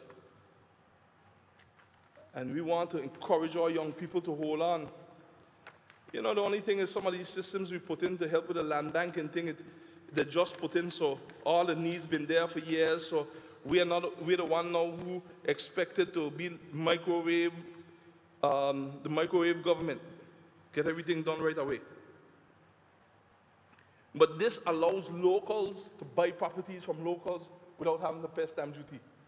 It allows persons who are not people from the BVI, who selling to the people of the BVI, those people from the BVI don't have to pay the stamp duty. It allows the transfer, which it allowed before, without the stamp duty. That's a stimulus, and I'm not going to allow anybody to make me feel bad about doing something good. That's a stimulus. Thousands of dollars you save in your people, and they're being able, those who get it saved, to put it in different parts of the economy. That's a stimulus. This young lady, I know, I heard someday, she bought a piece of land for, I think around $80,000, a couple months since we put it in. Somewhere around there. Save $3,000 and change. And that's a world to her. So this is an incentive. Now I like the National Bank has an incentive, what they're doing with the bank with 100% financing. I like that. And I commend National Bank for that. And I thank them for that. I never said nothing else other than it take COVID-19. And COVID-19 shows us that what the banks tell us they can do, they can do. They just didn't want to do. And more banks have to follow that model now and allow in this era for our people who still have a little savings to move forward so that when COVID-19 is over, they'll end up ahead, not further behind. I don't know why a simple formula in life doesn't be applied to every job, whether it's politics or not. That the more people that you help to grow and get ahead, the better for you. The more peace you live in your house, the more peace we have in the country, the better economy functions. So I'm asking persons, especially in our financial institutions, to find a heart to deal with things differently for our people. And for those who have gotten angry with what I've said, I forgive you for thinking in a manner that you shouldn't. Because the bank ain't yours. And I didn't come here for you personally. I came here for the people. Because all young people losing hope. They can't see how they're going to buy a piece of land and then be able to build a house anytime soon. And if we do not champion the cause and they help us to champion the cause to make these financial institutions turn around some of their policies, it's not going to change. People are going to work with the banks and when they go into the banking association, they have to know that the public is saying, we need policies for our young people to help them, not to drown them. Sometimes the conditions with the loans when they buy the land are so heavy and the interest is so much that it takes 10 years before they finish paying off of the land. And they bought it when they were 25, so they're 35. Then they have to see how to work to get the house, and before the night, they're 55, 60. That has to change. That's why with Social Security and government, we have to go into more housing projects, affordable homes, not housing projects, affordable homes. And how we could help our people to get the homes that they need to get, or the businesses that they need to get into. And that's why we're going to keep trying. That's why I tell our two junior ministers, keep fighting, and the Junior Minister for Trade, keep fighting. Let's help the people in a legal way. You know, Mr. Speaker, I don't stop there because I sense that my wife just tells me you're rambling. But I'm rambling because this Gus is sitting in a seat here and all people that you spend so much money on coming to work and telling you more things why it can't happen than why it can happen.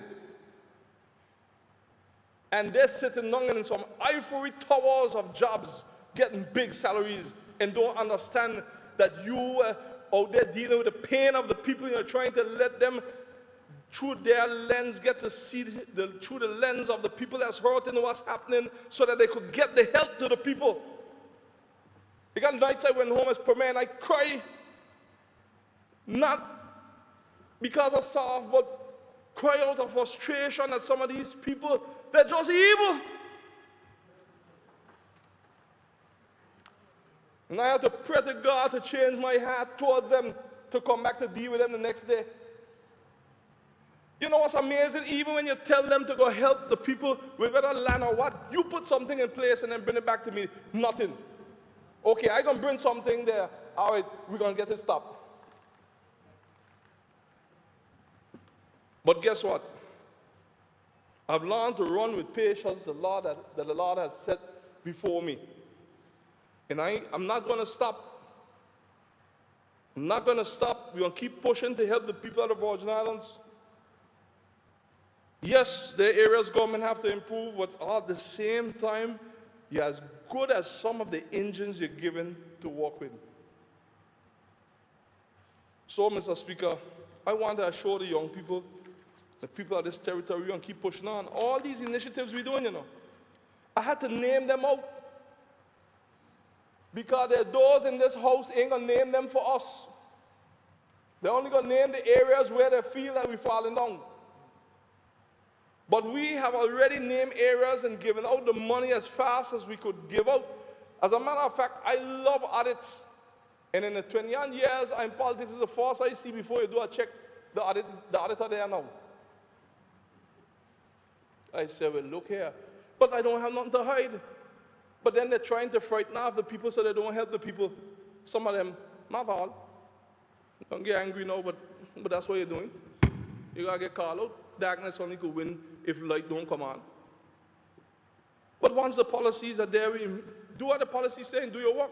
The auditor have to audit. But it's amazing the things I see out of the blue when you in this COVID-19 and trying to help the people. I saw one young lady working with government, and they have more good people inside a government office, working with government. I have to start talking these things. In there, telling you what all can be done. And then one day I went out. I had on a little hat. Went out, sitting down. The young lady evening night there.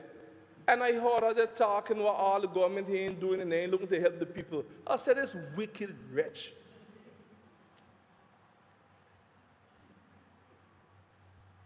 And inside the government offices during the time of 8:30 to 4:30, blocking everything, and then come out through the people as a saint and tell them why all we ain't helping.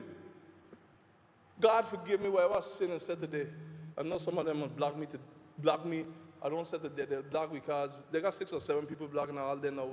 So they'll have more to do. But I have to let some of them know that I've seen them because I've never said anything before.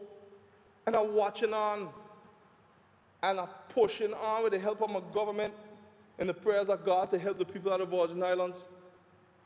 This is a time when we got to unite, not play games. Because the strength of a country depends on the love that we show for each other. That's why I believe in BVI love.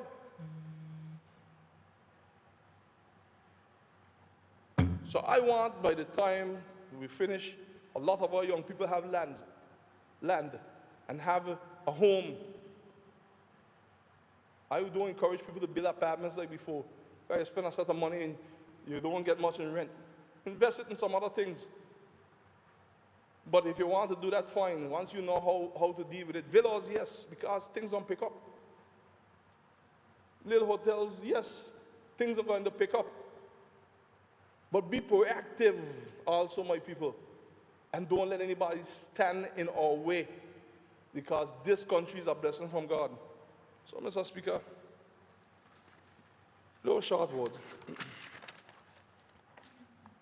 I want to say that I put this motion here to the floor. And I know it'll be approved to help the people of the Virgin Islands, especially our young people, to be able to get lands through the stamp duty waiver and other initiatives that we have. So this motion here, Mr. Speaker, with the rates and all of what we're going to be allowed to amend will be passed unanimously. All 13 of us will say yes to them, Mr. Speaker, to this motion. So, Mr. Speaker, on that note, I present this motion to this honorable House, Mr. Speaker. Thank you. I thank the Premier for wrapping up the motion. Honourable members, the question before the chambers is the adoption of the statutory rates, fees and charges amendment of Schedule Number 2, which is a stamp duty waiver. Those in favor? Votes, please. Need to put on the record who is helping the people. The mover of the motion has raised the question of a division of votes. Therefore, I'll call upon the clerk to call out the names.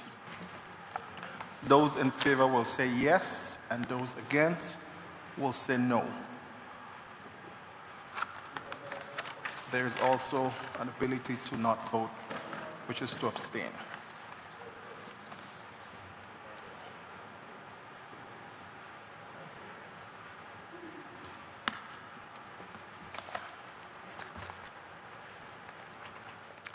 I call upon the clerk.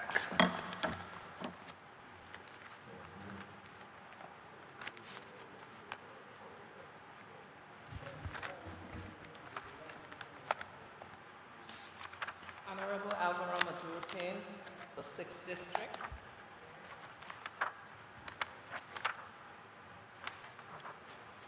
Honorable Shireen D. Flats Charles, Territorial Member.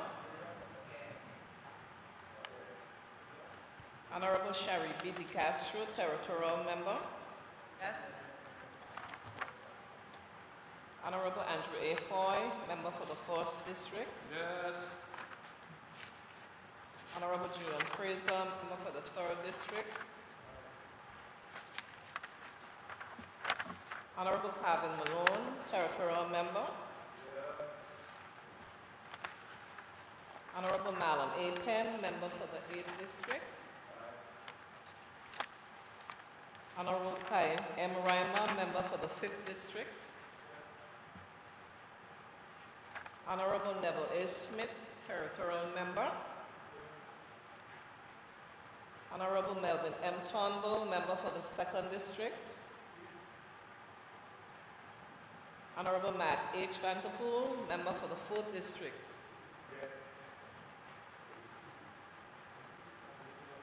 Honorable Natalia D. Whitley, Member for the 7th District. And Honorable Vincent O. Whitley, Member for the 9th District. Yes.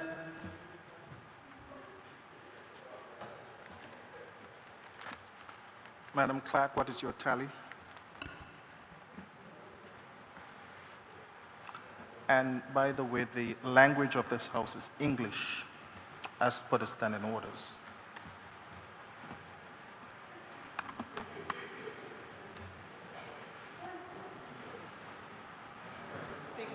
Mr. Speaker, there are 13 ayes. No abstain, no noes. Honourable members, the motion has passed.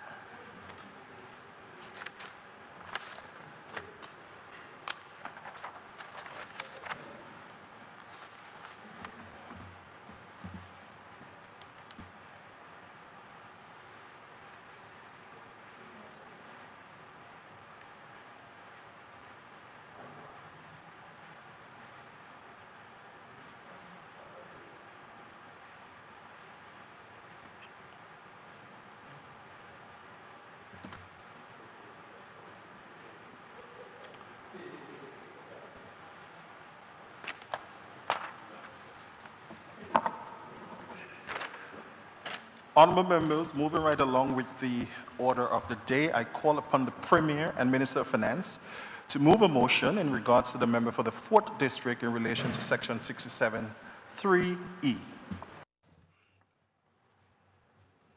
Thank you, Mr. Speaker. You have to leave? You have excuse? Okay, just turn on the radio. 1 minute, Mr. Speaker, because you know the host, the person that is dealing with has to leave, but he'll be in the back. Yeah. Mr. Speaker. And just explaining, Mr. Speaker, the motion is dealing with the member for the 4th. We've given him permission to do business with the government of the Virgin Islands, so because the motion involves him, he would excuse himself just for this motion, Mr. Speaker, in case persons were wondering. Mr. Speaker, whereas Section 67(3)(e) of the Virgin Islands Constitution Order 2007 UK SI 2007 number 1678 provides that subject to subsection 7, an elected member of the House of Assembly shall vacate his or her seat if the member becomes a party to a contract with the government of the Virgin Islands for or on account of the public service, or if any firm in which the member is or becomes a partner, or a company of which the member is or becomes a director or manager becomes a party to a contract with the government of the Virgin Islands.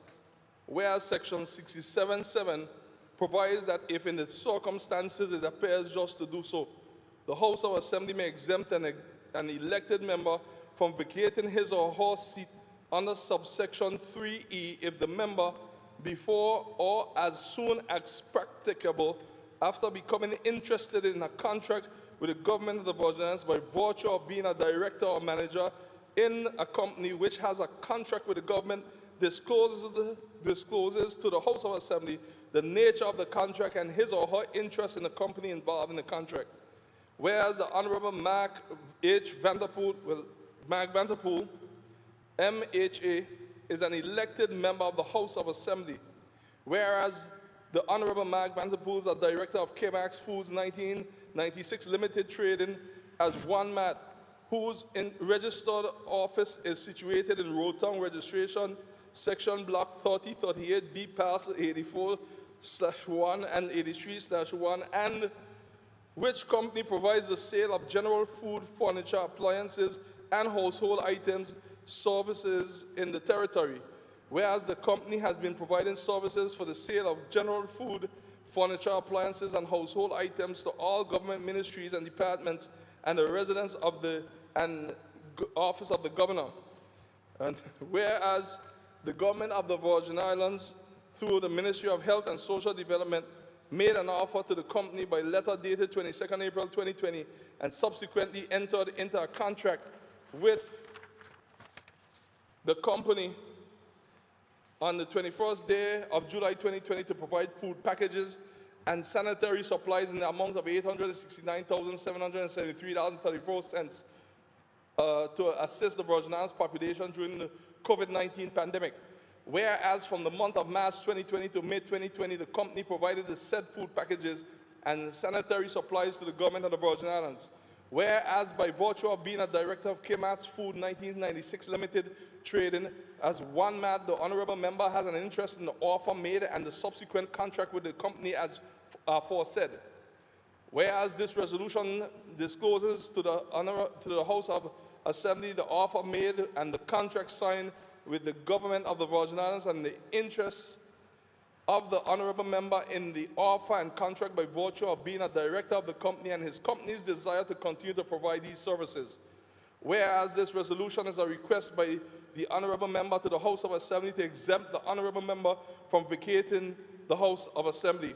And whereas the Honorable Andrew A. Foy, the Premier and Minister of Finance, has by motion moved the House of Assembly to exempt the Honorable Mark Vanderpool, MHA, member of the House of Assembly, from vacating his seat as an elected member of the House of Assembly. Now, therefore, be it resolved that the House of Assembly of the Virgin Islands exempts the Honorable Mark Vanderpool, member of the House of Assembly, from vacating his seat as an elected member of the House of Assembly. So, Speaker, while I'm on my feet, I wanted to say that I support this 110%. Mr. Speaker, and I want to state why I support it. As an elected official, Mr. Speaker, once you're doing business with government, especially once it passes a certain amount, the standing orders and the rules and the laws are clear. You have to come and declare your business in the House, point blank. So, Mr. Speaker, there's a misconception in the public that once you enter politics and you land, you're rich. And you have no need for anything else. And if you're not rich, you're going to get rich because they perceive some of us as thieves. That's a perception out there, and people playing around with the word. And probably that's why they get in trouble with my mouth. I just go straight to the jugular. Mr. Speaker, there are a lot of honest people that came through this honorable House, and they need to be rewarded, by the way. And there's a lot of sacrifice for honorable members to be in politics. Not that it's not a sacrifice for voters to put you there, but once you reach, be mindful it's a sacrifice, Mr. Speaker. And what is amazing about this is that when I heard a little rumbling about it, I called the member of the fort. I said, Honorable Vanderpool, listen to me carefully. 1 minute you're in the House and they say it sounds like you're with the government, and then the next minute you're in the House and you're going after the government. That's your democratic right. But I say, I want you to do me one little favor. make sure you declare all these businesses so you be in good standing. Because it would not be something that I want to pursue and have people coming to me to pursue. Because, you know, some people believe to get rid of you, the politics, you could do it at all costs. I saw that for myself. You have some people love power, you know, Mr. Speaker. They'll do anything to get it, you know. And it don't necessarily mean as our government will do it with him. Somebody out there who want to get in here, they'll do it. And the thing is, Mr. Speaker, all like glitter ain't gold. So I told the member, the faster you can regularize yourself, the better. Because I'm hearing some rumbling in some areas and some quarters that I think that we need to pay attention to. He said, Premier, I agree. I said, but however, I'm going to go through the business with you because we need this stuff now. We can't hold up. He said, okay. So, Mr. Speaker, I made an agreement with the leader of the opposition that he could second it. Because when the leader of the opposition approached me first, he said he's bringing a motion. Well, he didn't tell me, but he said they'll get a motion, and then I heard he was bringing it. But I told everyone, with due respect, I am the one out on the line here. And I cannot leave my life dependent on somebody else as the Minister of Finance. So I will make sure it comes and pass. Because if it doesn't pass, I'm the one who tell him to go ahead. And I can't reach this far unless somebody else hold my feet. So it was nothing against you, leader of opposition. That's just how I deal. And I told the member, Honorable Mac, that while we might not agree on everything politically, and we have our battles and we have our agreements, it's amazing after you don't help some of these people with some of these things, what they say about you. We were in a dilemma and still in one, you never know when you have to, hopefully we never have to shut down again, because even with somebody get it, we make sure that we all wearing a mask and we doing what we have to do so it doesn't spread. And we're doing a good job of it, and we're moving towards a reopening of our borders on the first. And if we can't get it right before the tourists come, well, we can't be asking the tourists to do it. So we have to get it right. But Honorable Vanterpool give way more than what's here. And what's amazing is that there are other supermarkets that make the same amount, but because they're not in politics, they don't have to come here to publicly declare a thing. And they're going with the money sailing. We hope they're taking care of the employees like what he's doing with his. Because they made the money. Because they had some businesses made some money in COVID-19 because there was a need and their business came in a time when there was a need. I remember as a little boy, and I remember one of my mentors, Mustafa, would tell me a story that when they used to carry the cow and the bull down in St. Thomas in the boat with the sail, and when it's alive, it costs a lot. But on the way down, one of them died, and the fellow asked if he could have it. He said yes, and he took out a cutlass and he skinned him, and he got the meat, and the meat wouldn't be as much as if the cow was alive. And he said, "What you doing?" He said, "One man joy, one man's sorrow is another man's joy." And in COVID-19, there was some sorrow, and still is. But there were some businesses that fall right in line and even emerge that came in the right time. But we had a lot of persons that didn't have food, and we didn't, on the closed down, we had to get the food to the people. And we called through help, they organized with the supermarkets, and all of them step up to the plate. But Honorable Vanterpool is an elected official. So with that now, he has to regularize the volume of business that he has done, because that's what the rule says. That's all this is. There's some other areas he's doing business with government with, but these things the Honorable has been doing long before. And it has my full support. You see, when you're in business before you got into politics, and this is what you are doing, and it happens that government have to do business with you for whatever the reason may be, or they have an existing contract with you as an elected official, you just come and you declare it because it's something that was existing before. It's nothing that you have received since you're in politics, or if it's a contract they have with you that's a renewable contract and it's renewed and there's terms and conditions. It is legal. And I know that my friends in the opposition, every one of them is going to support this. Why I know they're going to support this? Well, one, Honorable Vanderpool is in the opposition. And he's a member of one of the tri-party. So at least he has one support there, and the others will support him. But this is not different. I would like to hear my members' contribution to this debate, because I want to hear if they are going to make sure they remain consistent with how they debated when Honorable Neville Sheep-Smith had to come for his, and when Honorable McCavin Malone had to come here for his. We want to see today when the opposition gets up if there'll be any duplicitous nature in their behavior. Or if they will be consistent to say that this is the law and this is the way it has to be. And I will wait until they finish, because I asked with a Hansard of what all they said for those two motions, one for Honorable Smith and one for Honorable Malone, when we were trying to tell them, don't make it seem like it is not. These are contracts they had, and they have to be honored. They come in to do the right thing. Honorable Smith didn't even have to come in to do his. But we told him to come because it was not a government body, it was a statutory body.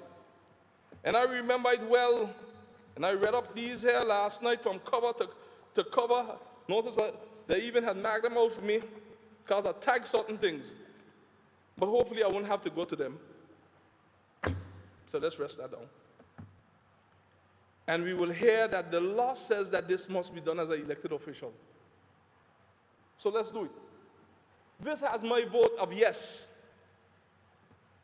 I thank Honorable Vanderpool for the time of that COVID-19 era, and as well as I thank the other supermarkets.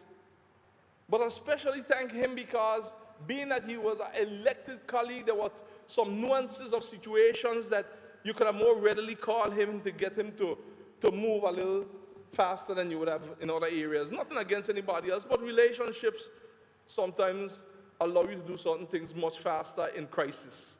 That's just the nature of it. And the man served his country well with his business. And we paid and got value for money. But he was not the only one. There were those with the same amount, and maybe even more by now, but they're not elected, so they do not have to come in here.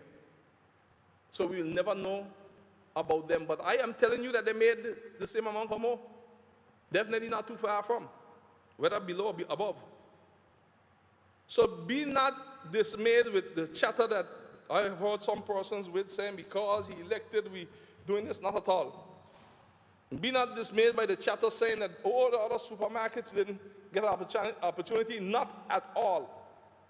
They got the same thing, if not more. Some of them. Everyone won't get the same amount. That's natural. So I want to say that I think it's a good rule. It needs some adjusting for the 21st century, because at the end of the day, for elected officials, I said it in here already, there are some amendments that need to be made. Because while you come in here to work for the people, you have to make sure that elected officials are held accountable, transparent, and give you value for money. But they also need to be awarded for their honesty, not just a vote.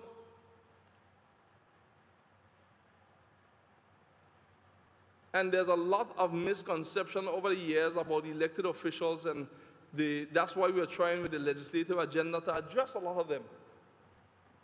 And we're moving towards that. Like the ministerial code, that's furiously being worked on. As a matter of fact, the members of the committee tell me it's more work than they thought. And they're working hard at making sure that we have a code for ministers to abide by.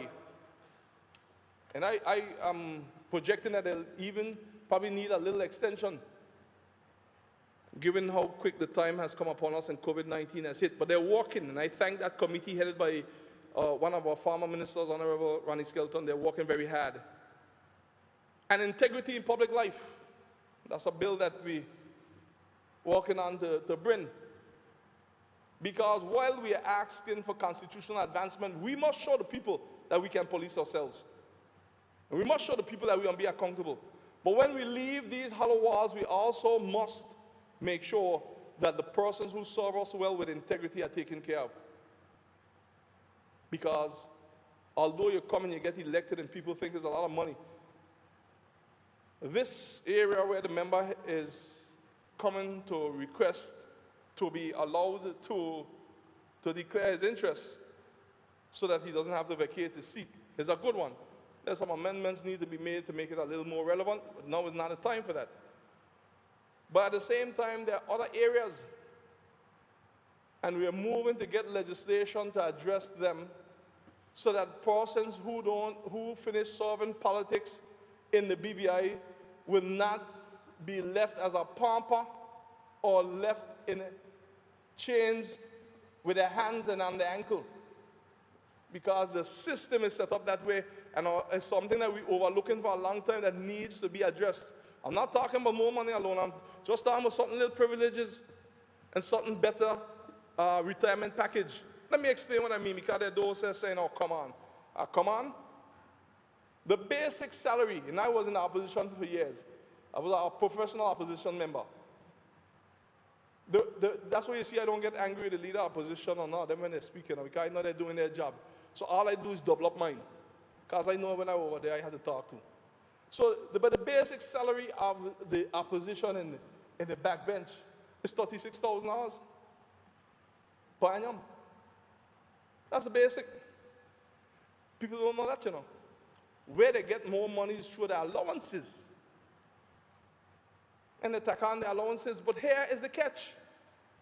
When they're finished with politics, they're only calculated for their retirement benefit on the $36,000. And it matters not whether you were here 2 terms, 10 terms, or 20 terms. Now, some people outside say, well, what does that matter? I don't care. No, it's different. And we're asking for that to be adjusted, and we're working on for that to be adjusted. So, it's not popular in some quarters, but there are a lot of persons that saw this country well, and they left politics with clean hands, despite what some people want to say, clean hearts, and they serve well, but they're out there catching hell, and the territory has turned its back on the people that serve them, and some people feel that, all right, don't worry about them. When they were in there, they went with enough of our money, so don't mind them, because that's the mentality of some of our people. And that's wrong the world. That's not BVI alone. And I know that there are not much politicians going to stand up and say what I say, because they're going to be afraid. But if I'm fighting for the people, how could I leave the elected people out? We need people too.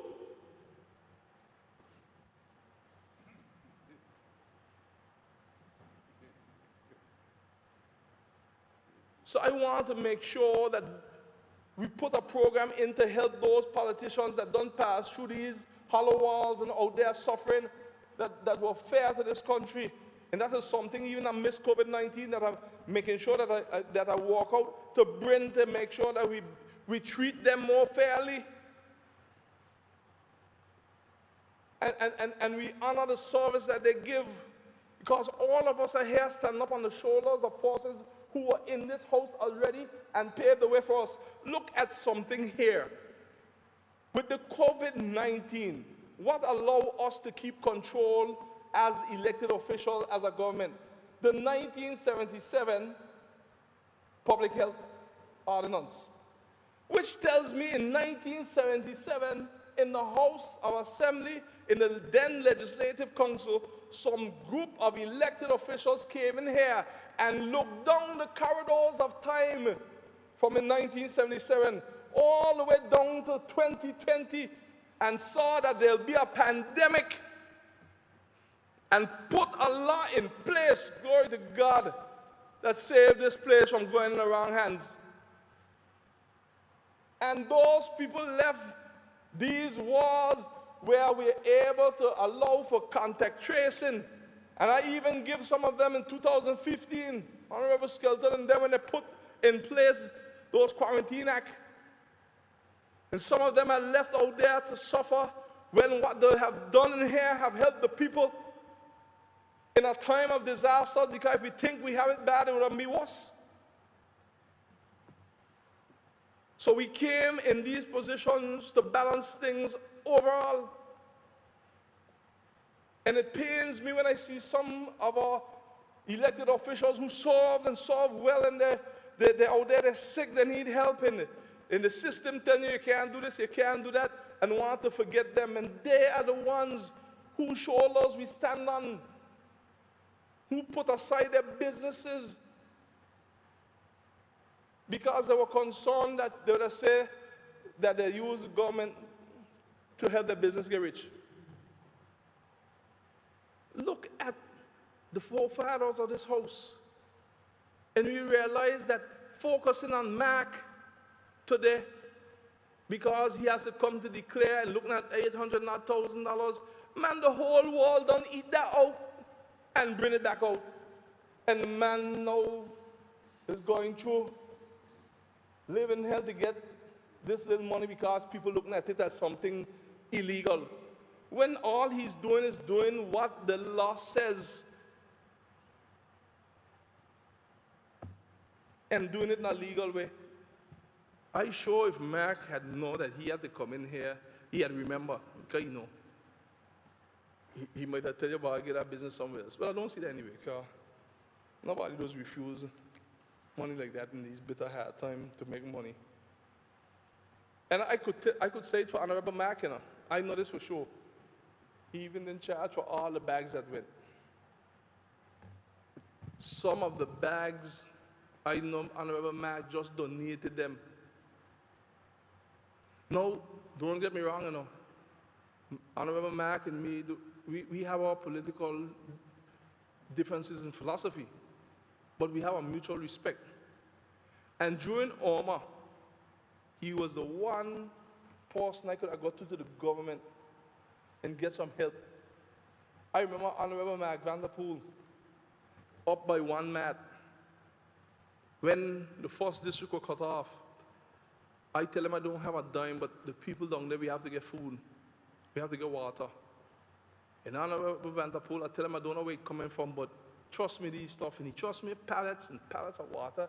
I had about 3 trucks of water and food. When he handed me the bill, I felt like, oh, I'd come again because I was 25,000 and change. And he had told me, don't leave till I get the bill.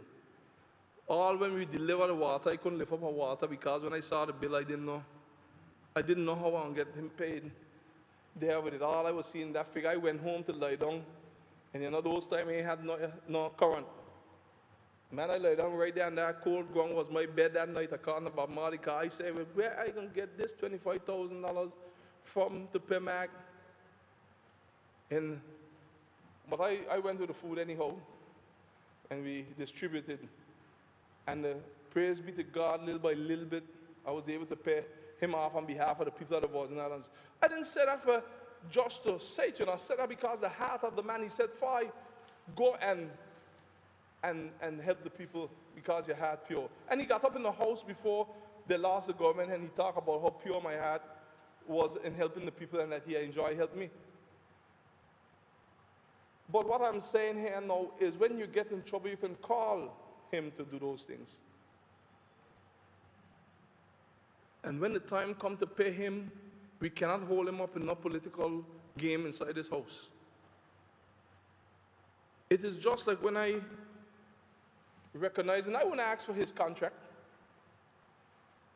and the details of his contract and what all his contract had entailed, and that we need to see his contract because we need to make sure that we are prudent while we're passing it, and that we need to make sure that We see how the nomenclature of the contract was, and no, I won't do that. Because I'm not going to make the people of the Virgin Islands feel that Mark Vanderpool, for this case, because we all were involved in it, for this case, did anything wrong that he's asking for help in. I mean, I saw that done to my members when they brought it, that people left out there and felt that Honorable Smith was doing something out of the way and that Honorable Malone was doing something out of the way. And I was forever explaining, up to now I still explain to people, it wasn't like that. But there were some presenters that did a marvelous job. Marvelous. I'd give them an A+ if I were grading them. Marvelous job to make people think that there was something wrong they were doing. But I know we won't see that today. Not at all, because since then we have become more matured. We have become more knowledgeable.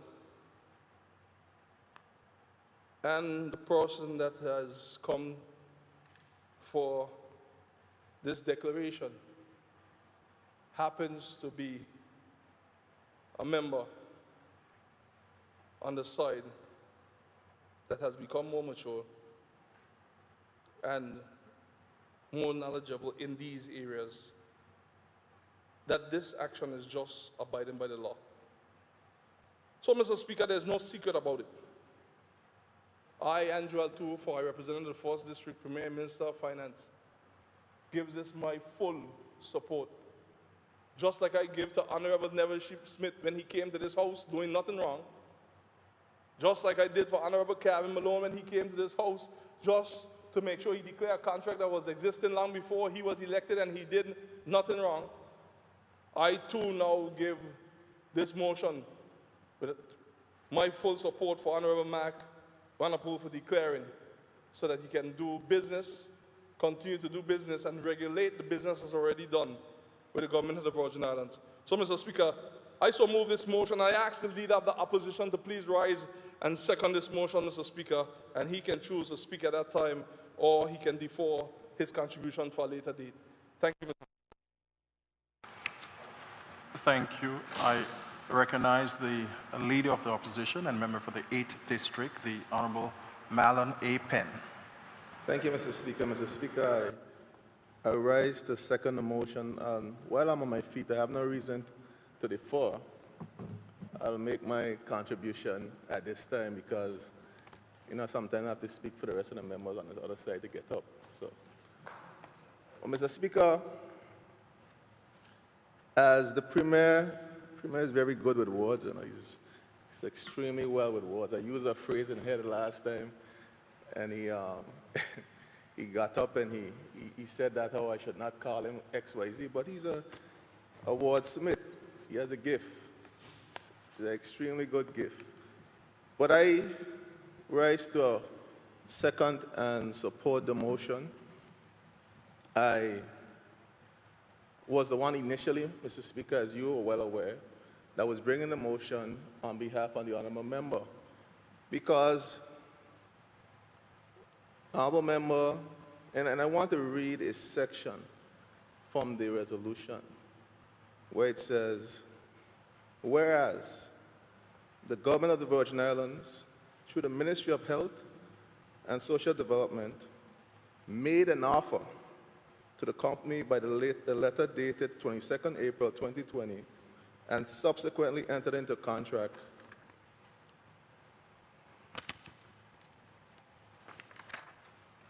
with the company on the 21st day of July 2020 for the food packages that we're here deliberating. We all know what happened in March. The government of the day made a decision to, and a decision I supported at the time, to shut down the country to deal with the issue of COVID-19. And the government, as we see here, the Ministry of Health approached the honorable member for his services. The honorable member owns, for the last 34 years, one of the two largest food companies in this territory. And the government of the day approach the honorable member for his services and for his goods and for his services. And the honorable member and the shareholders oblige. And as the member said, it's customary that these issues or bills that deal with honorable members come to this honorable house. And it's interesting that we're hearing about Hansard reports here today. There's a set of other resolutions like this that came before the House. I hope we have the Hansard reports for those as well, most recently. So I hope we have the reports for those as well to see what the discussion was about. But I support the resolution. As I said, I was bringing it before because the member offered it his services were requested. He offered the services. All 13 of us were out there in the trenches and saw him working vigorously to ensure the people of this territory got the support at the time. I too can attest that the member has supported many other persons throughout the community free of cost. And I'm aware that he even hasn't gotten his money, all his money for the goods and services that he offered to the government of the day, for the services rendered. He's paid up now? Okay, as of today? Okay. But at the end of the day, there's a process. The process is going through. I stand in support of the resolution before us. I said the other, you have a joke here, Mr. Speaker. The other member is not the only company that was engaged, as the member, the Premier and Minister for Finance expounded in his deliberation. I think he exhausted and went in areas where there's going to be a time and place for that. It ain't right now. And we'll deal with that when that time and place comes. But again, I stand in support of the resolution. I guess I'll sit and wait for the rest of the debate on the matter. I thank the member for the 8th District for his contribution. Floor remains open. I recognize the representative for the 3rd District and senior member of the House, the Honorable Julian Fraser.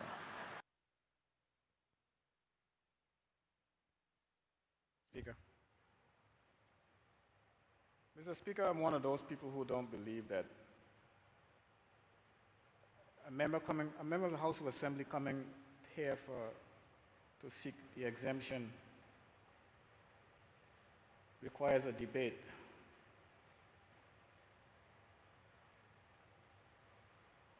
The provisions in the standing orders and the Constitution prescribe that we do it. And if it wasn't above board, I don't think it would have made it to those pages. So, for as far as I'm concerned, it's merely a formality. But, Mr. Speaker, the Premier is speaking about a contract that one of the honorable member establishments has with government to provide services, in particular the supply of food items. We know there isn't a single individual in this territory who, save for those who may have come after the ban on entering the territory was lifted, doesn't know what took place in the month of April regarding the food supply in the territory. The two major supermarkets in the territory, which is, one is owned by the honorable member and the other is owned by Rotong Wholesale, carry the brunt of the supply of food to every member of this community, except maybe for us politicians,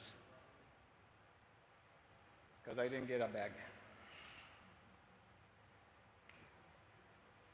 I saw the at-large members through my district giving out stuff. One at-large member gave me one. I said, don't give me that thing. She insisted that I take it. I said to myself, see how I could get in trouble here today. She insisted. I don't know. This at-large member came from overseas in my backyard on a Sunday. I give him credit. So, Mr. Speaker, I don't think there's anyone who doesn't know what took place and how it happened. So I'm not going to waste any time discussing or debating the issue before us regarding the exemption that the member is seeking, except to say that I commend him for his service, his business, and also Mr. Guy Strickland of Rotong Wholesale, Right Way, for the job that they have done in being able to get food out of the United States to the territory. I don't think we were shortchanged. I think they had all the ham they needed, all the chicken they needed. And when I say ham, some people try to look at me and laugh because those who know the joke about the ham. And water. So the people were well served. But Mr. Speaker, there were two instances where supply of food was carried out. And I think this one that we are talking about here now is the second instance where the member for the establishment needed to enter into a contract with government. And I'm hearing in a conversation, I'm overhearing here that those companies were paid for that second supply of food. But there was a first supply of food, Mr. Speaker, which commenced somewhere around April 2nd, April 3rd. That was the first supply of food. That's a time when the territory was shut down and people were allowed to go out on alternate days based on your alphabetical letter of your last name to shop in these supermarkets and stores. Mr. Speaker, it was the Premier himself who came to us members and told us that we were being allotted X amount of dollars worth of goods for our constituents. And Mr. Speaker, the natural tendency was for us to go to either Right Way or Walmart. But Mr. Speaker, I opted to use some of the merchants in my constituency. Mr. Speaker, I remember one merchant said to me, the first question was, am I going to get paid? I said, yes. I made sure I asked the Premier about payment. The Premier said to me, 2 weeks max. 2 weeks tops. I mean, in times like those, I remember how you lie to a woman, you tell her all kind of things. I'm not saying the Premier lied. I mean, he was just overly optimistic. He thought that 2 weeks tops. In times like these, all the bureaucracy, you could put it out the window and get down to doing what is right. So that merchant told me categorically, no, they are not going to participate. They rather not get involved in it. And I could, I identified with the person. I really did, because I know for a fact what government is like when it comes to paying out, to paying. So I pursued other merchants in my district, Mr. Speaker. And I'm not talking about a whole lot of a whole lot of money. We're talking about maybe each one would do about 15 bags, 15 servings. Some might have done a little less, some might have done a little more. And Mr. Speaker, I just said April 2nd or 3rd. You know today is September 22nd, and you can guess what the status is right now. You can guess. None of them have been compensated for the goods that they have given. Mr. Speaker, I speak no lie. This is a fact. I can recall in July, Mr. Speaker, I was sitting around and I was thinking that these people had made their submissions and they had gotten paid. But in July, early in July is when it came to my attention that nothing was done. So I got all the invoices and what have you, and I submitted them.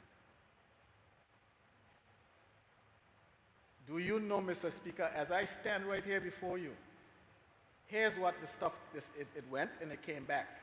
Here's what one of the things were. The Premier told us that we can do up to $150 per person. One of the invoices, Mr. Speaker, was $150.11. Came back to me telling me it's over $150.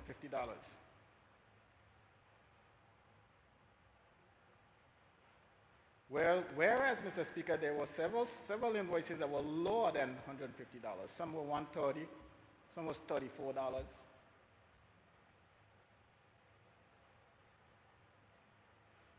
But this is the thing that I know the Premier knows this because he's been around long enough to know that when it comes to us understanding the needs of the people and hoping that things will work, when it gets to the bureaucrats, the game changes.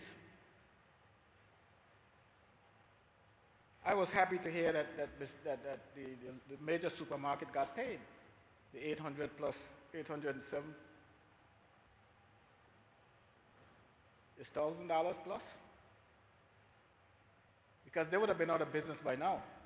But I'm wondering if they got paid for that first set of goods that were distributed through us. That first set came through us, House of Assembly members. Now the question I have, Mr. Speaker, what has that done to my reputation in my district with my merchants? Can I, in good faith, good conscience, go to them tomorrow and ask them to do anything for my constituents? I know I can because they are just as committed to my constituents as I am, the district in which they serve. But it doesn't bode well.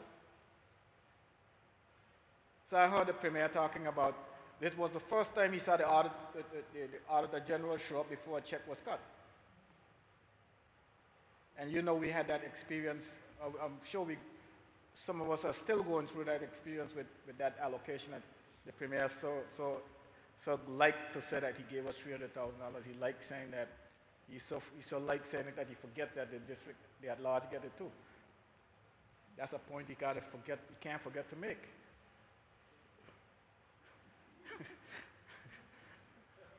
I can't leave them out, the at large, integral part of the running of the territory.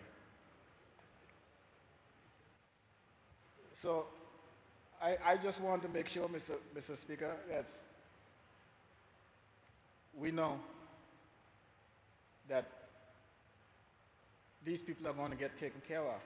And this is coming through the Ministry of Health, by the way. I can understand that the minister wouldn't know these things because he's so preoccupied with COVID itself and the health aspect of it. But the financial aspects of it is something that he may not know. And I am not complaining, Mr. Speaker. I just want you to know I'm not complaining, but I am representing some people, and I want them to know that their submissions to me hasn't fallen on deaf ears. And I'm bringing the matter to a place where it gets aired and heard and heard, Mr. Speaker. Mr. Speaker, in my haste to thank the folks. I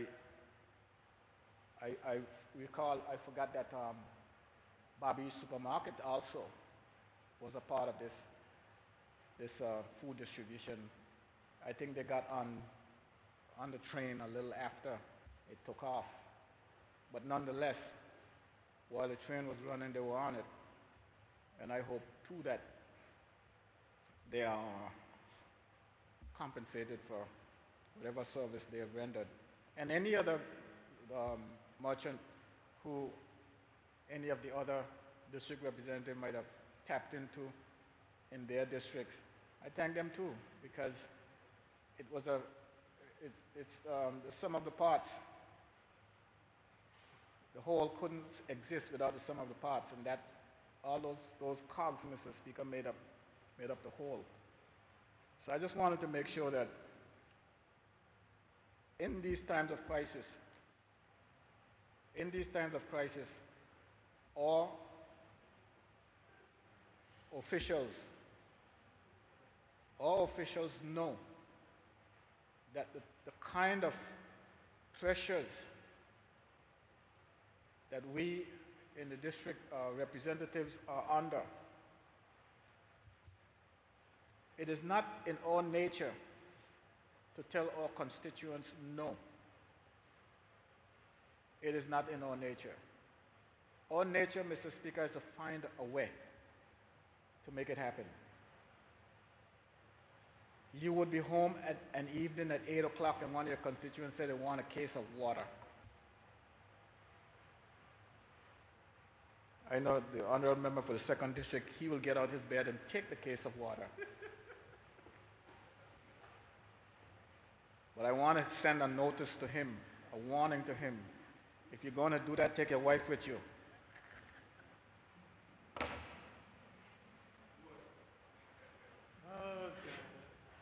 Well, I think he could figure that out. He's a smart fellow. He's young. You can't just jump out of your bed, get a phone call, jump out of your bed, say you're going to a case of water to somebody. I could do it. Now, those are the kind of things that I can do. But you don't do that. Neither do you do that, leader of the opposition. But your constituents will actually call you at those times of night. And now that they got texting ability, they'll send a text. And you just WhatsApp, you just roll over the side of your bed. You roll over the side of your bed, you see the WhatsApp. Jump up, gone. Carry a case of water. I'm telling you guys, don't do it. I could do it. You can't tell them no. They're not going to forgive you, especially if it's a lady. Well, the old ladies are the first to call you. The guys ain't going to call you. You know better. A guy know better than calling me all those kind of nights to tell me you're going to bring him something. So the point I was making, Mr. Speaker, is that when I go to these merchants and ask them to supply my constituents with goods, I don't have a PO in front of me to give them. I don't have any money. I don't have the money to give them. It's my word.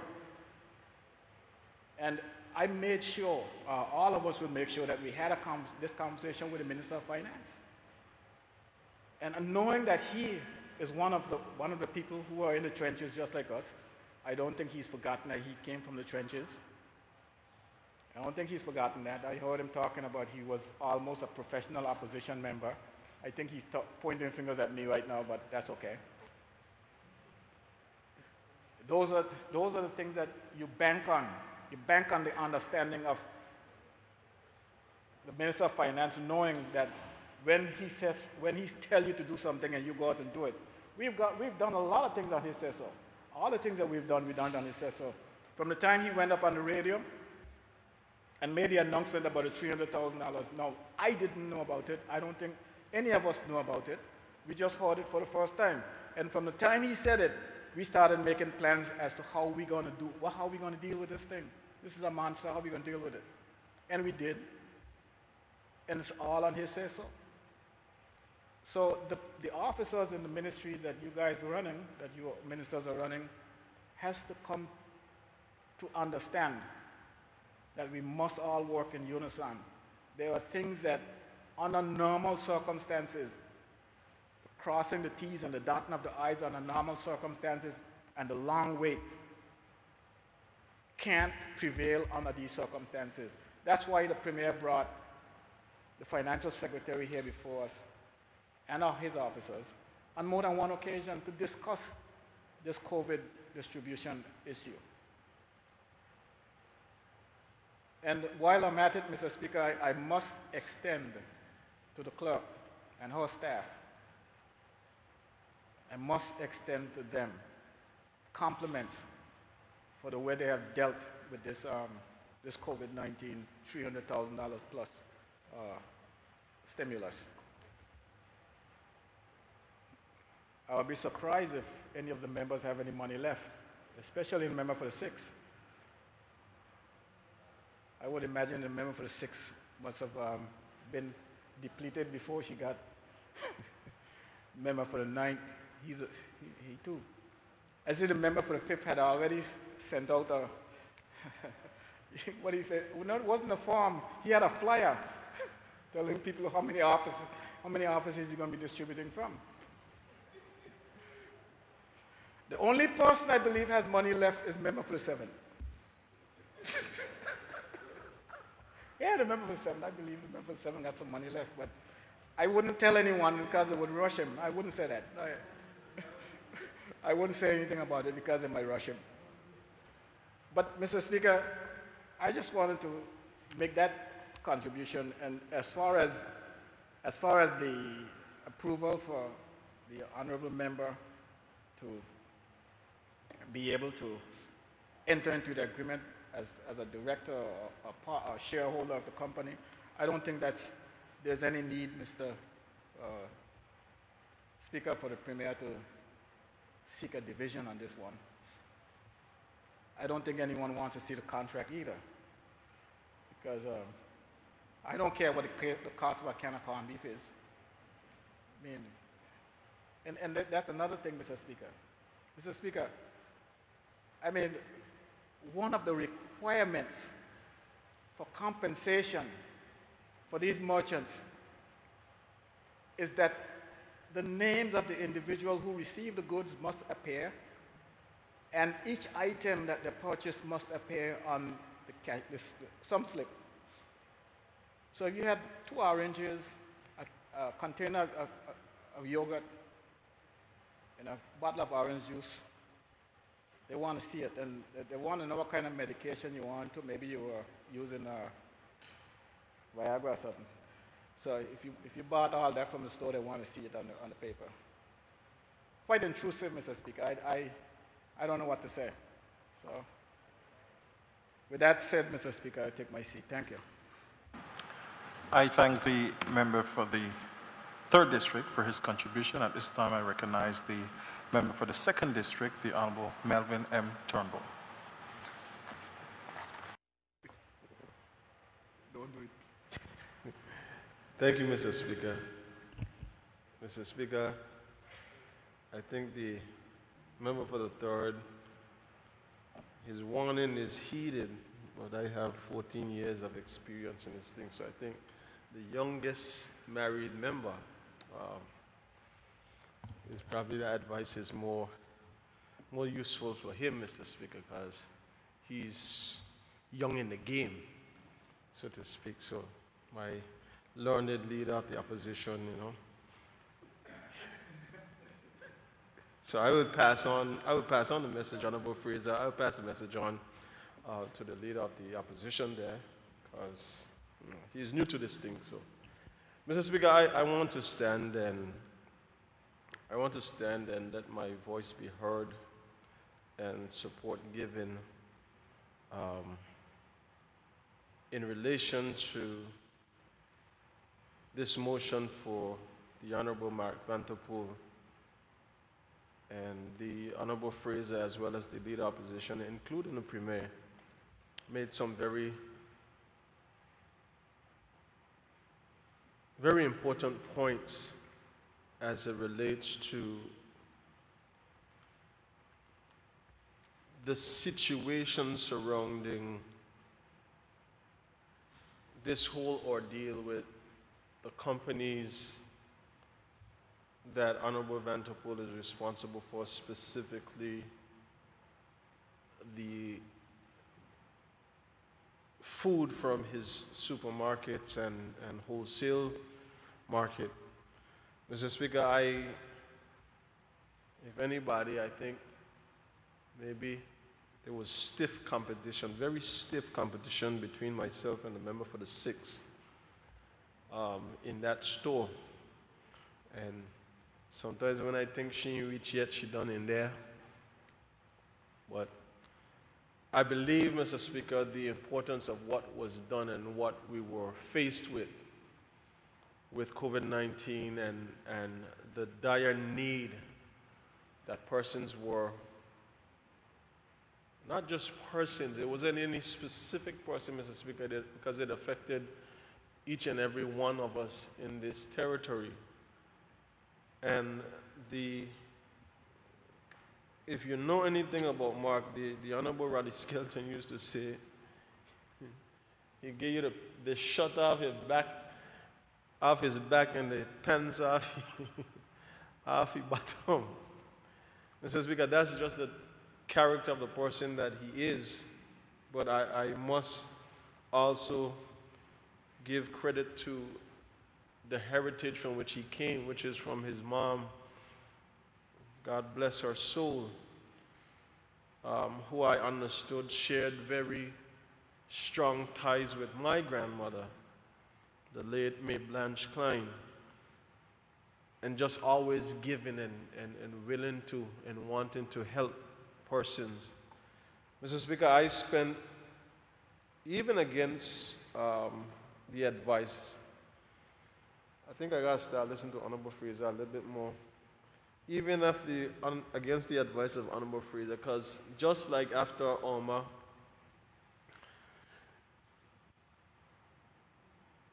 I wasn't thinking about me, I wasn't thinking about anything, I was thinking about trying to help the people. And not that I didn't or don't take this COVID pandemic seriously, but the instinctive nature within myself, Mr. Speaker, is just to help people. I think that's why I am here. Not I think, I know that's why I'm here, is just to help people. That's who I am.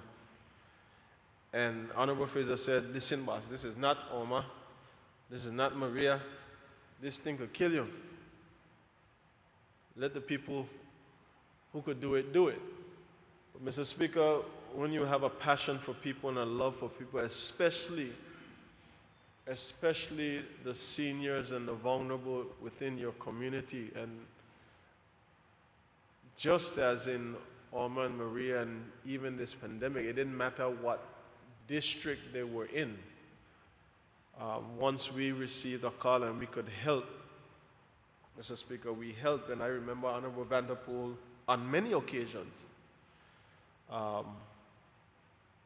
even while he stole a lock. Which one in there? I was in there with cats.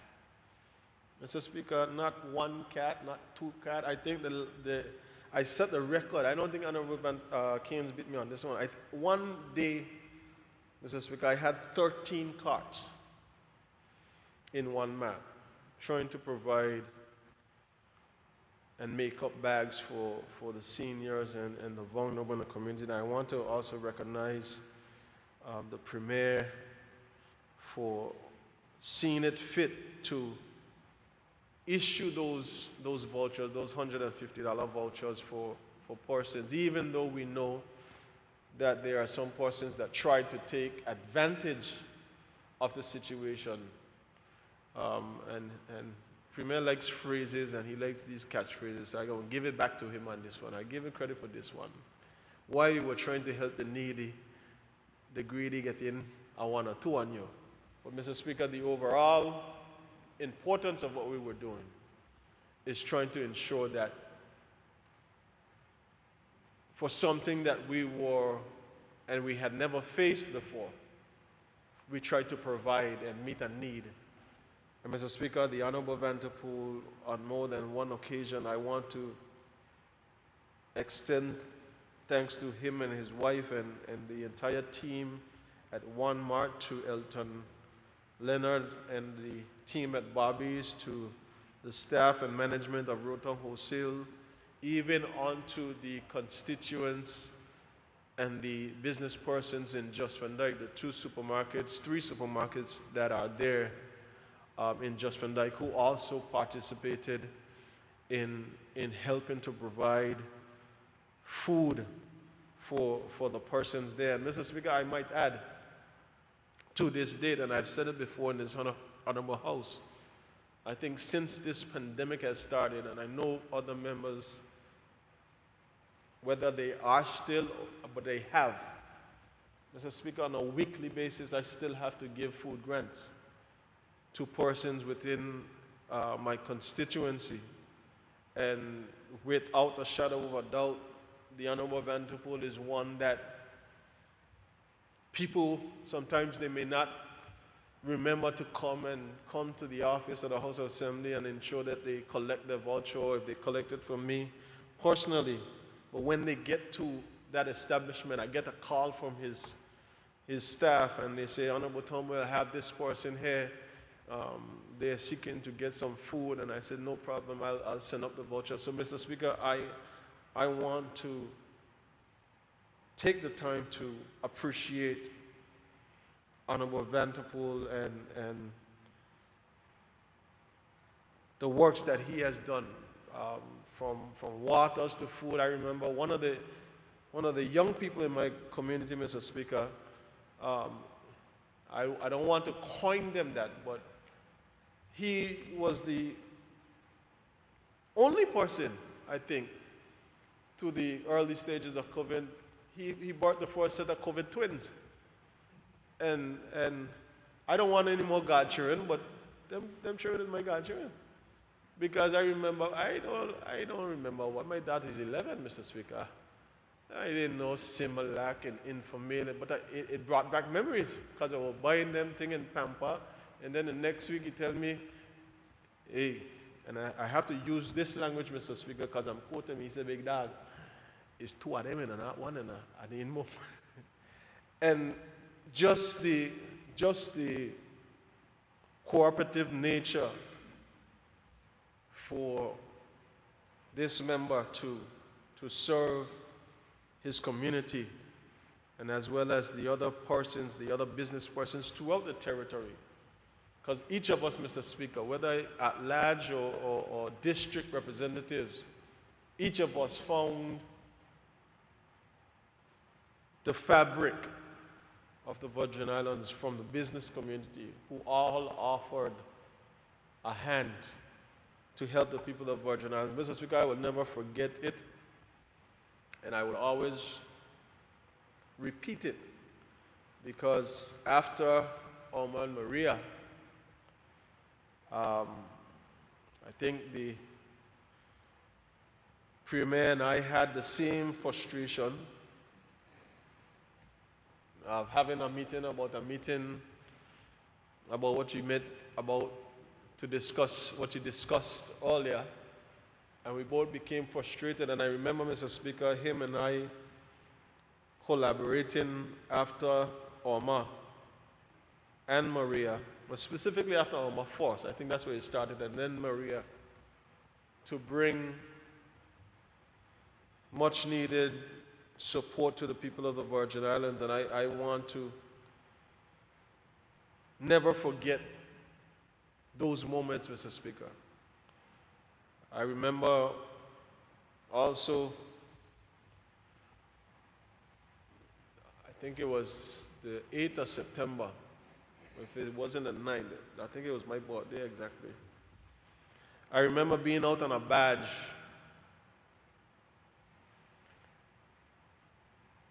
and by hand taking 14 pallets of water and transferring it to a smaller badge which could come into the Eastern Harbor. That badge was owned by the Chalwells.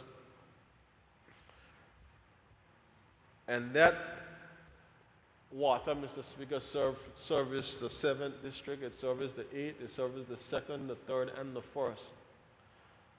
And Mr. Speaker, those are things that sometimes we, even though we may have said thanks, those are the things, Mr. Speaker, that would always resonate with me. And I want to ensure that my gratitude is extended to everyone that gave, and all the persons that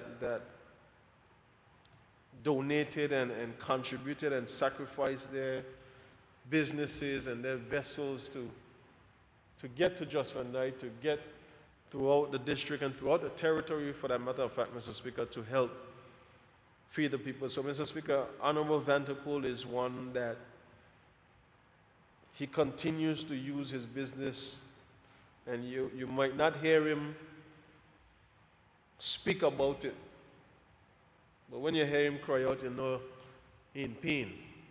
Not pain, Mr. Speaker, pain. But sometimes you get criticized for doing good because people would have their own thoughts, their own beliefs, or whatever it may be. But Mr. Speaker, I am standing to say that I am grateful to the honorable member, and I am in support of this motion. And on behalf of the people of the 2nd District and the wider Virgin Islands, Mr. Speaker, I know not just Honorable Vanterpool, but the Rotown Wholesales, the Barbies, and the other marts and supermarkets and vendors throughout this territory who have contributed to the overall well-being and upkeep of the people of this territory during these challenging times. I want to say that I am extremely grateful, and the people of the 2nd District are eternally grateful for the gestures that they have received and the contributions that they were able to enjoy during these difficult times. So, Mr. Speaker, with those few words, I will rest my comments. Thank you, Mr. Speaker. Thank you. I thank the member for the 2nd District for his contribution. At this time, I recognize the Minister for Natural Resources, Labor and Immigration, and member for the 9th District, the Honorable Vincent O. Whitley. Thank you, Mr. Speaker. I too rise to support this motion. Mr. Speaker, I was told that there are a number of young persons tuned in to the House, so I wanted to do a little different angle so they could kind of understand why we're even here debating this particular thing. Because I think everyone in the community knows what happened with the pandemic and how things happened and who all were involved. And they're kind of asking, this is a good thing. Why are you here now trying to decide if you should be paid or not? So for me to just go through the 2 sections there of the Constitution that is governing why we are here at this moment debating this motion. So I'll go to the first part of the section, Section 67, 3E of the Virgin Islands Constitution, Order 2007, UK SI 2007 number 1678, provides that subject to subsection 7, an elected member of the House of Assembly shall vacate his seat if the member becomes a party to a contract with the government of the Virgin Islands for or on account of the public service, or in any form in which the member is or becomes a partner, or a company of which a member is or becomes a director or manager, becomes a party to a contract with the government of the Virgin Islands. In other words, if you're elected and you sit in this honorable House, you may be asked to leave your seat, get out of the House, if you have a contract with the government. I think the thinking must have been that this honorable House here gives members certain privilege or whatever they call it in the States, certain insider information, and to avoid the abuse of members being inside, knowing what's going to happen, and setting themselves up. They put this piece in there to protect the people from elected members. I think that's the thinking. But our forefathers and the crafters also realized that some business persons may actually be elected as well. So that's when they went to the second part, to make provision that if for some reason this business person happens to be elected, they made a provision for the person to be able to do business with the government, but under special circumstance. And this is Section 67.7 comes in. Section 67.7 provides that in a circumstance it appears just to do so, the House of Assembly may exempt an elected member from vacating his or her seat under subsection 3E if the member, before or as soon as practicable, after becoming interested in a contract with the government of the Virgin Islands by virtue of being a director or manager in a company which has a contract with the government, discloses to the House of Assembly the nature of the contract and his or her interest in a company involved in the contract. So, Mr. Speaker, that's why we were here. When the country went on lockdown and few persons couldn't go out, yet persons have to eat still, Mr. Speaker. People still have to eat. So we had to call upon these various food suppliers to look after our people. Mr. Vanderpool is one of those persons who came up to the plate, and he did so admirably. And I must thank Mr. Vanderpool, also Mr. Guy Strickland, and the Rotown wholesale staff, not only for doing that for the entire BVI, but for making sure that the sister islands were not left out. Oftentimes, they got solved first. So on behalf of the sister islands, I want to sincerely thank Mr. Vanderpool and Mr. Strickland for doing that in such BVI love for the sister islands. I think sometimes we got stuff in the sister islands even before people on the mainland got stuff. And for that, I must thank them. But the issue that the member for the third raised is a very troubling issue, because this didn't happen last week. This happened months ago. And Red Mr. Vanderpool may be a big company and can afford to have his money over there for several months. The smaller businesses can't afford that. So what I saw happen, particularly in the 9th District, a lot of the smaller businesses are often left out. So I think, Premier, we're going to have to do what I've seen done in other countries in the world. Because during times of crisis, a lot of businesses don't want to see government with your PO. In those kinds of times, cash is king. So I've seen countries where they have put aside a certain amount of liquid cash for disaster periods. So when you come in your cash, government has cash also to match you, not a PO to get paid 3, 4, 5, 6, 7 months afterwards. And I guess kind of apologize to the businesses that had to wait so long. Because I know some businesses render their services and their goods since March and only got checks in September, last week. Some haven't gotten paid yet. For the bigger businesses, it's a stretch to do that. For a small business, it is death. If you're going to keep all our businesses going, we have to make sure that they can be paid in a more timely manner. Mr. Speaker, I just want to thank Mr. Vanderpool for the service he gave to Sister Islands and for the entire BVI, and for Rotown Wholesale and all the other small businesses also who did that. Okay, I know a couple of small businesses were able to get vouchers. But again, you can't keep these small businesses, Mr. Speaker, waiting too long to get their payment, because the businesses have to continue. Which means they have to be able to restock and sell to others besides the government. Because we were lucky this time. But next time, what if one matter said, you know what, I'm not dealing with you, government. Let the people who have cash come.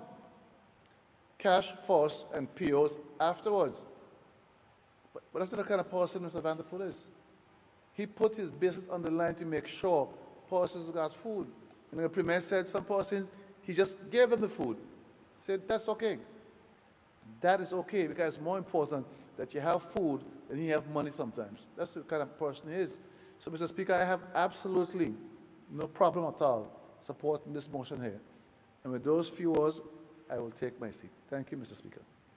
I thank the member for the 9th District for his contribution. At this time, I recognize the Deputy Premier and Minister for Education, Culture, Youth Affairs, Fisheries, and Agriculture, and member for the 7th District, Dr. the Honorable Natalio D. Whitley.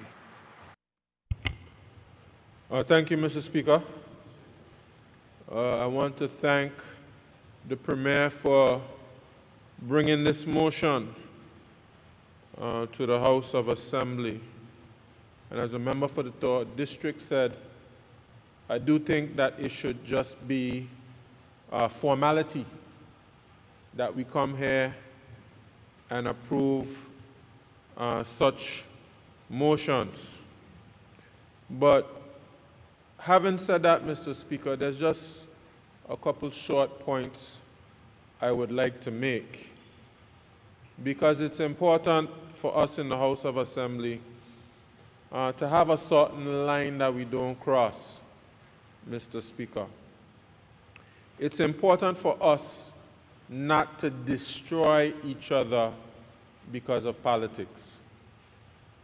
And the Premier, I think, in his great maturity, has brought this motion and supported it wholeheartedly. Because, of course, we cannot be hypocrites, Mr. Speaker. We were here with Honorable Neville Smith, who before being elected was an established and successful businessman. And we were here also with Honorable Calvin Malone, Minister of Health and Social Development, long before, just like Honorable Smith, being elected successful, established business person. And I'm not going to be a hypocrite and come here and speak against this motion to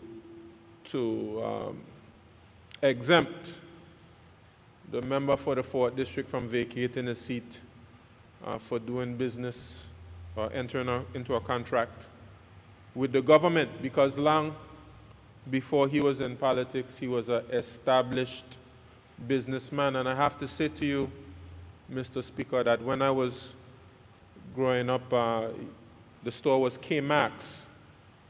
That's K-Max. And I am happy. I am pleased. I'm overjoyed to see the growth of that business to where it is today in Walmart. And of course, the member would have had his bumps along the road. But Mr. Speaker, we cannot allow politics to make us have an attitude towards each other that's hateful. I already see it plastered on some of the online sites. Honorable Mark Vanterpool coming to the House of Assembly with however amount of money it is. And what that's supposed to suggest, Mr. Speaker, is that something is wrong. That's why it's plastered on the headlines. And we're encouraged in some way or the other to think of our elected representatives as criminals, as thieves, as corrupt persons. And when motions such as these come before the House, some persons have a great deal of suspicion, a great deal of cynicism, a great deal of paranoia, because of course it's an elected person. It has to be something untoward, something that's not above board, something that some kind of advantage is being shown, Mr. Speaker. And I just want to say that I am proud of the service that Honorable Vanterpool has provided for the public. We know the supermarket business is dominated by a couple players, you know, one of them being Rotown Hotel. And we have one mat that I think has been able to provide a level of competition that has actually assisted the consumers. And this is good. And we also have Barbies as well, I'm proud of Barbies for the service that they're providing and how they've revamped themselves. And of course, the owners there would have gone through their bumps along the road. But we have to be able to encourage each other and celebrate each other's success. And the reality is, Mr. Speaker, that in this Virgin Islands that we have here of just over 30,000 persons, you have quite a number of business persons who have served in the House of Assembly or who are interested in serving in the House of Assembly. In fact, I would say the system encourages you more to go into politics as a business person as opposed to civil servant, even though we have quite a number of civil servants who have served in, former civil servants who serve in the House of Assembly. But as a civil servant, it's so difficult to participate in any type of politics. The system almost encourages you to get into politics as a business person. So because you are a business person, Mr. Speaker, does it mean now that if you have a passion for the territory, if you have the character, if you have the good ideas to be able to lead, that you should be exempted from participating in the House of Assembly? No, that's not the case, Mr. Speaker. We have a great deal of talent of persons who are business persons who can lead this territory forward. And we want to be able to access all the talent in the Virgin Islands, regardless of whether you're in the private or the public sector. And Mr. Speaker, because you're a successful businessman and you have an interest in politics, does it mean that you forfeit all your business interests? Those same business interests that will have to secure you during, depending on your situation, during your stint in the House of Assembly and after your stint in the House of Assembly. Because we cannot have an attitude and encourage persons that because you have a heart for the people and you want to help people, that you must be poor and a pauper. We cannot encourage that. Because, Mr. Speaker, when persons were getting their bags from one mat, of course we know the bureaucracy, the same bureaucracy that the Premier was just speaking about long ago that gets in the way of persons getting their payments on time. Nobody's going to have a headline on the news saying that Honorable Vanterpool is providing all of these bags of food for the territory, but he hasn't been paid. You know, because we're not encouraged to have that kind of compassion for persons within this office. And we know what type of giving heart Honorable Vanterpool has. What he gives out as his own pocket and, of course, the type of service he has rendered. So, Mr. Speaker, I won't be long. I just want to say that we must not allow politics to allow us to demonize each other. Of course, we have areas of disagreement. And that's why we have different political parties to go and argue our points in the House of Assembly. We have debates, etc. But there must be a line that we decide as elected members we're not going to cross, and persons in the public. And I think this is one of them, Mr. Speaker. Of course, we know that these provisions can be subject to abuse, and that's why we have to bring them in the House of Assembly, because if it was something that was not above board, it wouldn't even make it in here. in the House of Assembly, and certainly broadcasted across the airways.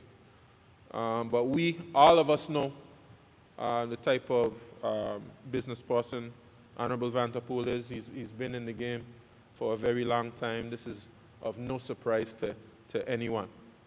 So while the provision is necessary for transparency, accountability, and good governance, of course, we have the provision to exempt the honorable member, and that's what we're exercising right now. And I'm glad that this motion has received so much support.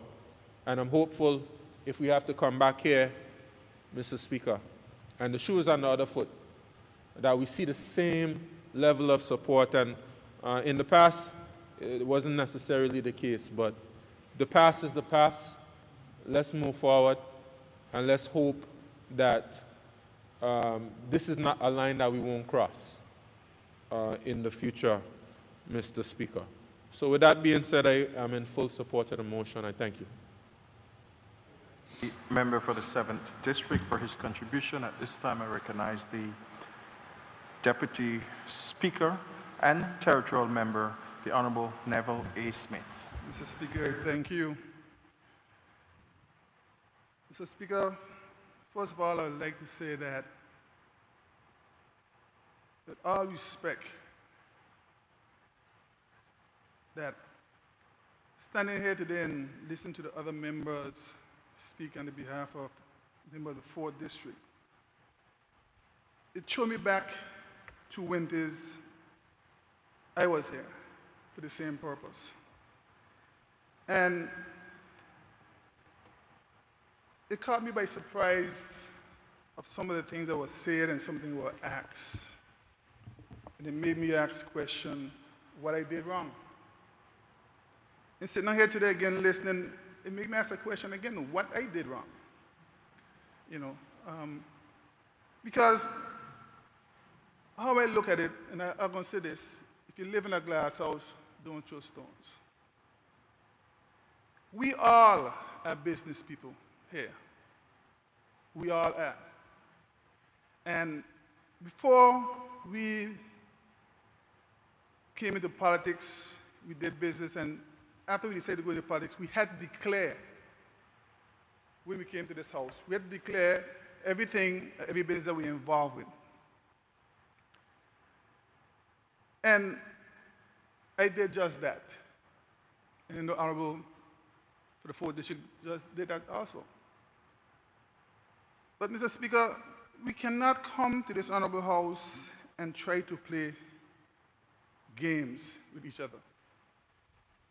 We cannot use something like this here to send the wrong message, because like the Honorable for the night said a while ago, there's some young people on the radio and listening to what's going on here and asking questions. So when they hear certain things, they think that we are doing something wrong, not knowing that we are doing something right. So we have to be careful the message that we are sending. Because I do agree with Honorable Fraser, it should be a formality in bringing this to the House. Because there are things in place to guide us from going the wrong path. So when we come here to say that we're doing business with government, it's just a formality. And the thing about it is, if you read what it says, it also states that it gives you a certain amount of time to come and present this to the House and ask for permission. So nobody's doing nothing wrong. I personally would like to tell the Honorable for the 4th District, thank you for all the service he has been doing from the time I know him. As a young boy, when I was playing basketball, Honorable Vanterpool was one of them who sent me away to school. And I always remember after a basketball game going on, his first supermarket was, I think, close to Clover's, right next to Clover's. When you want to get a nice watermelon or some grapes, stop by him a nice steak. And I remember that. He's in this business a long time for serving people. So I cannot come here today and find a reason why You know, and I feel the same way about Honorable Malone and myself. We are honorable people, respectful people. Nobody's trying to pull a blindfold over nobody. And I don't think we should do it to none other member. I felt bad. I nearly like, what am I doing here? We should not make each other feel that kind of way. And then have people listen to what's going on. It's wrong. If there's something in there is wrong, it'll be picked up. But we have to set a standard here, people, so that the young people out there could see that we're for each other, we're for the Virgin Islands, we're for people here. We cannot look as we're fighting against for something like that. And we know it's wrong.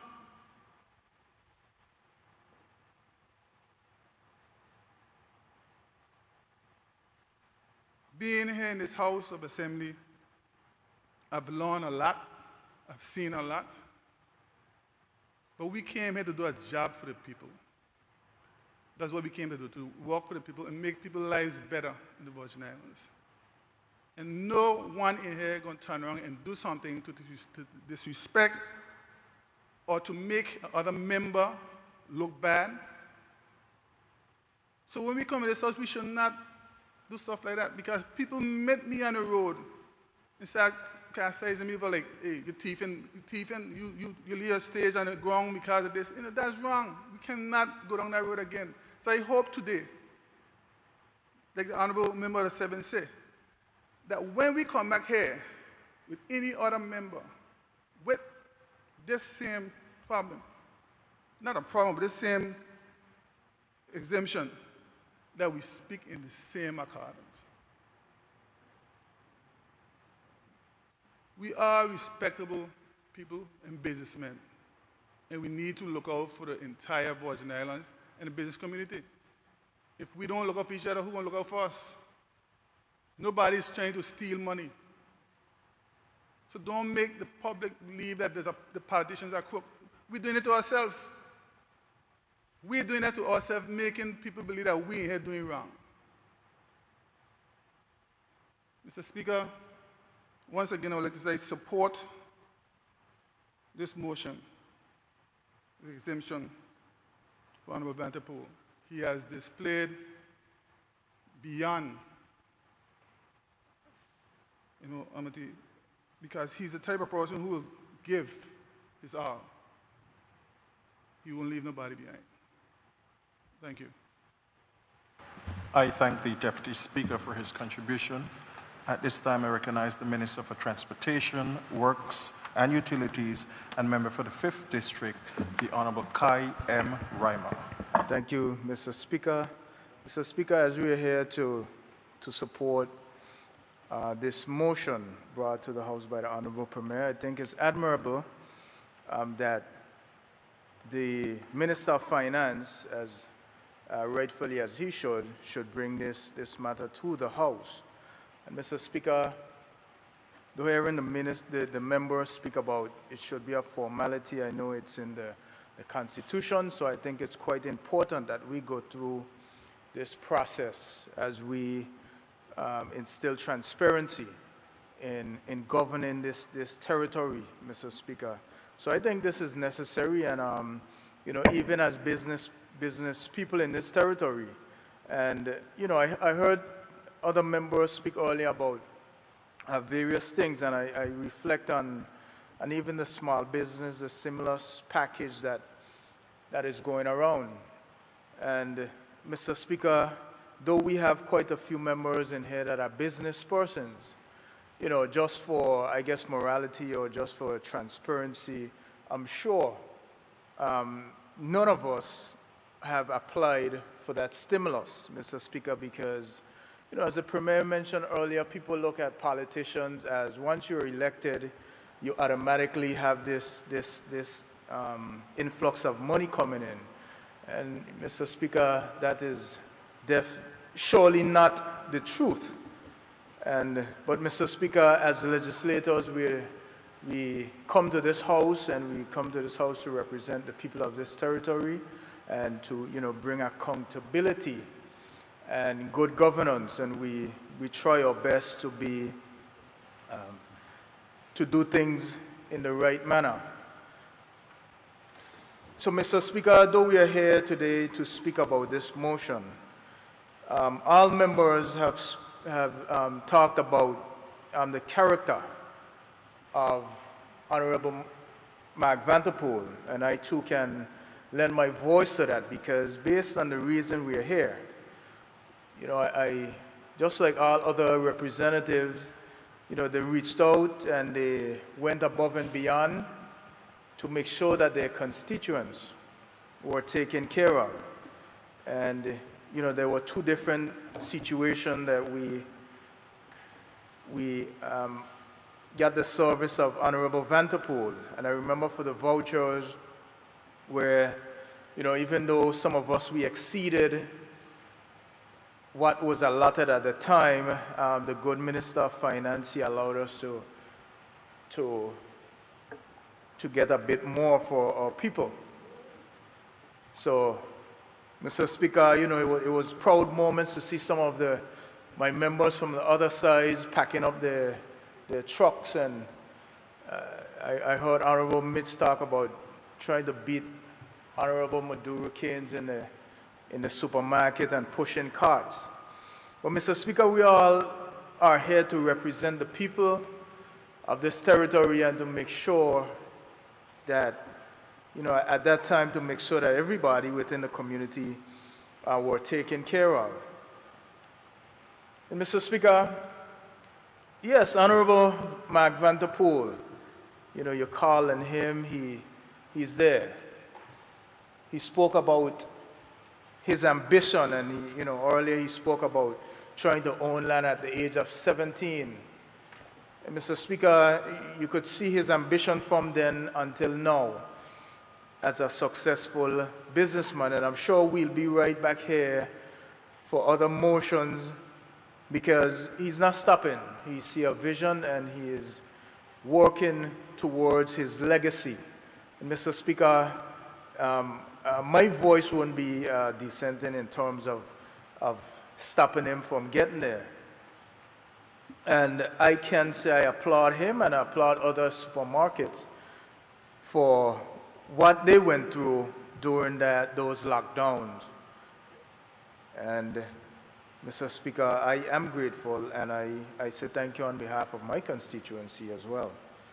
But Mr. Speaker, I like what Honorable Smith and the Deputy Premier mentioned, because when we were here previously, I think it was for Honorable Smith, we were here July last year. And when you heard the debate coming from the other side, you were wondering if are these the same people that we sometimes sit with in the back and eat breakfast and lunch with, because it seems like he was some stranger or offering a service that, you know, he just happened to have just popped up with, and you know, that being a new elected leader, that it was something new and that he was taking advantage of. And Mr. Speaker, as he just debated, I heard the passion in his voice.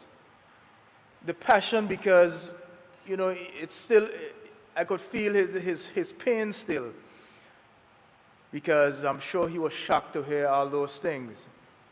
And you know, I just like Honorable Vanterpool, I know he's somewhere on the outside listening, listening to whether it's the ridicule or the accolades that is being said about him.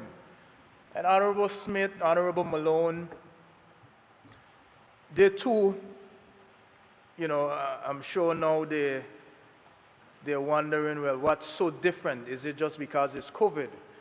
But when their motions came, Mr. Speaker, it was for business that they rendered to the government for years, even before being elected. You know, but it's a constitutional duty for us to come and lay these motions in the House, Mr. Speaker, and that is what the good Premier has done and continues to do. And I think he should be applauded. But you know, growing up, like I heard Honorable Smith say, if you live in a glass house, I remember, I think that's Peter Tosh's song. And you know, as a young boy, I was trying to you know, I remember keenly, like, what do you mean if you live in a glass house, don't throw stones? But you know, as you get older, you tend to understand what the meaning of it is. Because, you know, if you're vulnerable to criticism, you shouldn't criticize. And I think that is what was done during those debates, because, you know, we're all business people, we all try to offer various services, but we, even before and after, you know, we did what was necessary. And I know even annually, you have to file what businesses you have, and I'm sure that is something that the Premier always tells his members that we should. And you know, whatever it is, make sure that you file it. So, Mr. Speaker, you know, as the member said, we must be very careful as to how we say these things, because they gravitate and they go within the public, and it seems like we are doing something wrong. Because when those debates came up about the members on this side, you know, persons in the street would say, Honorable Malone want to do this contract and do that contract. Why Honorable Smith providing services and so forth? Was it tendered and all this? And these are services that were provided years on top of years. So, Mr. Speaker, you know, with knowing what we say and the effects of it, I think we should be rather mindful. And I'm new to this, so maybe it's just politics. Maybe it just sounds good for your constituents that, you know, you're defending something, and, you know, they might see you and say, yeah, you know, that those are things that's wrong and so forth. But, Mr. Speaker, we know those things that are wrong. And, you know, when the cameras are off, we sit down and we smile and we laugh with each other, like as if nothing happened after we just ridiculed one of our members.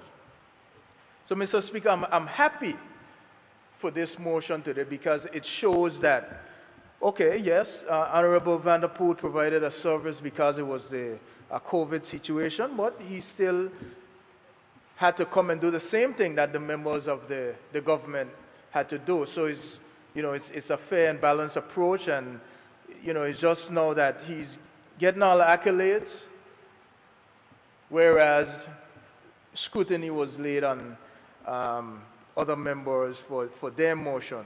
Well, Mr. Speaker, you know, I have nothing against the character of Honorable Vanderpool. I grew up, he's respectable. He was actually my boss a couple of years ago while I served at the Department of Motor Vehicles. I was respectable. I always, you know, looked up to his leadership in terms of the way he was taking things. So, and I see that within his businesses. And, you know, his businesses are continuing to grow. I know he's expanding. And, you know, I too am happy that without money in hand, he provided, as well as other supermarkets, they provided these services to the community. And that should be applauded. And, you know, I even at times when the store is closed, you know, he would say, you know, I have these couple bags, you can do this, and so forth. So he's a man for the people. He's definitely, he understands. He's been in this for a long time as a politician and as a businessman. And, you know, his character speaks to itself. So, Mr. Speaker, I am in full support, like I was in full support of the other members when the motion came to this Honorable House. And, Mr. Speaker, as other motions would come forth, you know, we hope to go through this process, and once it's transparent, because you know, when I went through the Constitution, and I think it was sometime back where another member lost his seat for the same reason. So, Mr. Speaker, this is something very important. Very important. And, as we go through this process, we understand its importance. And, I know I can speak for this government with the Premier. We always speak about transparency and accountability. And, those words definitely, it's just not words, but it is action in terms of the way that we govern as legislators. So, Mr. Speaker, with those few words, I reemphasize my support to this motion, and again, I applaud the Premier for bringing it forward. I say thank you. I thank the member for the 5th District for his contributions to the motion. At this time, I recognize the Minister for Health and Social Development and Territorial Member, the Honorable Carvin Malone.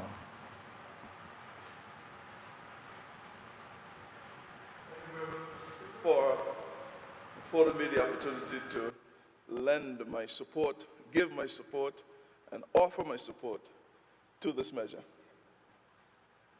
The Premier has declared that he can speak his mind by virtue of the 21 years he is now serving in the House.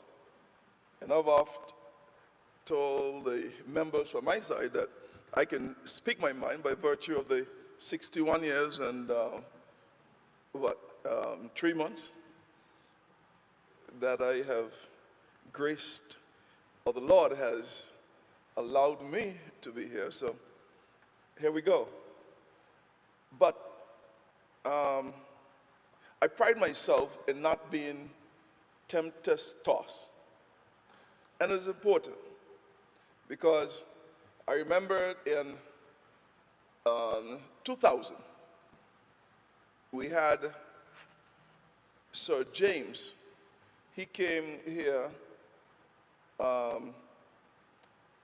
and it was Sir James who told me that in politics, what you make belongs to everyone, and what people make belong to themselves. So you have to be mindful. He said that it can have a residence or a piece of land miles into the hills or into the forest, and the constituents would ask you to cut the road to that house.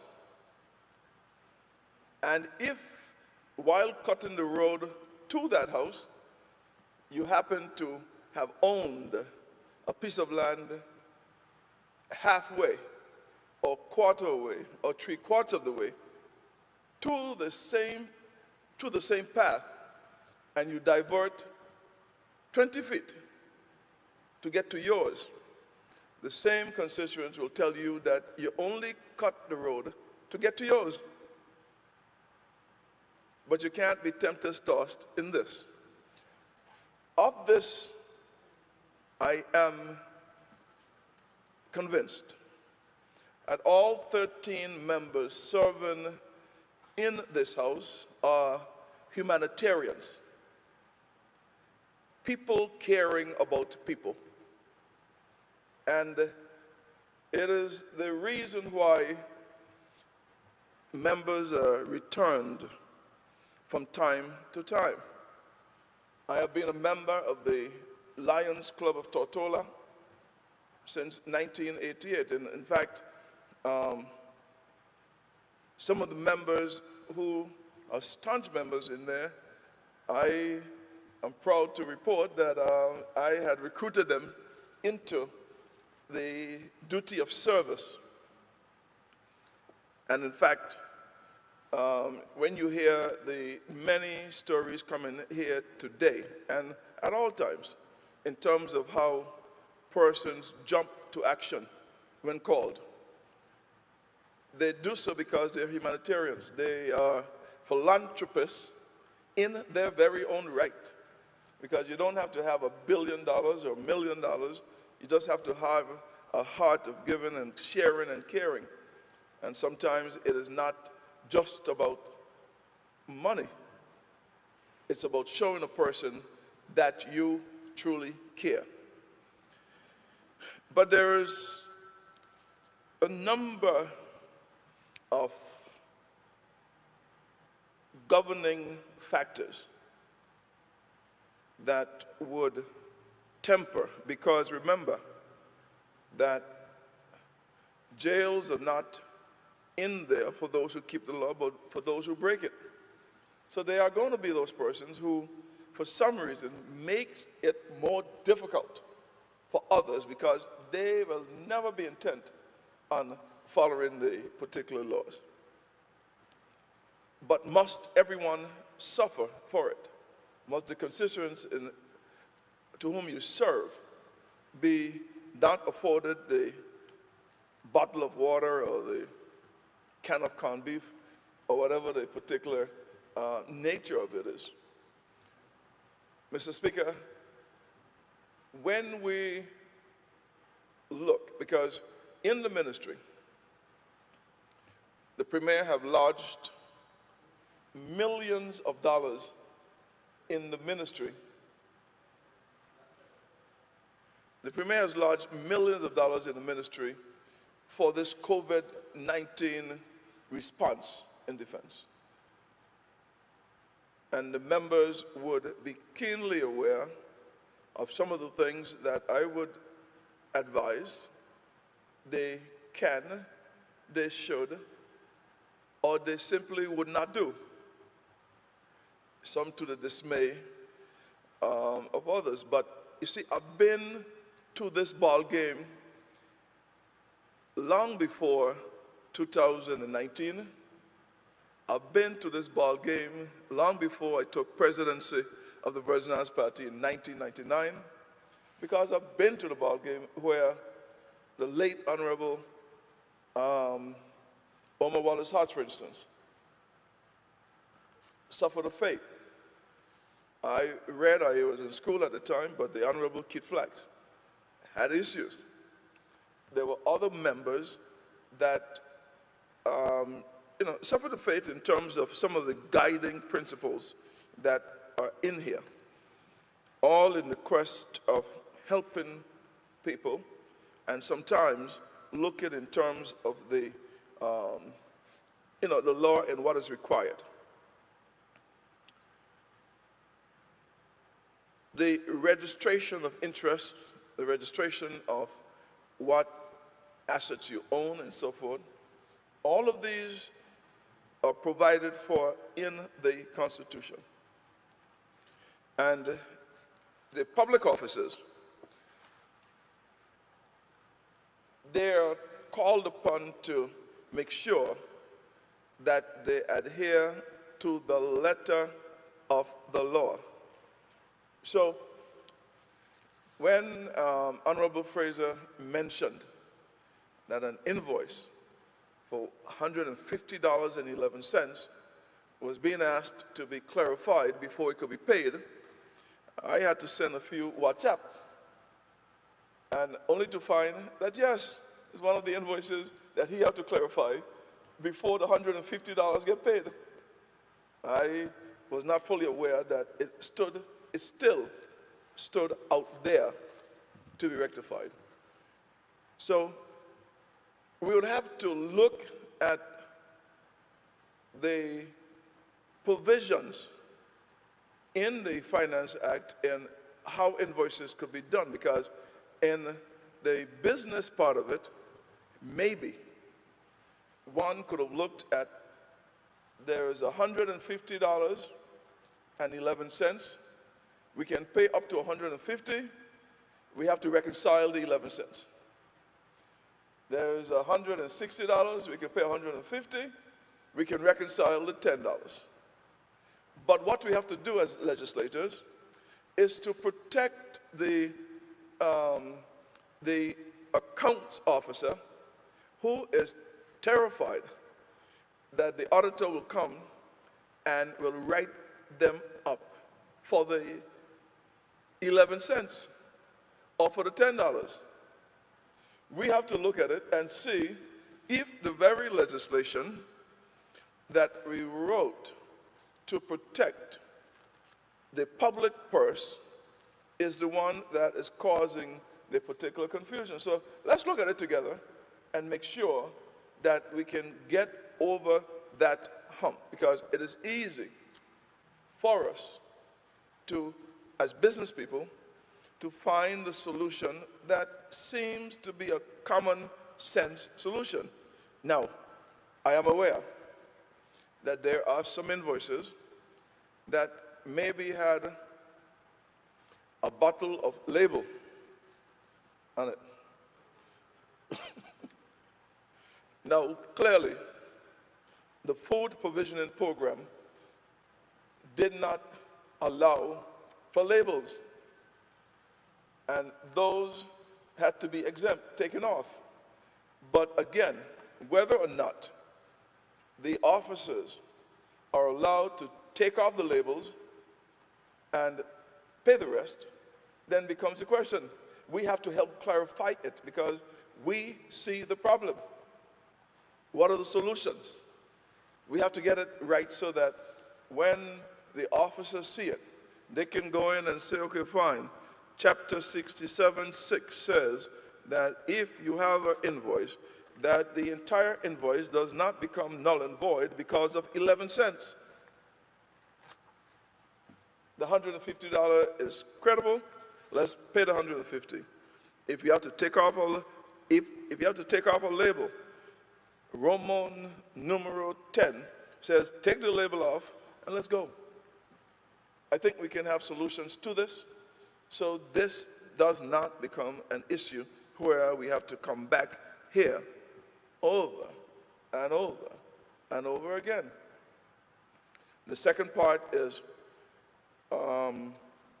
do you get the goods before you get the order? It's a big problem that the service has to be mindful of, and going through some of the exercises that the Auditor General have to go through, even as we speak, then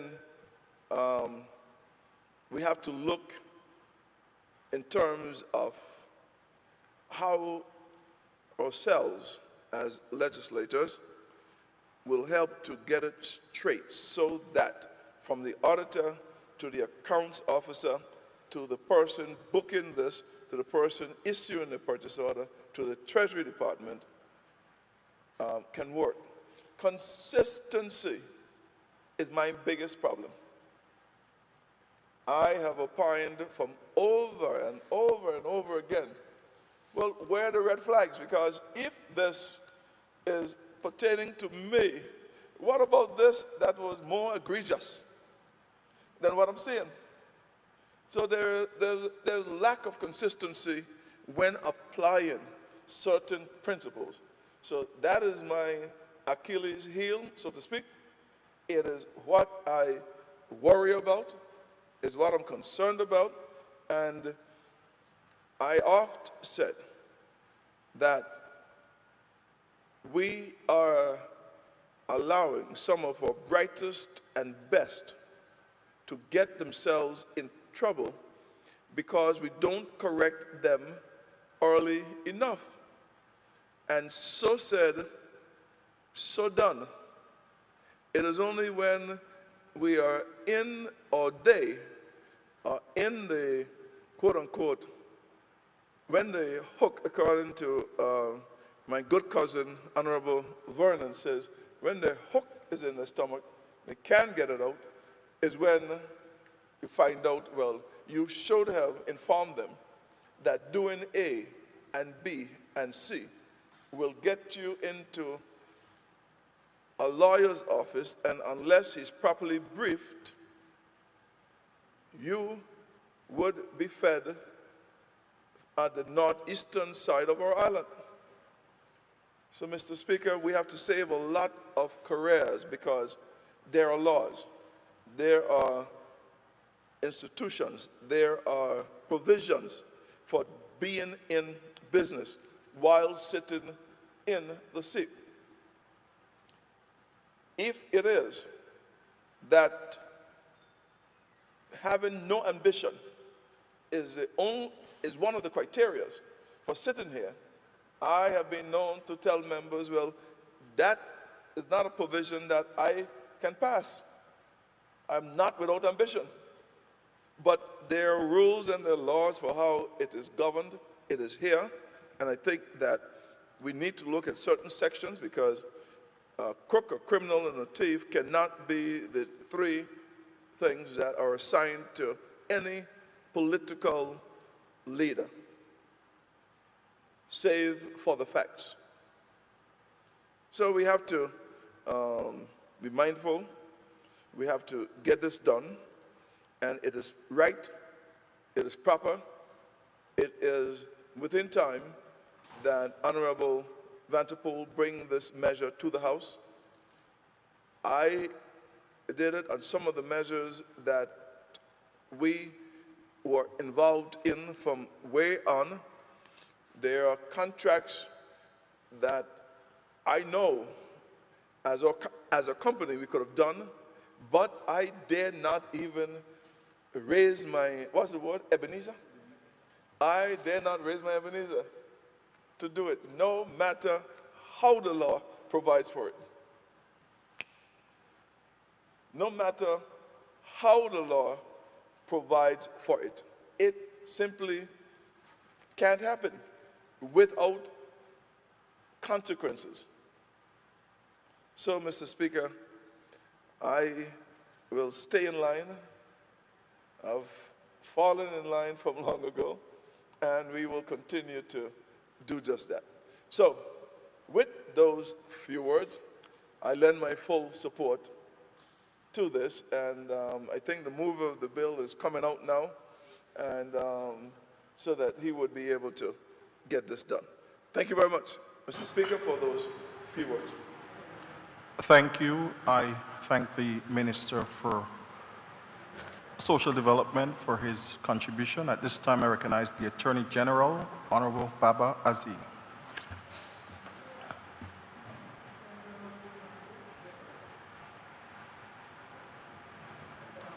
Are we still having mic challenges?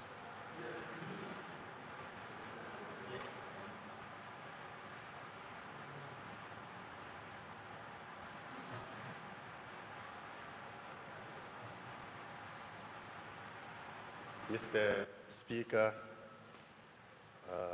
I didn't want to express myself on this motion, but I felt compelled to speak briefly on this motion, precisely because this sitting is the penultimate sitting before my demission of office on the 30th of September. And I felt compelled because it appears it is fitting that I make a brief comment, because when I assumed office in 2015, the first topical issue that I dealt with was my favorite Section 67. And at that point in time, the Honorable Premier was member of the opposition. My good friend, the member of the third, they took me to task on this Section 67 in a very exciting debate in this House. So I cannot let it pass before I move on. Mr. Speaker, the importance of Section 67 in our Constitution cannot be overemphasized. I think it has been inserted specifically to enable members of the House of Assembly to apply for exemptions. And it gave the House of Assembly the collective power to exempt it. And in so granting it, it is not based on law. The grant is not based on law. It is based on what the Constitution says, if it appears to them to be just. If you look at Section 67, subsection 7, it said, if it appears just to the members of the House of Assembly, the House may exempt. It is a discretion based upon the collective decision of the House that it is just. And in law, where you often say it is just, it is based on the principle not of law, but what we call a quo, a bono, where it is fair and equitable in the circumstances to grant it. And I think the framers of the Constitution, I wasn't there when they framed it, but I'm looking at the language. It's understood that it was possible for the House not to be just in refusing to grant it. And for that matter, it inserted subsection 9. And that section says, in any case in which the House of Assembly decide not to exempt an elected member from vacating his or her seat, the member may appeal to the High Court. That's significant. So it's possible for even the collective will of the House to not be fair to an elected member. And for that matter, it put in a caveat. That caveat is you may appeal to the High Court, for the High Court to look at all the circumstances. And if the High Court considers that it is fair and just that you be exempted, you will be so exempted. So that is the whole tenor of Section 67, as was adopted by members of this, of the framers of the Constitution. So, Mr. Speaker, that is my last word on this subject as a student of Section 67. Thank you. I thank the learned Attorney General for his contribution. Is there any other speakers before the move of the motion wraps up? The leader of the opposition have asked to make an intervention. We don't normally practice once a member speaks on a debate to come back again, but we will allow it for this time. The leader of the opposition and member for the 8th District, the Honorable Marlon A. Penn. Thank you, Mr. Speaker. You're so kind for allowing this, but I think it's important for me, it would be remiss of me if I didn't acknowledge the persons during this period that we went through came out of their way, went out of their way to help getting food to the needy persons within and around this territory. More specifically, the Rotary Club of Tortola and the work that they did to assist in the process, all the service clubs, the civil servants who put themselves at risk during this COVID-19 era and came out and supported the efforts to get this relief to the persons throughout the territory. And I say this on behalf of all the members from all the districts and territorial members. And more specifically, our district, 7th and 8th District, I know we had 2 teams working collaboratively from the member for the 7th and myself in the 8th District, and members from our communities business persons who donated funds to assist and supplement what we were doing to help persons who were needy. The member for the 7th brought bread. I brought some other stuff to really help with it in our community, and I want to thank the bakeries in our community, Frozen Imports, and all the other organizations and companies within the communities who assisted during this process. We know this was a very difficult and very stressful process for many persons in and around the territory. And I know the same is true for all 9 districts around this territory. I think we really need to acknowledge those persons and their contributions. And again, I stand in support of the resolution, as the member and the Premier said. I initially brought the resolution to the House because I believe that we had to regularize the process. And I also want to again thank Honorable Vanterpool and his family for their 34 years of service in the food industry to this territory, and thank him for his service to the people of this territory and continued service to the people of this territory. Mr. Speaker, I thank you for those few words. Thank you. Having no other speakers, I therefore call on the mover of the motion, the Premier and Leader of Government's business, to wrap up. Mr. Speaker. Mr. Speaker, I'll be brief. Mr. Speaker, as I wrap up this debate, I, Mr. Speaker, cannot wrap it up, Mr. Speaker, without remembering the House sitting, Mr. Speaker, where when we were debating that of the Deputy Speaker, Mr. Speaker, coming to this honorable House and requesting permission to declare. Mr. Speaker, the reason I go back to that is when we left from this honorable House for that and the Minister of Health, there was a heavy connotation by the contributions for the debate on a motion just like this, that they had done something wrong. And if you did a polling on that evening for these two elected members on this side of the aisle, it would have seemed like something was done wrong. That's why, Mr. Speaker, I read through and the Hansard,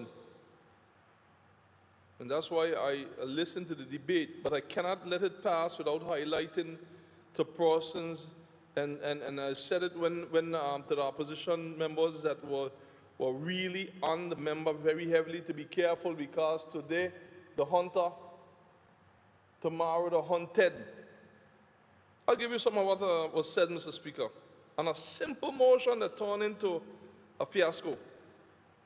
And up to this day, some persons still holding the Deputy Speaker and Minister of Health when they came for their exemption for contracts they had and work they're doing for years, but because the elected officials, they had to declare, and then they have them as persons who are trying to do things not above board, which is not right.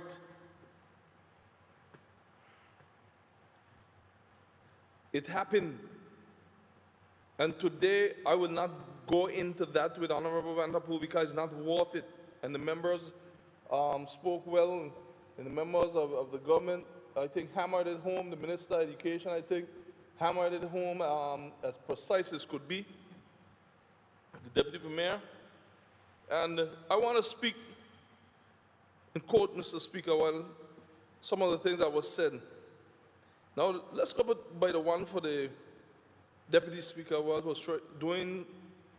He is into song and stage and systems for years, Mr. Speaker, and all he did is come for something that he didn't have to come for. The member of the third was clear. It didn't belong here, and he said that, and he maintained that, and he got up, he said that, and he sat down. Mr. Speaker, there are other areas from the opposition that came very clear. It said, I hear all the spins and twirls and the majorettes. We are in festivals for the majorettes are going to come out, doing the twirls and the spins, putting a hula hoop in parade this year. But the reality is, if we're going to be transparent, let's be transparent. If you brought it because of the concerns that were exposed, then that's fine. And I said, the member who is in question, I know for a fact the member has provided these services for decades as a private citizen. So if there's an issue, and I don't think he has any issue with making sure that all the cards are on the table to ensure that this is above reproach and there's transparency in the process. And it went on, Mr. Speaker, to say we need additional information. I know the member who is in question, he wouldn't have a problem with that. because I know he wants to be transparent in his dealings. He's offering a legitimate service, but if there was a process, let's just see what happens. Let's move on. And we've got bigger fish to fry. But I need to explain in context what the bigger fish to fry, what that meant. Because after that was the Minister of Health coming up, so he's a little bigger in size, so they had bigger fish to fry. So they were going for him next. I'm just trying to duplicitousness sometimes, Mr. Speaker, of how we go after the government, Mr. Speaker, and then when the time comes and the shoes on another foot, everybody all of a sudden knows that it's just routine, which it is. And Mr. Speaker, we have had other era which was saying, well, we need to know how this started. Is it past interest? Is it going to be signing? Is it signed already? Has money been transferred? What is the nature according to the Constitution? What is the nature? So can you give us that? Because we shouldn't be considering this without following the Constitution, without the nature of the contract, without knowing where the contract is. Is it at the interest stage? Is it at the money stage? Is it the final stage? Where is it? That's what the Constitution says here. We must know. It is not a question of if. If we don't know, then what, Mr. Speaker? So I don't want to appear to be angry or upset, and I'm quoting Mr. Speaker. I'm not, because I just want us to do the right thing, and we need more information. End of quotes. Mr. Speaker, I brought that up, Mr. Speaker, as a clear indication to let my members on this side of the aisle know that the opposition is going to do their job, and we should not fail to do ours. And while we're going to agree to disagree, Mr. Speaker, on that day I left here feeling down because the blogs had the government one way, make it sound like two of my members were in something illegal, when all they were doing was following the law for businesses that have had many years that had existing contracts with government. And Mr. Speaker, all we're doing tonight is following the law. The member has a supermarket, we're doing business with him, there's a certain amount, there's nothing cynical about this. There's nothing to add in to make the member seem like he's doing anything wrong. He's not. And we have not heard that, Mr. Speaker. But I cannot leave this house without going back. And let's not forget Gethsemane, on how this same motion came to this honorable house, Mr. Speaker, with the two members of government, and it seemed like it was something wrong. You see, Mr. Speaker, you have to go back in these things, because what I recognize in this country, people say leave the past if they love you. But when they don't love you in this country, you could never, ever, ever leave that past. They're going for it every minute. And I always said that wrong cannot be right depending on who you love, and right cannot be wrong depending on who you hate. If it is the law, it is the law. The member of the 4th District has my approval. I thank him for what he's done. I thank Rightway, I thank Bobby's, I thank all those other supermarkets. As a matter of fact, the member for the 3rd told me something, and I have to investigate that, because I asked if all the supermarkets were paid a long time ago, and they told me yes. And the member for the 3rd told me that there are areas in his village not paid. So the Minister of Health has assured me he's going to investigate that and get back to me, because I really don't know what happened there, because I was told everyone was paid. Now, member of the 3rd, though, I have to tell you that you saw me so many times, asked me for so many different things. You never tell me that till tonight on the TV. I don't understand that. Man, you can tell me that a little phone call or WhatsApp, tell me the people weren't paid and I look into it. I don't understand you for along there. Man, you phone me for bigger and smaller things, and that I don't understand it. You know how we get along. But nevertheless, it's not right that the people you went to weren't paid. I have to see what happened there, because nearly everyone else was paid. I understand Buck was paid, those involved in order. I understand those were paid, I hope. Yes, they were paid, and those in the West were paid and everything else. I have to see what happened there because I was asking, I was inquiring. So I'm going to, remember the third, you rest assured we're going to get to the bottom of that. But next time, just tell your partner a little, you know, send me a little WhatsApp or a little text like you do all the time. I really didn't, let me take this off so people could see who I am.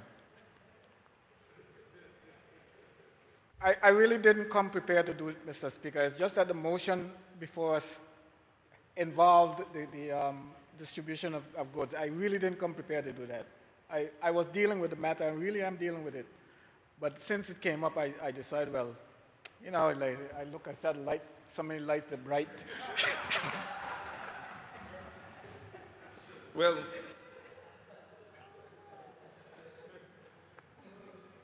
I don't know, remember how you could have been coming not ready to do this because the other paper was out and it was clear.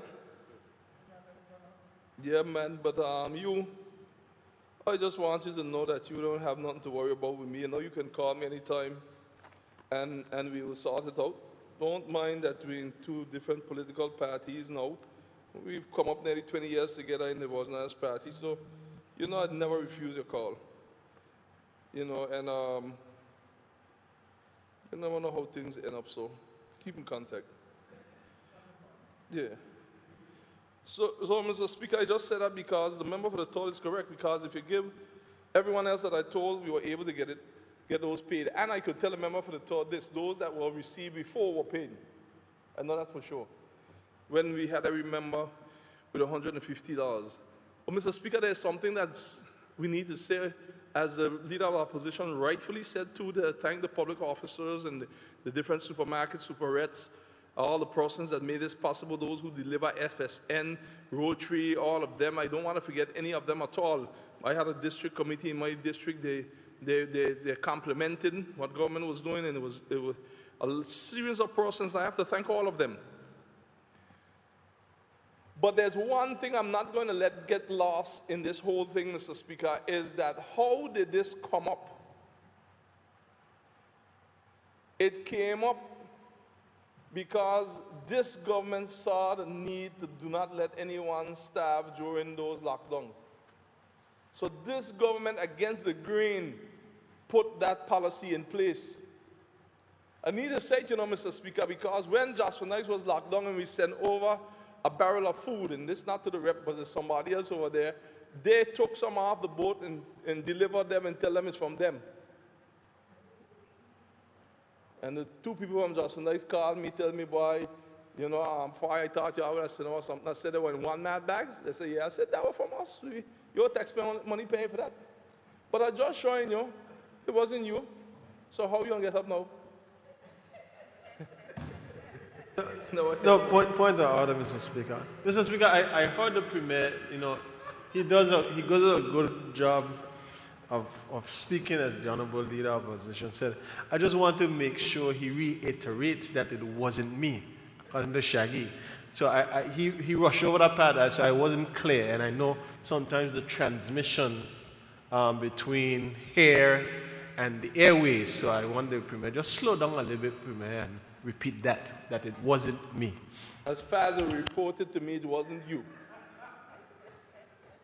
But there are those who, and it wasn't Jasper Nice alone, there were other areas that delivered those groceries and told the people it was them.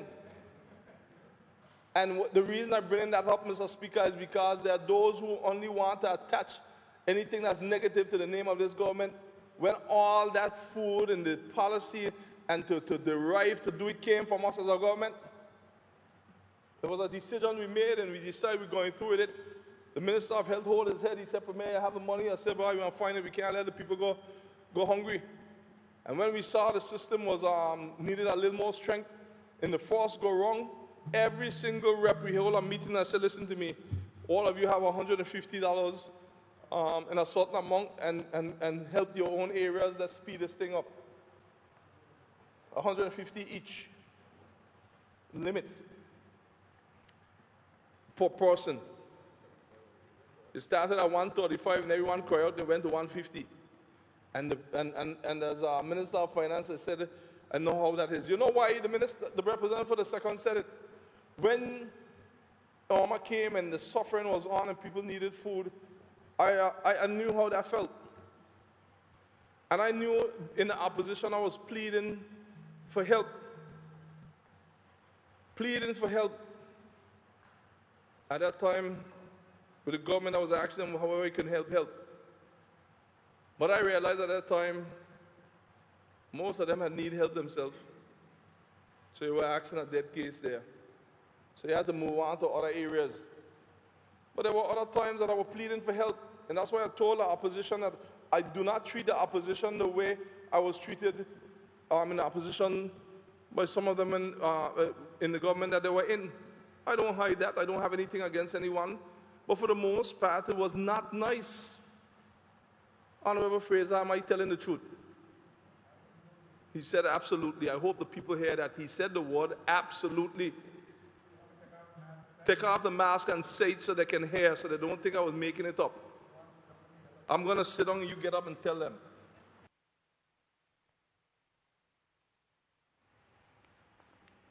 What would you like me to say?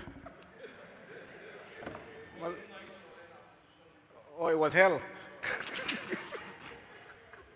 And I vowed when I came into the government that I'll never treat anyone in the opposition like we were treated over there. I mean, when I thought of coming for over here, when I look back, I didn't see Honorable Fraser, but given that he's still there, he doesn't have to worry. And one thing the opposition can say is I try as much as possible as Minister of Finance to be balanced. The most I heard them say when they realized, well, all right, they did get the 300,000, they said, well, that's a drop in the bucket because they have requests up to 1.5 million, but they only have 300,000. Well, that's understandable, but you won't say that you were given less than the representative for the 5th, or the 7th, or the 6th, or the 9th, or the at-large, or myself. All of us were given the same amount of money to go and help. And even so, Mr. Speaker, wherever I could entertain them with a meeting or bring them in, I try my best to make sure that we have the balance. Now, let us not mix up things here. There's a government. And I know sometimes they get a little carried away and they try to run the government and the opposition, but I have to remind them you only could handle over there at times. But I can't blame them for trying. It's my job to cut off the line when they go a little far. But Mr. Speaker, given that they have agreed to have one main leader as the leader of the opposition for the different parties over there, I respect the leader of the opposition. So when it comes to these motions, Mr. Speaker, all I'm saying is in the future, just remember to stick to the law. Don't put on a show because a government member coming for exemption for the public, knowing full well that at the end of the day, they ain't come for nothing that is illegal. They didn't request anything that's illegal. They didn't request anything that they wasn't doing all the time before they were elected. But because they're elected in this government paying, they just have to come and declare. And the beauty is, when our government members came, one of them did not have to come, and he still came.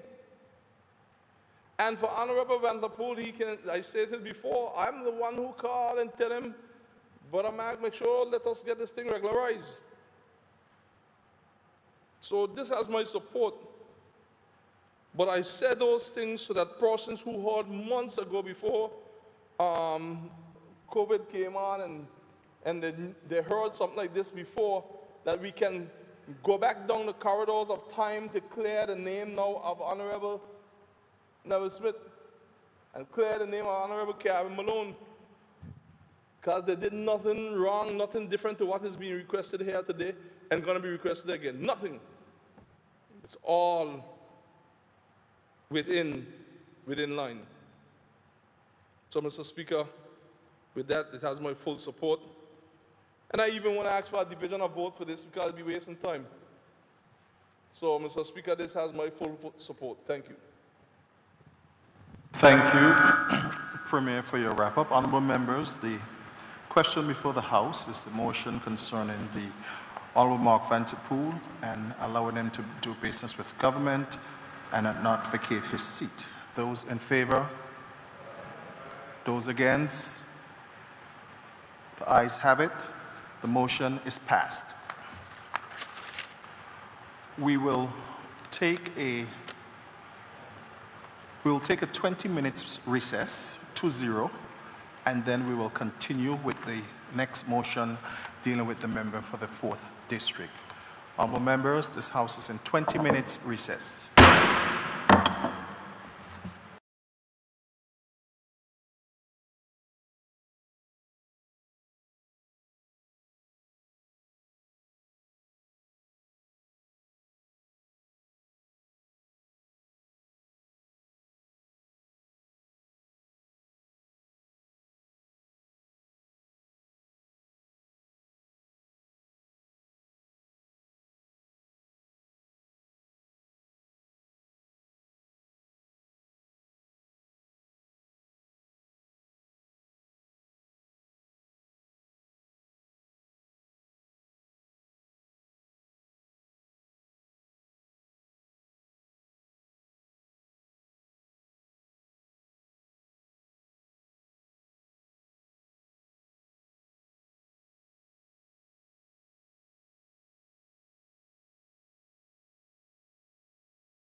Please be seated. Honorable members, this House now resumes its sitting.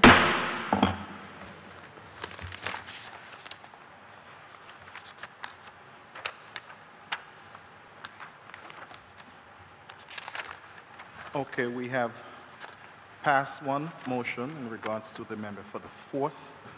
We go on to his second motion. Therefore, I call upon the Premier and Leader of Government Business to move second motion in regards to the member for the 4th District.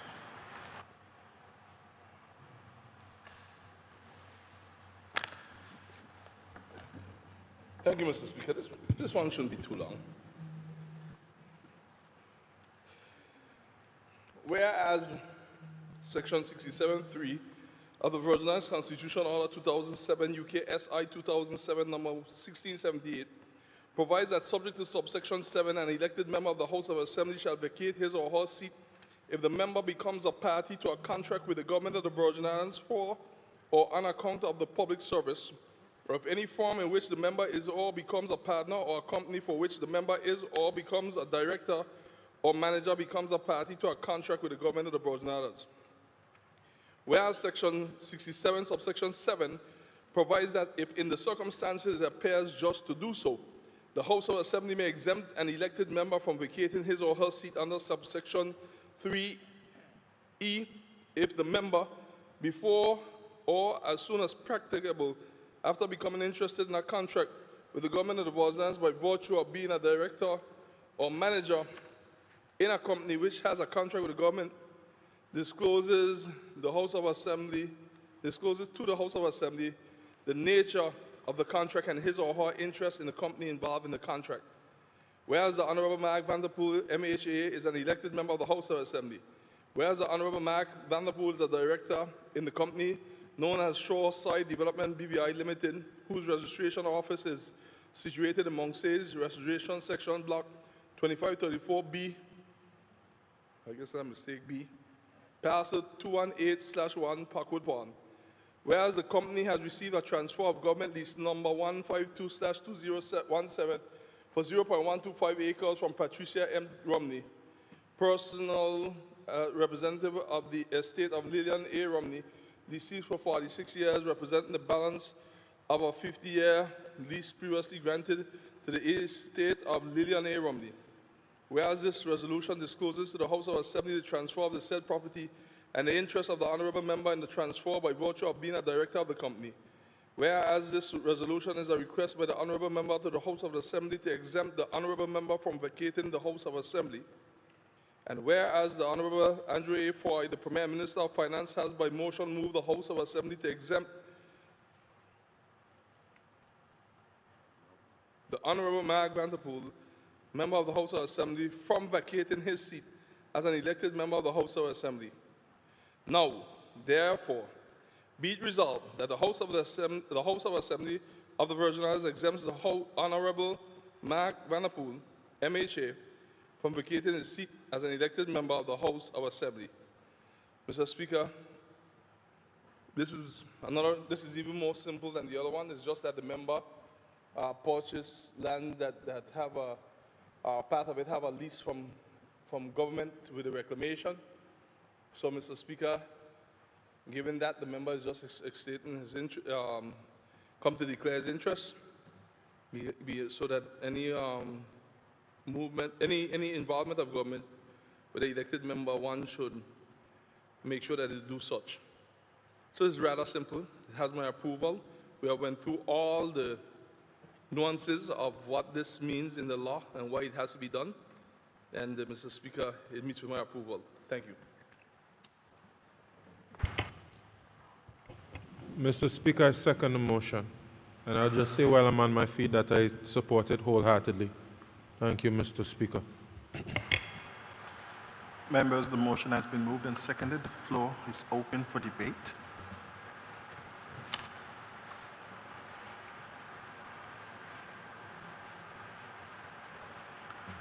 Hearing no member wishing to debate, I call upon the mover of the motion to wrap up the motion.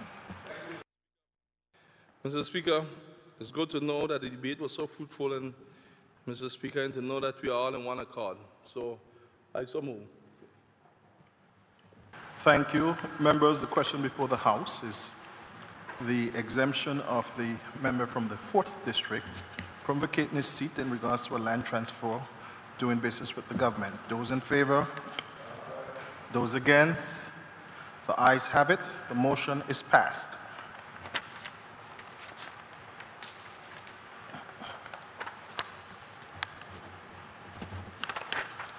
I now call on the Minister for Education, Culture, Youth Affairs, Fisheries, and Agriculture to move a motion in regards to the territorial song.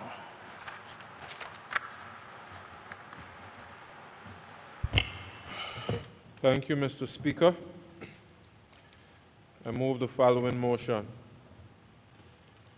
Whereas the Cabinet, at its meeting of the 18th of September 2019, decided that the territorial song, O Beautiful Virgin Islands, which was composed and written by Ayanna Hull and Kareem Nelson Hull, be played in place of the national anthem, God Save the Queen, at regional and international sports events where participants representing the Virgin Islands receive medals.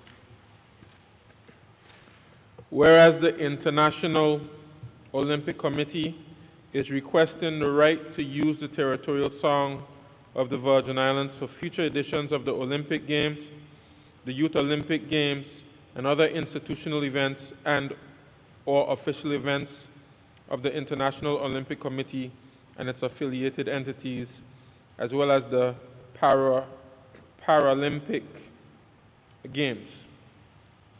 Whereas the British Virgin Islands Olympic Committee owns the rights to or has been duly authorized and/or licensed to use and to authorize and/or sublicense the use, without any restriction of term, territory, media, format, or technology, of the territorial song in the context of the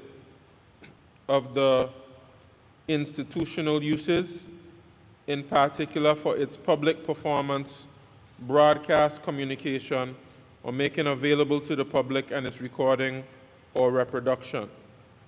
Whereas the British Virgin Islands Olympic Committee authorizes and/or sub-licenses the International Olympic Committee and its affiliated entities the rights for its own use and its further authorization to third parties to use the territorial song in the context of the institutional uses. Whereas on the 12th day of March 2020, the International Olympic Committee confirmed the change of the National Olympic Committee anthem by registering and updating an International Olympic Committee database.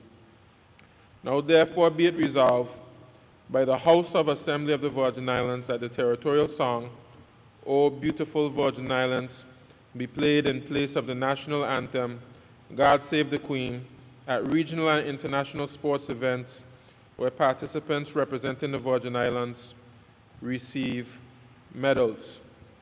Mr. Speaker, by way of just a brief explanation, our local Olympic committee wrote to the ministry requesting that this particular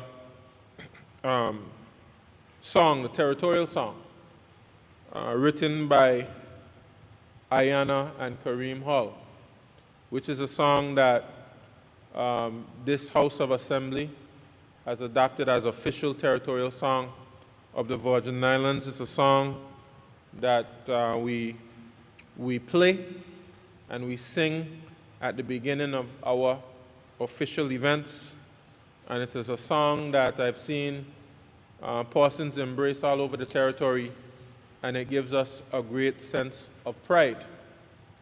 The request was made by our Olympic Committee that that song be played at the international events, and for that to happen, it had to come to Cabinet and now here to the House of Assembly. The Olympic Committee, International Olympic Committee, permission had to be sought from them for it to happen, and the International Olympic Committee said that is not a problem at all. A composition had to be taken to the International Olympic Committee for their particular approval, and that was done. And so all that is required right now is for us to come to the House of Assembly and to pass this. And of course, Mr. Speaker, when we're thinking about the United Kingdom and our relationship with the United Kingdom, we have to understand and know that there's a longing for individuals within this territory to feel a sense of individuality, to feel a sense of pride in the place where you were born or where you grew up or where you call home. And at these international sporting events such as the Olympics and other events, when we medal, we would hear "God Save the Queen." And that is not the case for all territories of the United Kingdom or all parts of the United Kingdom. For instance, Scotland, someplace like Scotland or Wales or other parts of the United Kingdom, you would not hear "God Save the Queen." And you have other territories. Let's take a look at the territories of the United States, like Puerto Rico and the United States Virgin Islands. They had their own specific anthems which are played when they medal. And of course, the Olympic Games were postponed this year because of the COVID-19 pandemic. But we had a real expectation that we had some athletes who had a great chance of medaling. Athletes such as Kyron McMaster and Chantel Malone and Eldred Henry and other athletes, Ashley Kelly and others. And we had a real prospect for these particular games that we could really walk away with a gold, a silver, or a bronze, which would be major for us, Mr. Speaker. And the overwhelming sense of pride we would have with Oh Beautiful Virgin Islands being played as one of our athletes stood upon the podium is something that you can't even really express it in words. It's very difficult to measure the type of impact that would have on your territorial pride. And you see what athletes like Usain Bolt and others, the type of pride persons in Jamaica have for Usain Bolt, and it can be said for other athletes in the Caribbean and the world, the pride they feel when their athletes do well. So this is the spirit with which I have brought this motion to the House of Assembly, and I so move, Mr. Speaker. Mr. Speaker, I rise to second the motion, and while I'm on my feet, though, Mr. Speaker, I just want to stand in support of this motion. I think it'll be quite historic to hear Oh Beautiful Virgin Islands being played at a national sport. And Mr. Speaker, as the mover of the motion, spoke about the various places that have they play their national anthem. I'm quite supportive of this motion, and as it went through cabinet, it was quite an exciting moment when this came forth. I'm going through the process right into the various agencies and so forth. So, Mr. Speaker, with just those few words, I just want to add my support to this motion, and I do second. Thank you. Thank you, honorable members. The motion has been moved and seconded. The floor is now open for debate.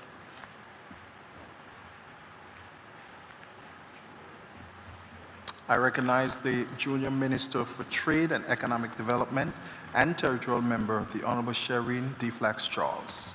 Mr. Speaker, I too rise to support I will be very brief. I can't wait for a BVI athlete to win that Olympic gold medal. I'm a big fan of Kyron McMaster, and trust me, my tears will be flowing when I hear "Oh Beautiful Virgin Islands" played on an international stage. It is important that we have our own identity. It's a symbol as well of patriotism and love for our country. And so, Mr. Speaker, I support this motion wholeheartedly. I thank the Minister for her contribution. I recognize the member for the 6th District, the Honorable Alvaro Maduro Keynes. Thank you, Mr. Speaker, for allowing me to say these brief words. I would not sit all night and not say anything. Of course, Ayana and Karim Hall are from my district, and I commend them highly. I remember using that very song when I was chairperson of Prince and Princess show, and I deem it back then as a national song. Somebody told me I would have gotten in trouble because it hadn't gone through cabinet or anything at that point in time, but I saw it fitting to be used as a national song, and I support this motion wholeheartedly, and I would look forward to hearing it being sung in the Olympics and wherever we go, wherever or at least travel to. Thank you, Mr. Speaker. The member for the 6th District for her contribution. I recognize the member for the 2nd District, the Honorable Melvin M. Turnbull. Thank you, Mr. Speaker, for your recognition. Mr. Speaker, I am not going to be too long. But Mr. Speaker, anyone that knows me knows that I can't help but speak what's on my mind, what's in my heart. Whether you agree with me or don't agree with me, Mr. Speaker, that's fine. That's a part of democracy. That's a part of growth. Mr. Speaker, it might surprise some persons, but this, when I saw it on the order paper, in the original draft, and the mover of the motion will hopefully wrap it up a little bit stronger, because, Mr. Speaker, this is not about politics, this is about the territory. This, Mr. Speaker, is a big deal. And I know it's a little bit late, we've been here all day, so the minister might be a little bit tired, but I know he could get some coffee, because this, Mr. Speaker, is something that is significant and exceptional in this day and age in our territory, where it has been approved by cabinet and now has come to the final stage to be approved here in the House of Assembly, which I don't believe that there will be any dissenting voice and or view of this, to have the territorial song played at these Olympic and or any other sporting events, that when our athletes that we have trained and we have invested in and we have supported, and their families and everyone around this territory is rallying behind, that if they come to medal, whether bronze, silver, or gold, and we're focusing more on the gold because that's where we're heading for, but to now have them stand while being honored for their athletic performance and success, to hear our territorial song, which was just recently recently became the territorial song. It came in before my time, Mr. Speaker, of coming into this House, but I think it is significant, and I must recognize the authors of this song, Ayana and Kareem Hull, as well as the former Minister of Education, whose responsibility it was at the time to, under that administration, Myron Walwyn. And Mr. Speaker, I also want to push it a step further and go back before the former Minister of Education to the Minister of Education before him, which is now our Premier, Andrew Foy, because a push started. I wasn't in politics, Mr. Speaker, but I was paying attention to what was going on in the territory. And the now Premier, but then Minister of Education at the time, started a push in terms of sporting and in terms of promoting the national pride of the territory, Mr. Speaker. So while Honorable Walwyn, I think it was in the 2011 administration, while he was the one that moved and had the song passed, I must remember the times that as a young person dealing with the youth in the community and dealing with the courts, Honorable Andrew Foy, our Premier now, was the one of them pushing to ensure that, the national pride of this territory, together with people like Dolores Christopher and Miss Eileen Parsons, were pushing for us to, continue to be able to identify ourselves. Mr. Speaker, I have nothing against the national anthem, but the national anthem is the national anthem. The territorial song now, Mr. Speaker, has been put into our books as the song of our territory. And while I'm on that point, Mr. Speaker, I don't want to get off course too much. But while I'm on that point, Mr. Speaker, I don't know where the protocols are. But something happens, and maybe it's the way we were trained. But something happens, Mr. Speaker, when we stand for the national anthem, and those of us who are elected and in public office know that we ought to stand at attention. But when the territorial song comes on, we slack off. You're supposed to stand in the same position, Mr. Speaker, because we have to, as leaders, as people put in this battle, we have to promote it. It's not just the territorial song for so.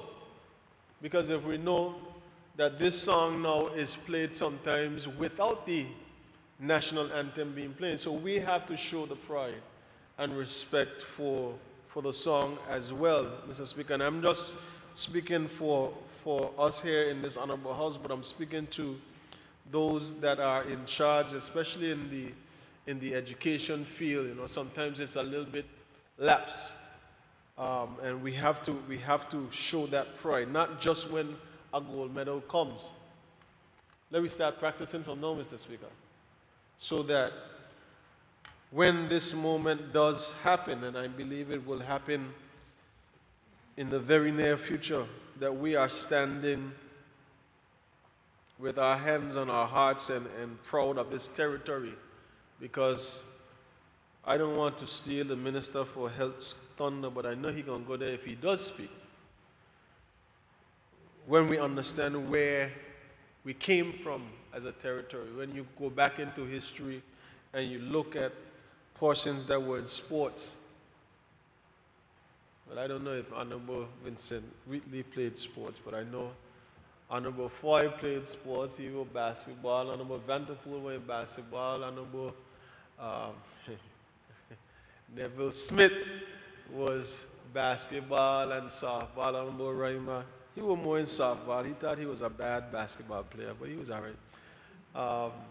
And Honorable Penn was a track athlete, one that went all to the Caribbean. I used to run. I wasn't that fast. But I ran in the States. But Mr. Speaker, it is something for, I know she would have done it. And Honorable Alva Maduro Keynes was the athlete in her day. And but it just speaks to where we have continued to evolve to. So to have this, Mr. Speaker, now that it has been approved, as the Minister of Education said, on the international stage, on the Olympic level, as well as even in the Cabinet and now here in the House of Assembly, Mr. Speaker, this is a big deal. This is a big deal for us as a territory. This is a big deal for our athletes, and this is a big deal for those that paved the way and came before us. And I think everyone should understand the importance of this. I know, like I said, it's late, but the media hopefully will pick something like this up and understand that this move has been made. I want to congratulate and celebrate the persons from the Olympic Committee, the International Olympic Committee, that they are requesting this right, and it's been approved, as I said, Mr. Speaker. So I want to thank them for not just leaving it up to us as elected officials to try to figure everything out, but bring it to the table for us to even consider, and this just help us move this process along, Mr. Speaker. So to hear that this has been done, and now waiting in anticipation, Mr. Speaker, to witness one of our athletes, whether it is in track and field or basketball, because we sent away some stars the other day, and we've been sending them away in basketball and other facets, Mr. Speaker. We could extend it, Mr. Speaker, and this just goes to show that eventually the territorial song will sooner or later be the national song, because this territory, Mr. Speaker, has its own story, and it's a story that must be told for those who are here, those who come to live among us, Mr. Speaker, and those to come. And I know, Mr. Speaker, I don't know, the AG is the draft. I am not a legal mind by any stretch of the imagination. But I don't know if we should have, again, Minister, put the lyrics of the song so it goes down in the history of this house, that this was done in this time, to have this song, "Oh Beautiful Virgin Islands," replace the "God Save the Gracious Queen" or "God Save the Queen" at our sporting events. This is one step in the right direction, Mr. Speaker, and I am in 150,000% support of this. And Mr. Speaker, this is indeed a big deal. I thank you, Mr. Speaker. At this time, I recognize the member for the 4th District, the Honorable Mark H. Vanterpool.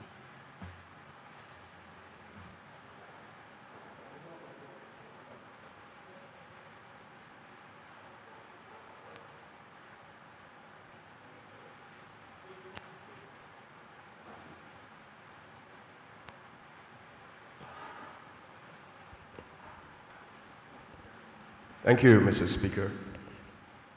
I'm glad to be back.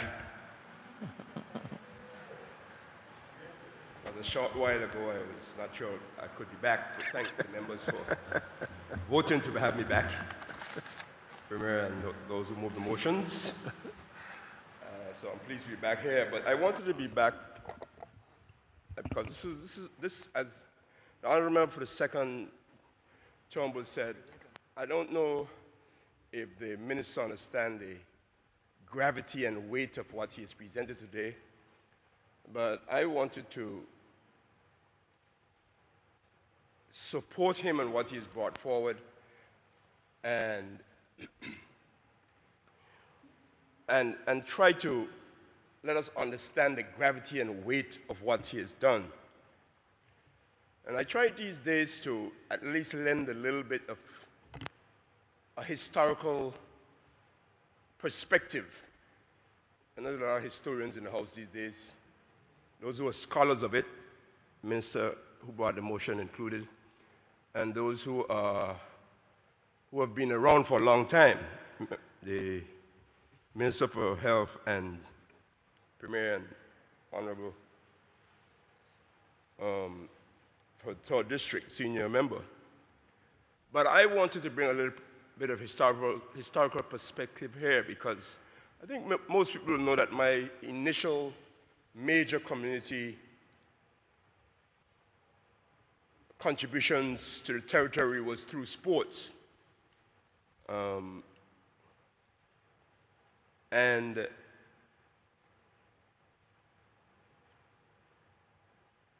there's some history behind a lot of this in terms of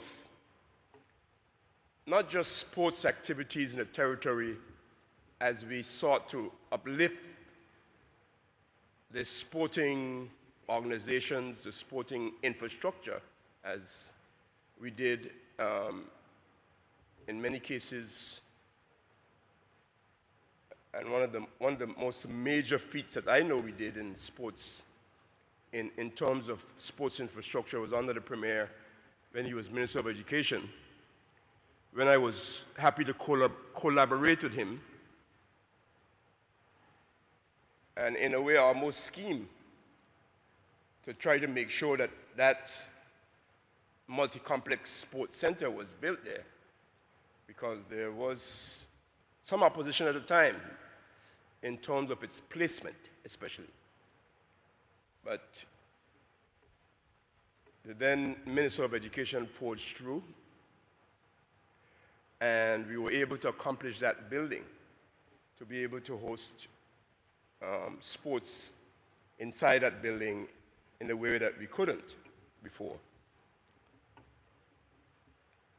But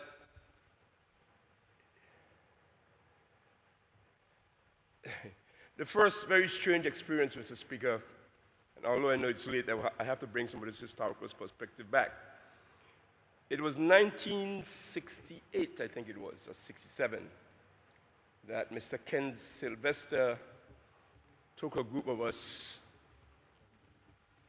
on the St. Ursula, Captain Parsons to St. Thomas. We thought we had known basketball and we were such great players. We practiced every afternoon on a dirt court, right by the, what we used to call the long school, Rotom Primary at the time. But after that, we thought we were great players and decided we were going to go down to St. Thomas and challenge Charles Amalie High School team. Deputy Speaker, this is for your notes. And of course, we had never seen a wooden court before in our life. We didn't see a concrete one, much less a wooden one. So of course we went down there and we started dribbling the ball, and people used to ask me why I dribble the ball so hard, but it's because I learned to dribble it on dirt. So when you get to a concrete court, you dribble hard, natural instinct, and then you put it on a wood court, you know, you have to ease up on your dribbling. But we dribbled the ball, went down there, and none of us could get the ball control at Charles Amalie High School court. We had, sorry to call his name, a blessed memory, the Honorable Clerk's good husband, Terry Evans, was our center. We thought he was tall at the time. But we came up to, a long story short, we got a whitewashing. 45-5 was the score. I can never forget it. 45-5. And if you imagine that one of our players, in terms of height, was the financial secretary at this moment, you will know how nice and big our team was. We got a whitewashing and we came back up on the St. Ursula with our heads bowed.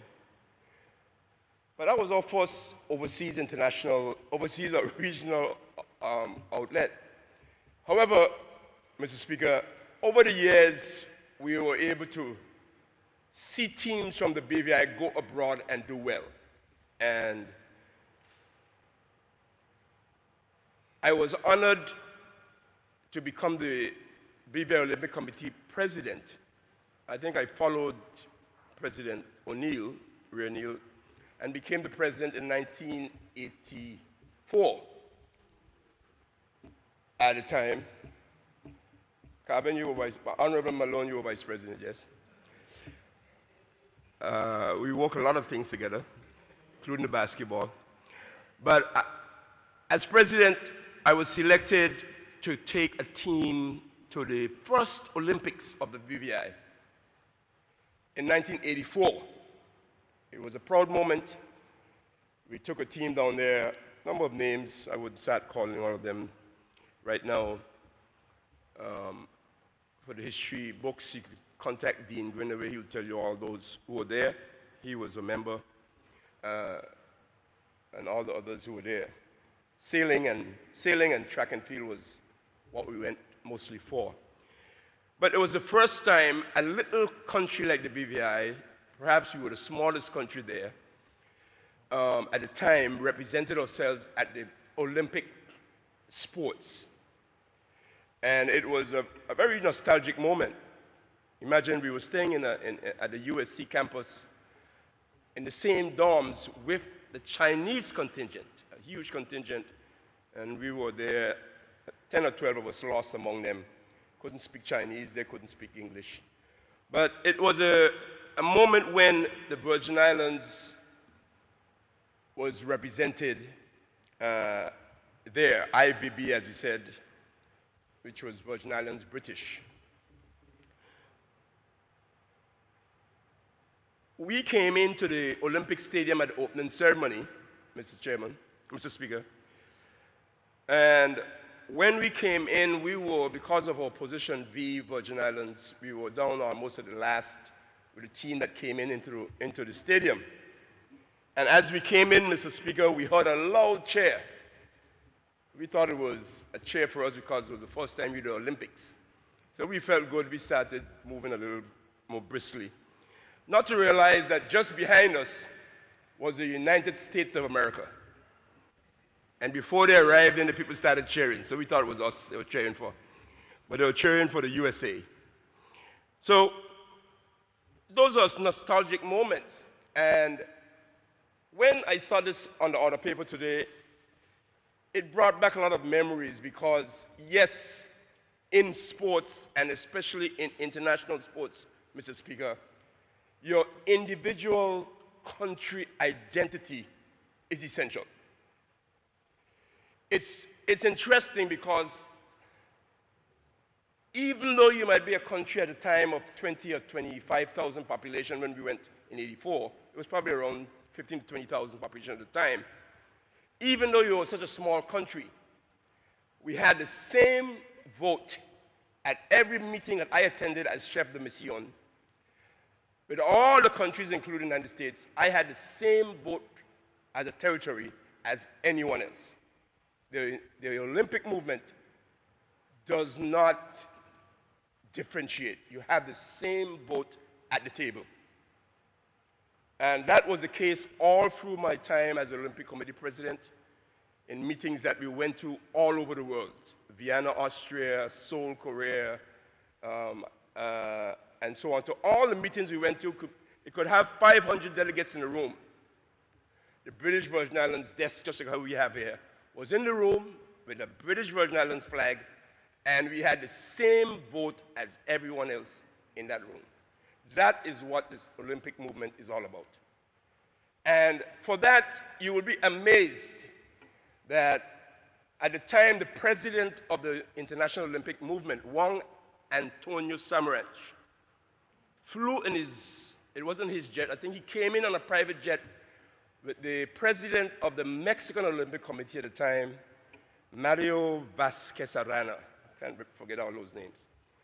They came here to ask us for their support and invite us to the Olympic Games in 1984. We had a personal invitation delivered to us here by the president of the International Olympic Committee. Now, if you understand the Olympic Committee business, that's huge. The International Olympic Committee is as big as almost the presidency of the United States.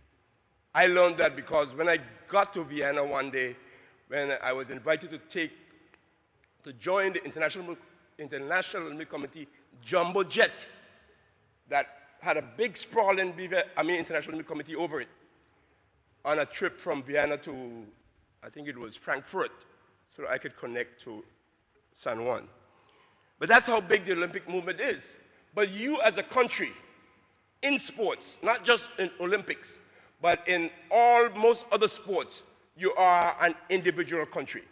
I've made that point, Mr. Speaker, because most of us would know, and I'm sure the Premier knows, when you go abroad as a country, and the Premier is represented or whomever, to international meetings, most times, sitting behind you is the United Kingdom delegate who is to speak for you. You may speak, but they have to sanction what you say in international affairs. But when it comes to sports, you spoke for yourself. And I must not forget persons who have made these contributions to help us get there. Ray O'Neill was a stalwart in getting us through to the Olympic movement. There's a gentleman, I don't know how he used to get it done. His name was, we call him Johnny Hassan. His name is Khalil Hassan. This man used to be up and down through what I call the biggers in the Olympic movement at the cocktail meetings and so on, speaking his Spanish and whatever he has to speak. But I was amazed that he could get me to the table of one on Senator Sam Ranch and speak to him or speak to Mario Vasquez-Serrano or whomever. People don't understand what people like those persons did for getting us in the international arena in sports. But the point I wanted to come to, Mr. Speaker, is that we cannot underestimate ourselves in our accomplishments. And I believe that the Honorable Deputy Speaker was a member, not believe, he must have been a member because he was our best pitcher then, of the next big sporting event anywhere in the region, next to the Olympic movement, the Olympics. For every region, you have your big event. And the Pan American Games is the next games that comes before the Olympics. And we, as the Olympic Committee in 1987, I recall very clearly, was able to help to sponsor and get a softball team to the Pan American Games in, I think it was Venezuela then, was it? In Indiana. Was it Indiana? Yeah. Venezuela was some years before that. But we had a team there which did extremely well. Now, could you imagine, and the team was, the possibility of a team medaling there was, we became number 4, I think. But I think it hadn't been for Cuba to knock us out in one of those rounds. But can you imagine had the BVI medal at that softball, at that Pan American Games, to be understand and having your national anthem song or your territorial song would have been huge, because these games are broadcast throughout the Americas, the United States of America, Central and South America, and everywhere. That is something that we always wondered if it could happen. We talked about it while we were there. We wondered how we could get our own national territorial or national song. Because when you go there, so many countries' national anthems was the United Kingdom anthem. Anguilla, you go down the line, Cayman Islands, Bermuda, all them. So you had no individual identity. And your national anthem wasn't only played when you won a medal, I'm saying, because it would be played at special events, when you go to special meetings, when you have special things hosted for you. Your national anthem was played then. And we always wondered if we couldn't get our own identity. So over the years that ministers and committees have worked hard to get a territorial song. And I know I have to remember Honorable Eileen Parsons, who headed the committee when we did the final, trying to make the final selections, and Honorable Dolores Christopher of blessed memory, and the rest of the team who were on that committee when they brought the competitive songs to the cabinet and made their recommendations. They worked hard at it. And the various songs that they brought forward were very competitive.